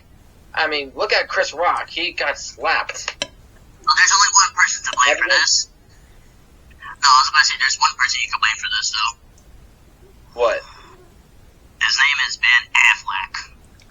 Okay, alright. Okay. Despite Gilbert Gottfried making that joke, I still respect him. I still think he's a great guy. May he rest in peace to him. About his trouble doing, I should not just represent that. I'm just shocked and all that. Very sorry, Gilbert Gottfried. What's going on with the cast? You're not sorry, you fool! For CJ and Linda Cardinelli, I give them both Infinity. Yes, infinity's for everybody. Yeah. Let's move on. Yeah. Now, with the Guardians of the Eternal Youth, yes, they were really surprising, just being babies, as I said earlier yesterday. But the actors that played them, like the leader was played by Damon Kay, and the others were played by Robert Ekin Downs, Roger L. Jackson, Judy Quintel, and Troy Baker. Amazing. Yeah. But literally, since we brought up the babies, let's bring in their brother, Clark Bain, voiced by Troy Baker. I was really shocked by his performance. It was awesome. Yes, he still does nail, versatility, jumping from good to evil, just like that. And other different characters that he did play was, of course, your most favorite one, Park Avenue, the spray paint guy. Yep. Say the suckers, oh, dang. Yeah. Yeah, and it's funny because Troy used that same voice for when he voiced Jazz of the Transformers games. There you go. But for Troy Baker and Roger L. Jackson and David K., Robbie Hackett Downs, and JJ Control, yes, Infinity. And speaking of Robbie Hackett Downs, he voiced a very cool character at first. Yes, that would be Gary. Right, yes. That was my introduction to Robbie Hackett Downs. Yes, yeah, me too. Skips. I just like how his voice is, yes, just laid back a little bit, you know. Yeah, he's a very good friend of Skips. Yeah, when the time calls. He's still, yes. I give him Infinity. No surprise there. Alright, next up, we bring on Courtney Taylor. Yes, the voice of Starla. Who? Muscle Man's girlfriend and now wife.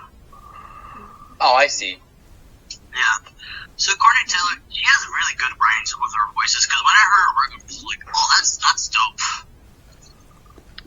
In addition to playing Starla, she did also voice Audrey. Yes, that is true. And she also played Benton's family from that one scene. Well, yeah, his mom and sister to be specific. Yes. And what do you call it? What else? She was Rigby's mom. Yes. And she played that angry lady from that cake episode for Mr. Maillard. Yes, sir. The angry Karen. Clearly, lady, you can't read. But she was also the cake worker who roasted that lady. Thank you, cake lady. Yay! She also played Starla's sister, Peggy. Wait a minute, she had a sister? Dang. Yeah, she also played, what do you call it? Starla's niece, who was crying. Remember that episode when Muscle Man was having those nightmares? Oh, yeah, something that What's-His-Face used to be afraid of. And she is the voice of KO. Yes, that was surprising. Actually, she's the second voice, but yeah, it's still cool. Wait, who was the first? Okay, now I have to go back.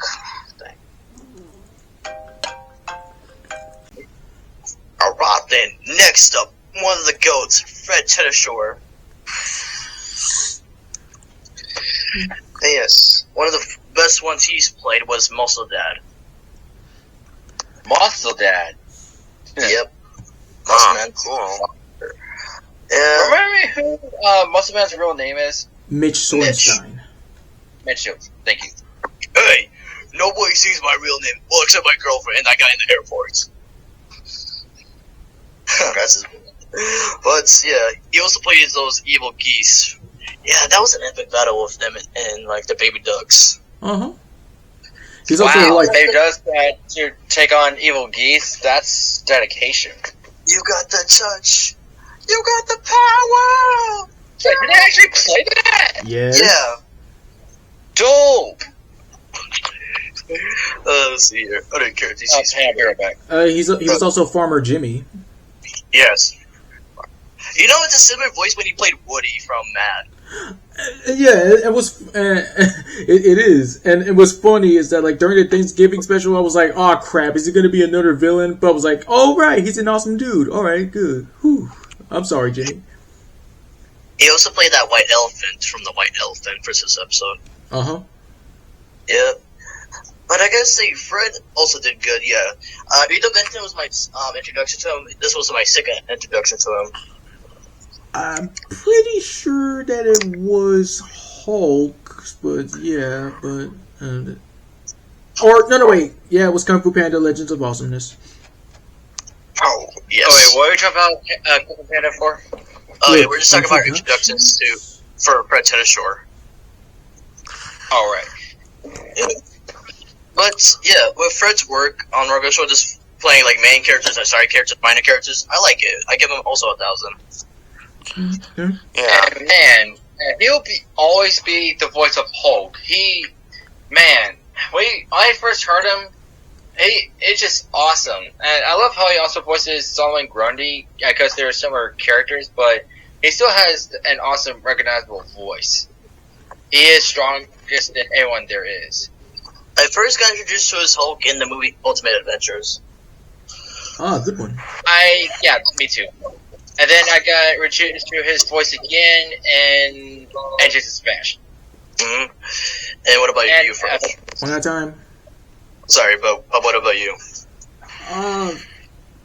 Okay, yes. Like there was like some dude creating this fan-made Superman versus Hulk fight. He used some of Fred Tatasciore voice clips from stuff like Hulk versus. So yeah, that's where it came from. Yeah, the Hulk versus movies, they featured Hulk fighting Thor and Wolverine. I know, I've seen the film. Wolverine is my most favorite one, even though it ended on a cliffhanger, but I still enjoyed the movie, mainly because of Deadpool, but still, I enjoyed it. Well, yeah, just educated people who haven't seen it. Yeah. Alright, next up, another GOAT of the show, Steve Bloom. What else can we say? Just one of the many surprising ones that you wouldn't really expect from him. My main one, of course, would be like Carter when he and Roger Craig Smith respectively played Carter and Briggs when they were like, "Oh yeah." But my favorite from him is Tecmo. Yes, keep on. And also Moso Bro, he surprised me the most too. And Leon, the homeless guy Benson was talking to. Let's see here. What else was there? Oh yeah, Sensei. Remember that guy? Oh yes. Oh yes. Mm-hmm. He was also like one of the astronauts that he and Mark Hamill voiced in the Grilled Cheese Deluxe episode. Yep. Oh man. But as I said before, he's also one of the best ones. And yeah, I say Steve did really good. As same with Fred Tatasciore, my introduction to him was Benton, and of course second was regular show. Pretty sure Superhero Squad. When I heard his version of Wolverine, I was like, nah, we like regular Wolverine better because of the dark and badassness. Yeah. Yeah, because we voiced Wolverine, no offense, it just gave him a lighter tone, but yeah. He always will be Wolverine. Well, my second favorite Wolverine besides Hugh Jackman Wolverine. Yeah. Alright, but for him, I also give it Infinity. Yeah. Oh, obviously, he's the GOAT. And of course, it took me a long time as a kid to find out that he voiced Starscream, and it's hard to recognize because the way he voiced it sounded like almost British, but not really. But man, when I saw like a fan like meet him at Comic-Con, I was like, wait, that was him the whole time? Boy. Mm-hmm. Alright, next one. One of the OG GOATs from season 1, Jeff Bennett. Oh jeez, here we go. So yeah, before J.T. Quintel took over as the voice of High Five Ghost, it was actually Jeff Bennett for season 1. Really? Yeah. And like here and there, he's been voicing like minor characters, of course.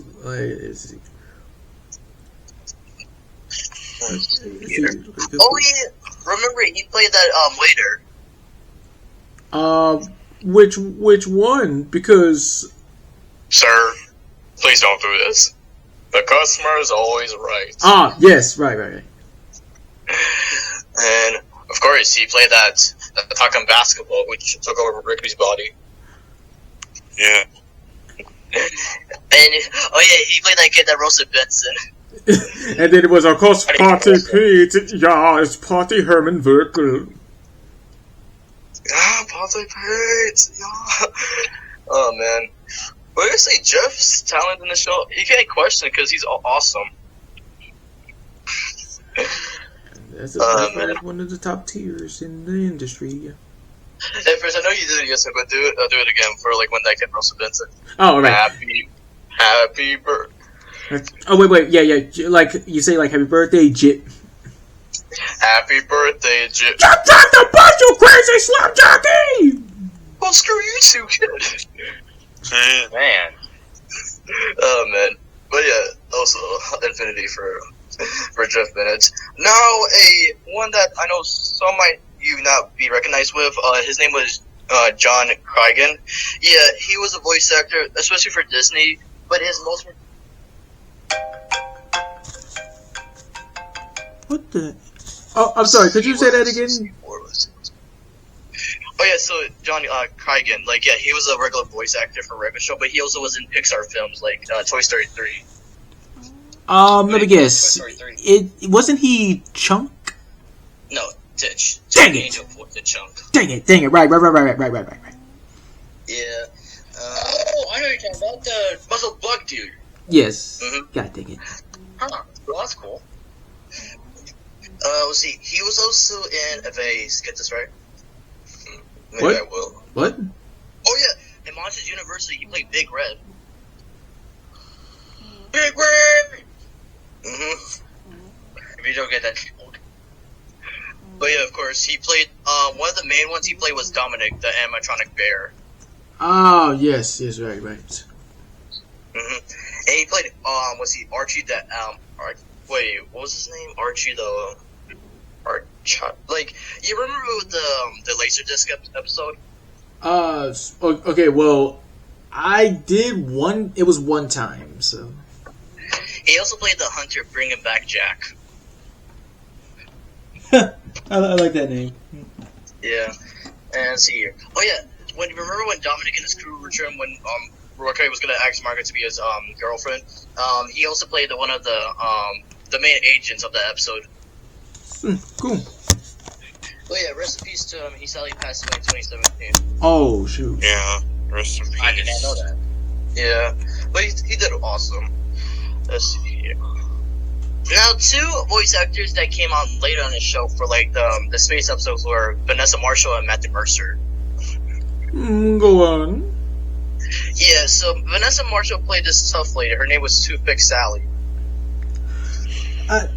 Okay, like I've been away again for the space episodes, but it's good to hear. And Matthew Mercer played two characters from the space episode. His name was bless you. His name was Chance Short Shots, and he played the green robots. What was his name? Hold on. Let me go back here. His name was Recap Robots. But yeah, again with the space episodes, just a little fade away, but it was cool to find out they were in the show. Now another shock was Grey Delisle. Yeah, I mean, like, we did explain about Desdemona, how, like, being, like, Skip's love interest, and she played her perfectly, just like she always does. But I would say she brought her kind of, like, a funny A-game in the Happy Birthday song contest episode. Like, she was playing, like these, like, three separate women that were trying to, you know, win the birthday song. Like, she was playing this one chick that was, like, twerking and stuff. It was hilarious. Oh God. The one kid judge was kind of, like, aroused. He was like, whoa. Whoa, yeah, buddy. But yeah, it was pretty If I was mom, like, young man, Junior. And what's funny is that his mom actually was one of the singing contestants. He was like, Mom, get off the stage! Oh, yeah. oh man, that's even worse. That was embarrassing. My God. Could you imagine? Okay, imagine this. You see, a random contestant, this kid doesn't know, and she's fucking like, yeah, I don't turn out as his mom. Boy, that's just wrong. Mom, come on, you're embarrassing in front of my friends. That's gonna haunt them for life. Truly. Oh, man. But yeah, also for Grey, no surprise, Infinity, she did awesome. And very good. Quite good. Alright, another surprising one, but from the start was Richard McGonagall. Yeah. He played characters like Peeps, the Big Eyeball, Karaoke, and Starla's father, and much more, even one of the main truckers. And yeah, I was really surprised about his talents. Yep, same here too. Yeah, because my introduction, of course, was Four Arms, but still, it was great that him, Fred Churcher, and Steve Bloom were in this cast. Yeah. So yeah, for him, Infinity as well. Yes. Yeah. Let's see here. Oh yeah, so yeah, we didn't mention Margaret's mother. Yeah, so yeah, her name was Denise, and she was voiced by Jennifer Hale. Oh. Oh, that's cool. Yeah, and she also played Mordecai's mom in one episode, and then later on, he got taken over by Katie Segal, who you may know as Layla from Futurama. Oh, god dang it, I can hear now. Yeah. Let's see, any other ones? Oh yeah, there was Phil Lamar. What does he feel? Oh yeah. He played that guy with the basketball head, Cash Bankins. Yeah. Wow, that was really cool though. But yeah, he did awesome. He also played a Steve Harvey kind of character one time as a host. Let's see here. Any other surprising ones? Oh, wait a minute. Yeah, Ermin Sherman. Wait, first you know that name, right? Ermin Sherman. Sounds familiar.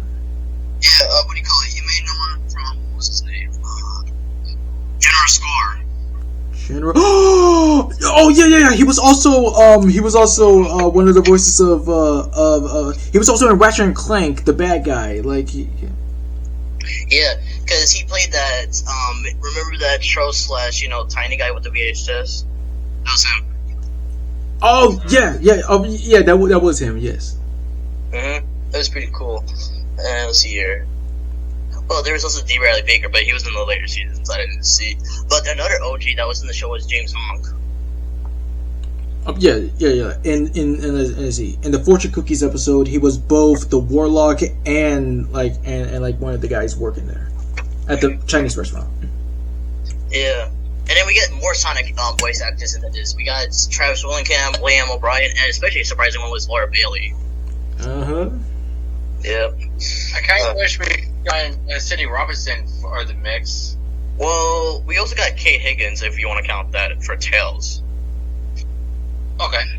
Yeah. And then a surprising one was Scott Bullock, who you may know as Dash from Danny Phantom. He played Coffee Bean. Coffee! Don't tell me that's also the same dude with the nipples. Yes. Right. Well, it was awesome. Let's see here. Oh yeah, surprising ones were Danny Cooksey when they were showing a flashback with Muscleman and High Ghost in high school. He played Reggie. Yeah, like who was designed to be like one. Oh wait, right, because I remember that Danny Cooksey was in Terminator 2, the kid with the mullet, and he was supposed to be a reference to for Reggie. And other surprising ones were Yuri Lowenthal. Yuri? Yeah, because he was in the episode High Score. Wait a minute. Don't tell me that he's... yeah. Yeah, he played that guy that congratulates Simon and Mikey for their score. Huh. Yeah. And speaking of Yuri, his wife, Tara Platt, was in the show, surprisingly, because she played that lady that got scared by Rigby from the Halloween episode. Yes, I do remember that. Give me candy, lady! And speaking of Sonic voices, in the TGI Tuesday episode, along with Roger Craig Smith, there was also Jaleel White, who played like two of the three ghosts. But yes, other surprising ones was Andrew Kashuni, where he played that Japanese host. Yeah, that was a good one. Yeah, he also played. Remember the episode where they were trying to get Benson a good gift for his work at the park, and they get him a mug? Oh yes, he played that guy Doug, who's supposed to be a reference to Gary Cole's character from the movie Office Space. It's also a reference to Patrick Bateman. Fun fact. Oh, shoot. Yeah, but he did appreciate his work as well. Let's see, there was Ben Diskin, surprisingly, at the later seasons as well. I think he was in like the earlier ones because I think he. Oh wait, that was Scott Bullock as one of the unicorns, right? Yeah. There was David Keckner, who you may know from. Oh, never mind. David Keckner, who you may know from other projects. Like, yeah, he was in Barnyard, American Dad. Let's see here, Anchorman. But yeah, he played Rigby's principal. Wait. Rigby's principal, huh? Yeah. Yeah. Let's see here. There's also Cortwood Smith, who you may know as Red Foreman from that Saturday show. He played Gene, the vending machine. Yes. Yeah, that was a surprise. Oh, yeah, I know who you're talking about, because I don't know who he was until, of course, that dude I follow on Instagram did like cartoon characters doing the banking special episode. And I had him play William or Dean. Now, a surprising one was Lex Lang. Wait, he played Barry. Like, first, remember Barry, the guy who was over dramatic with the scenes? Lex Lang. Okay, Barry. Remember when they were trying to get at the ultimatum, Oh my god, yes, that guy's so stupid. Every time when he gets punched, he was like, They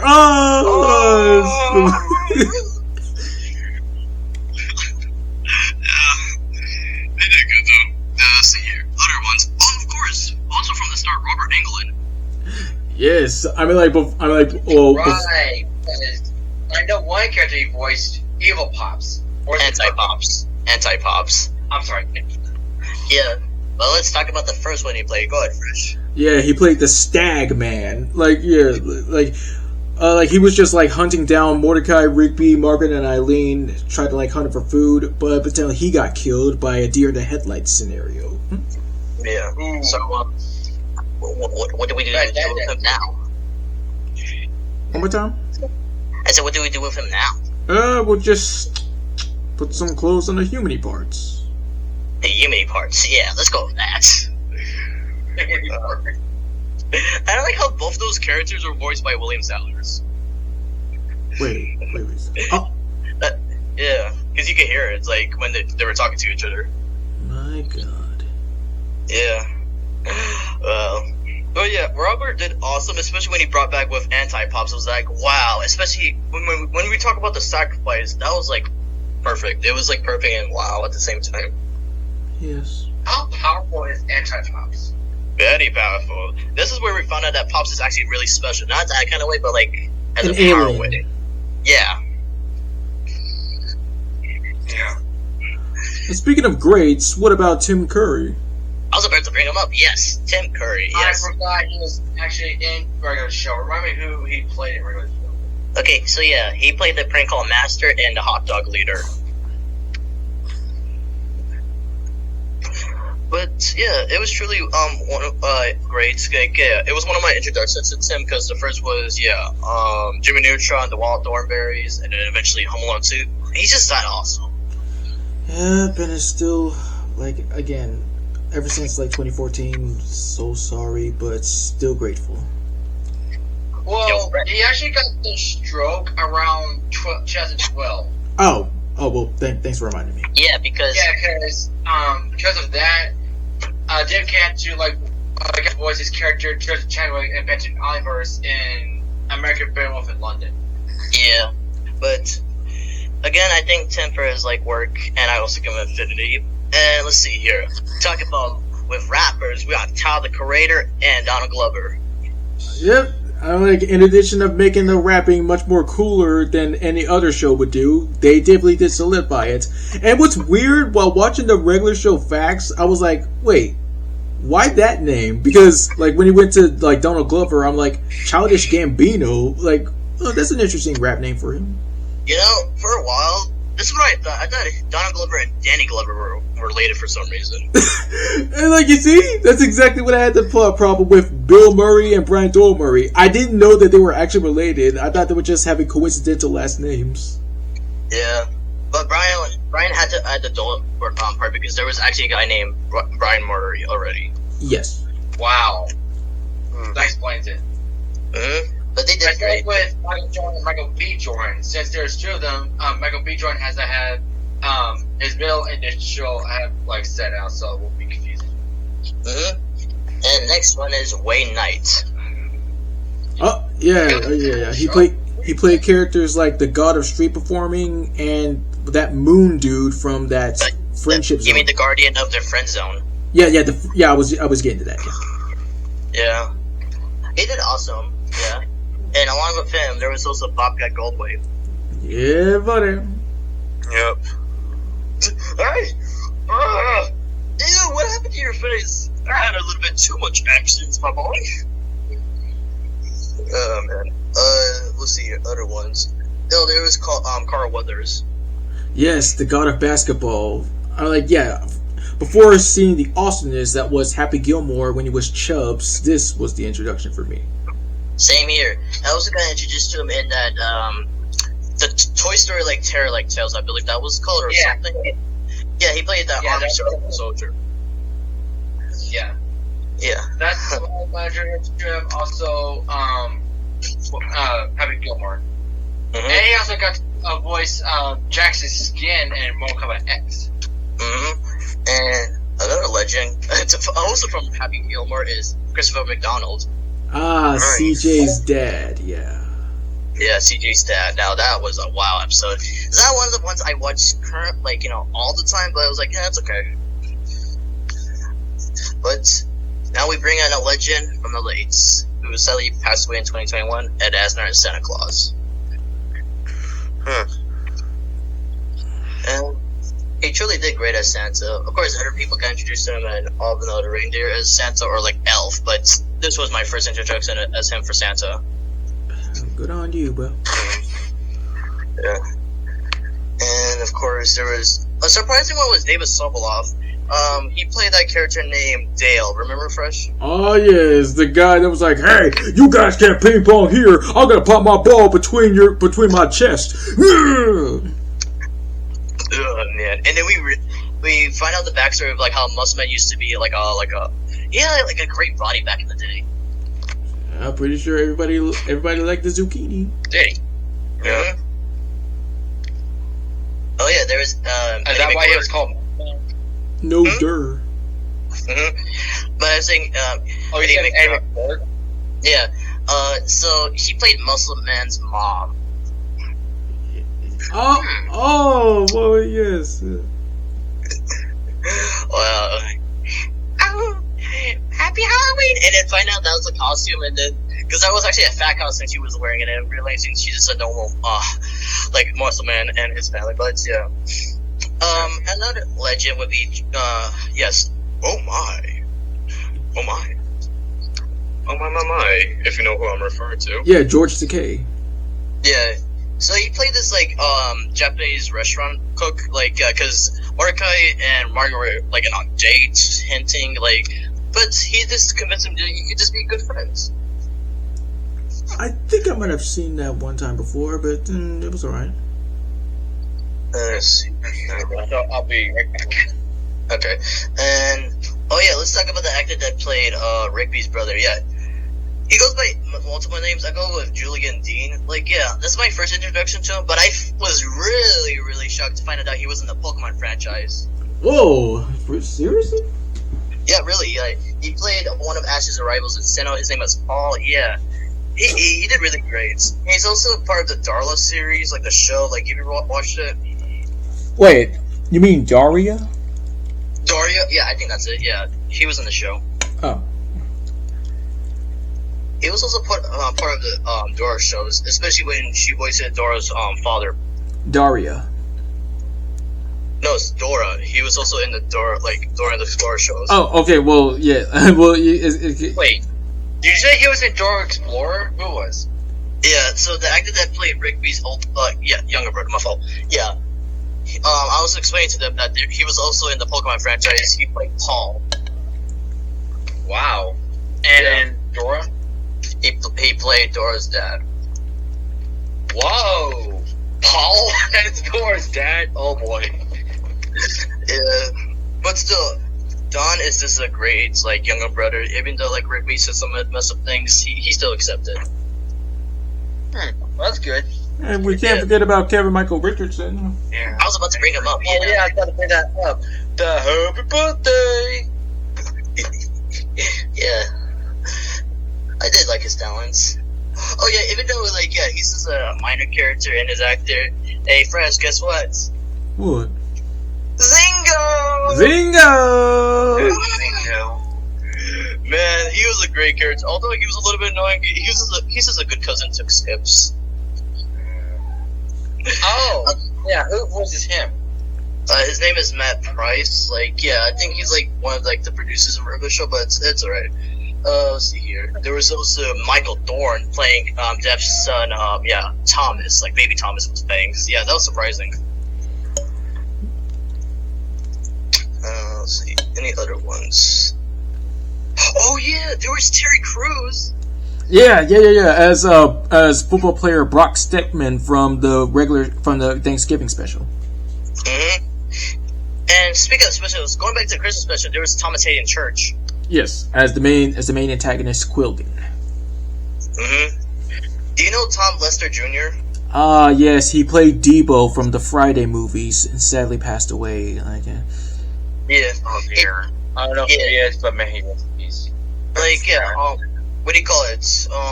He was in the regular show episode where, my mom, he played Bobby. Like one of Muscle Man's friends. And if you watch Zootopia, he played Fennec. Nick's partner in crime. Yeah. And he was also with a deep voice. Mm-hmm. He also was in Fishhook, so that was my introduction to him. And he did awesome. Fishhooks? Yeah, he was in Fishhooks. Who did he play in Fishhooks? He played Mr. Muscles, because he was just a clam with big ass muscles. Oh, I know who you're talking about. Yeah, I kind of liked that guy as a kid, but that's dope. And that's pretty much for my side. First, is there any stars do you want to mention? Let's see. There was. Let's see here. Oh, there was Josh Keaton. He played like this rap. He played this rap dude named Otto T. It was like, whoa, one of his many times playing a black dude. True. Oh wait, another time he played a black character was Ryan from Benton Reboots. Oh, and wait, Ryan and Simon being brothers, right? Yeah, Simon's older brother, because that's the one where Debbie played Simon. Right. Yes. And that's where Gwen has a crush on him. Yeah. Oh, hey, blanket, juice, sleep. Please don't look, Grandma.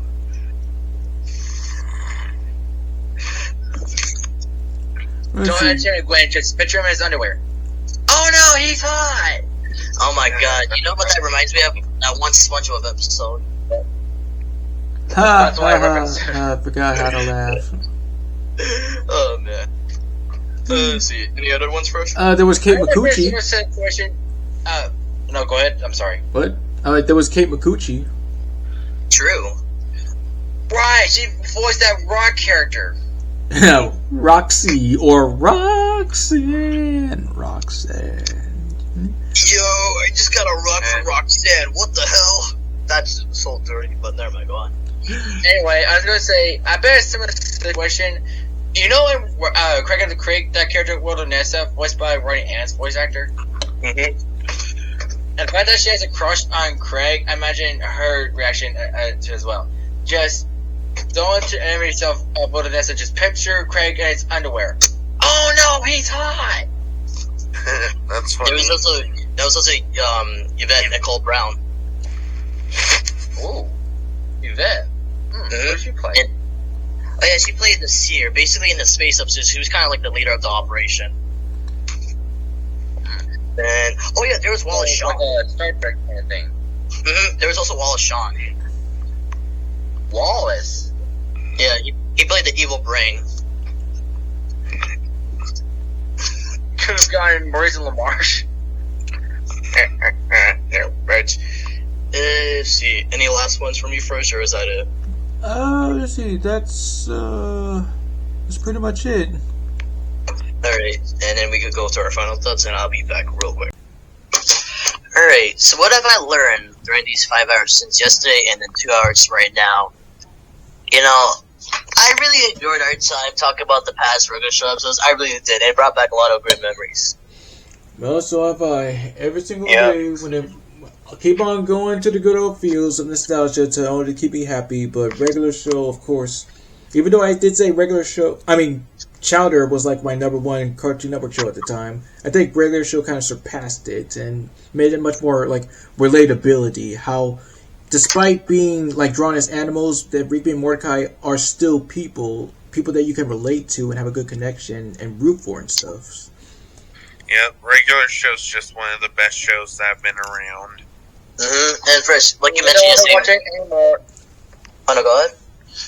I said, even though I don't watch it anymore because of how redundant it is, I still respect how people took time to create and stuff, and the cast is it's awesome and stuff. So I still respect that. Mm-hmm. And then, Fresh, as you were saying yesterday about the Mount Rushmore thing, yes, as the four would be like, yes, regular show, Adventure Time, Amazing World Gumball, and Ben 10. That's how you would put the perfect shows on Cartoon Network.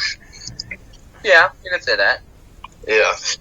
But surely, during these 7 years of regular show just going on and going off with a bang, just with that sad ending, and it was getting emotional, it just proves that you just had a really great childhood watching one of the best shows of Cartoon Network that ever lived. Yeah. True facts. Mm-hmm. And to end it off, stop talking!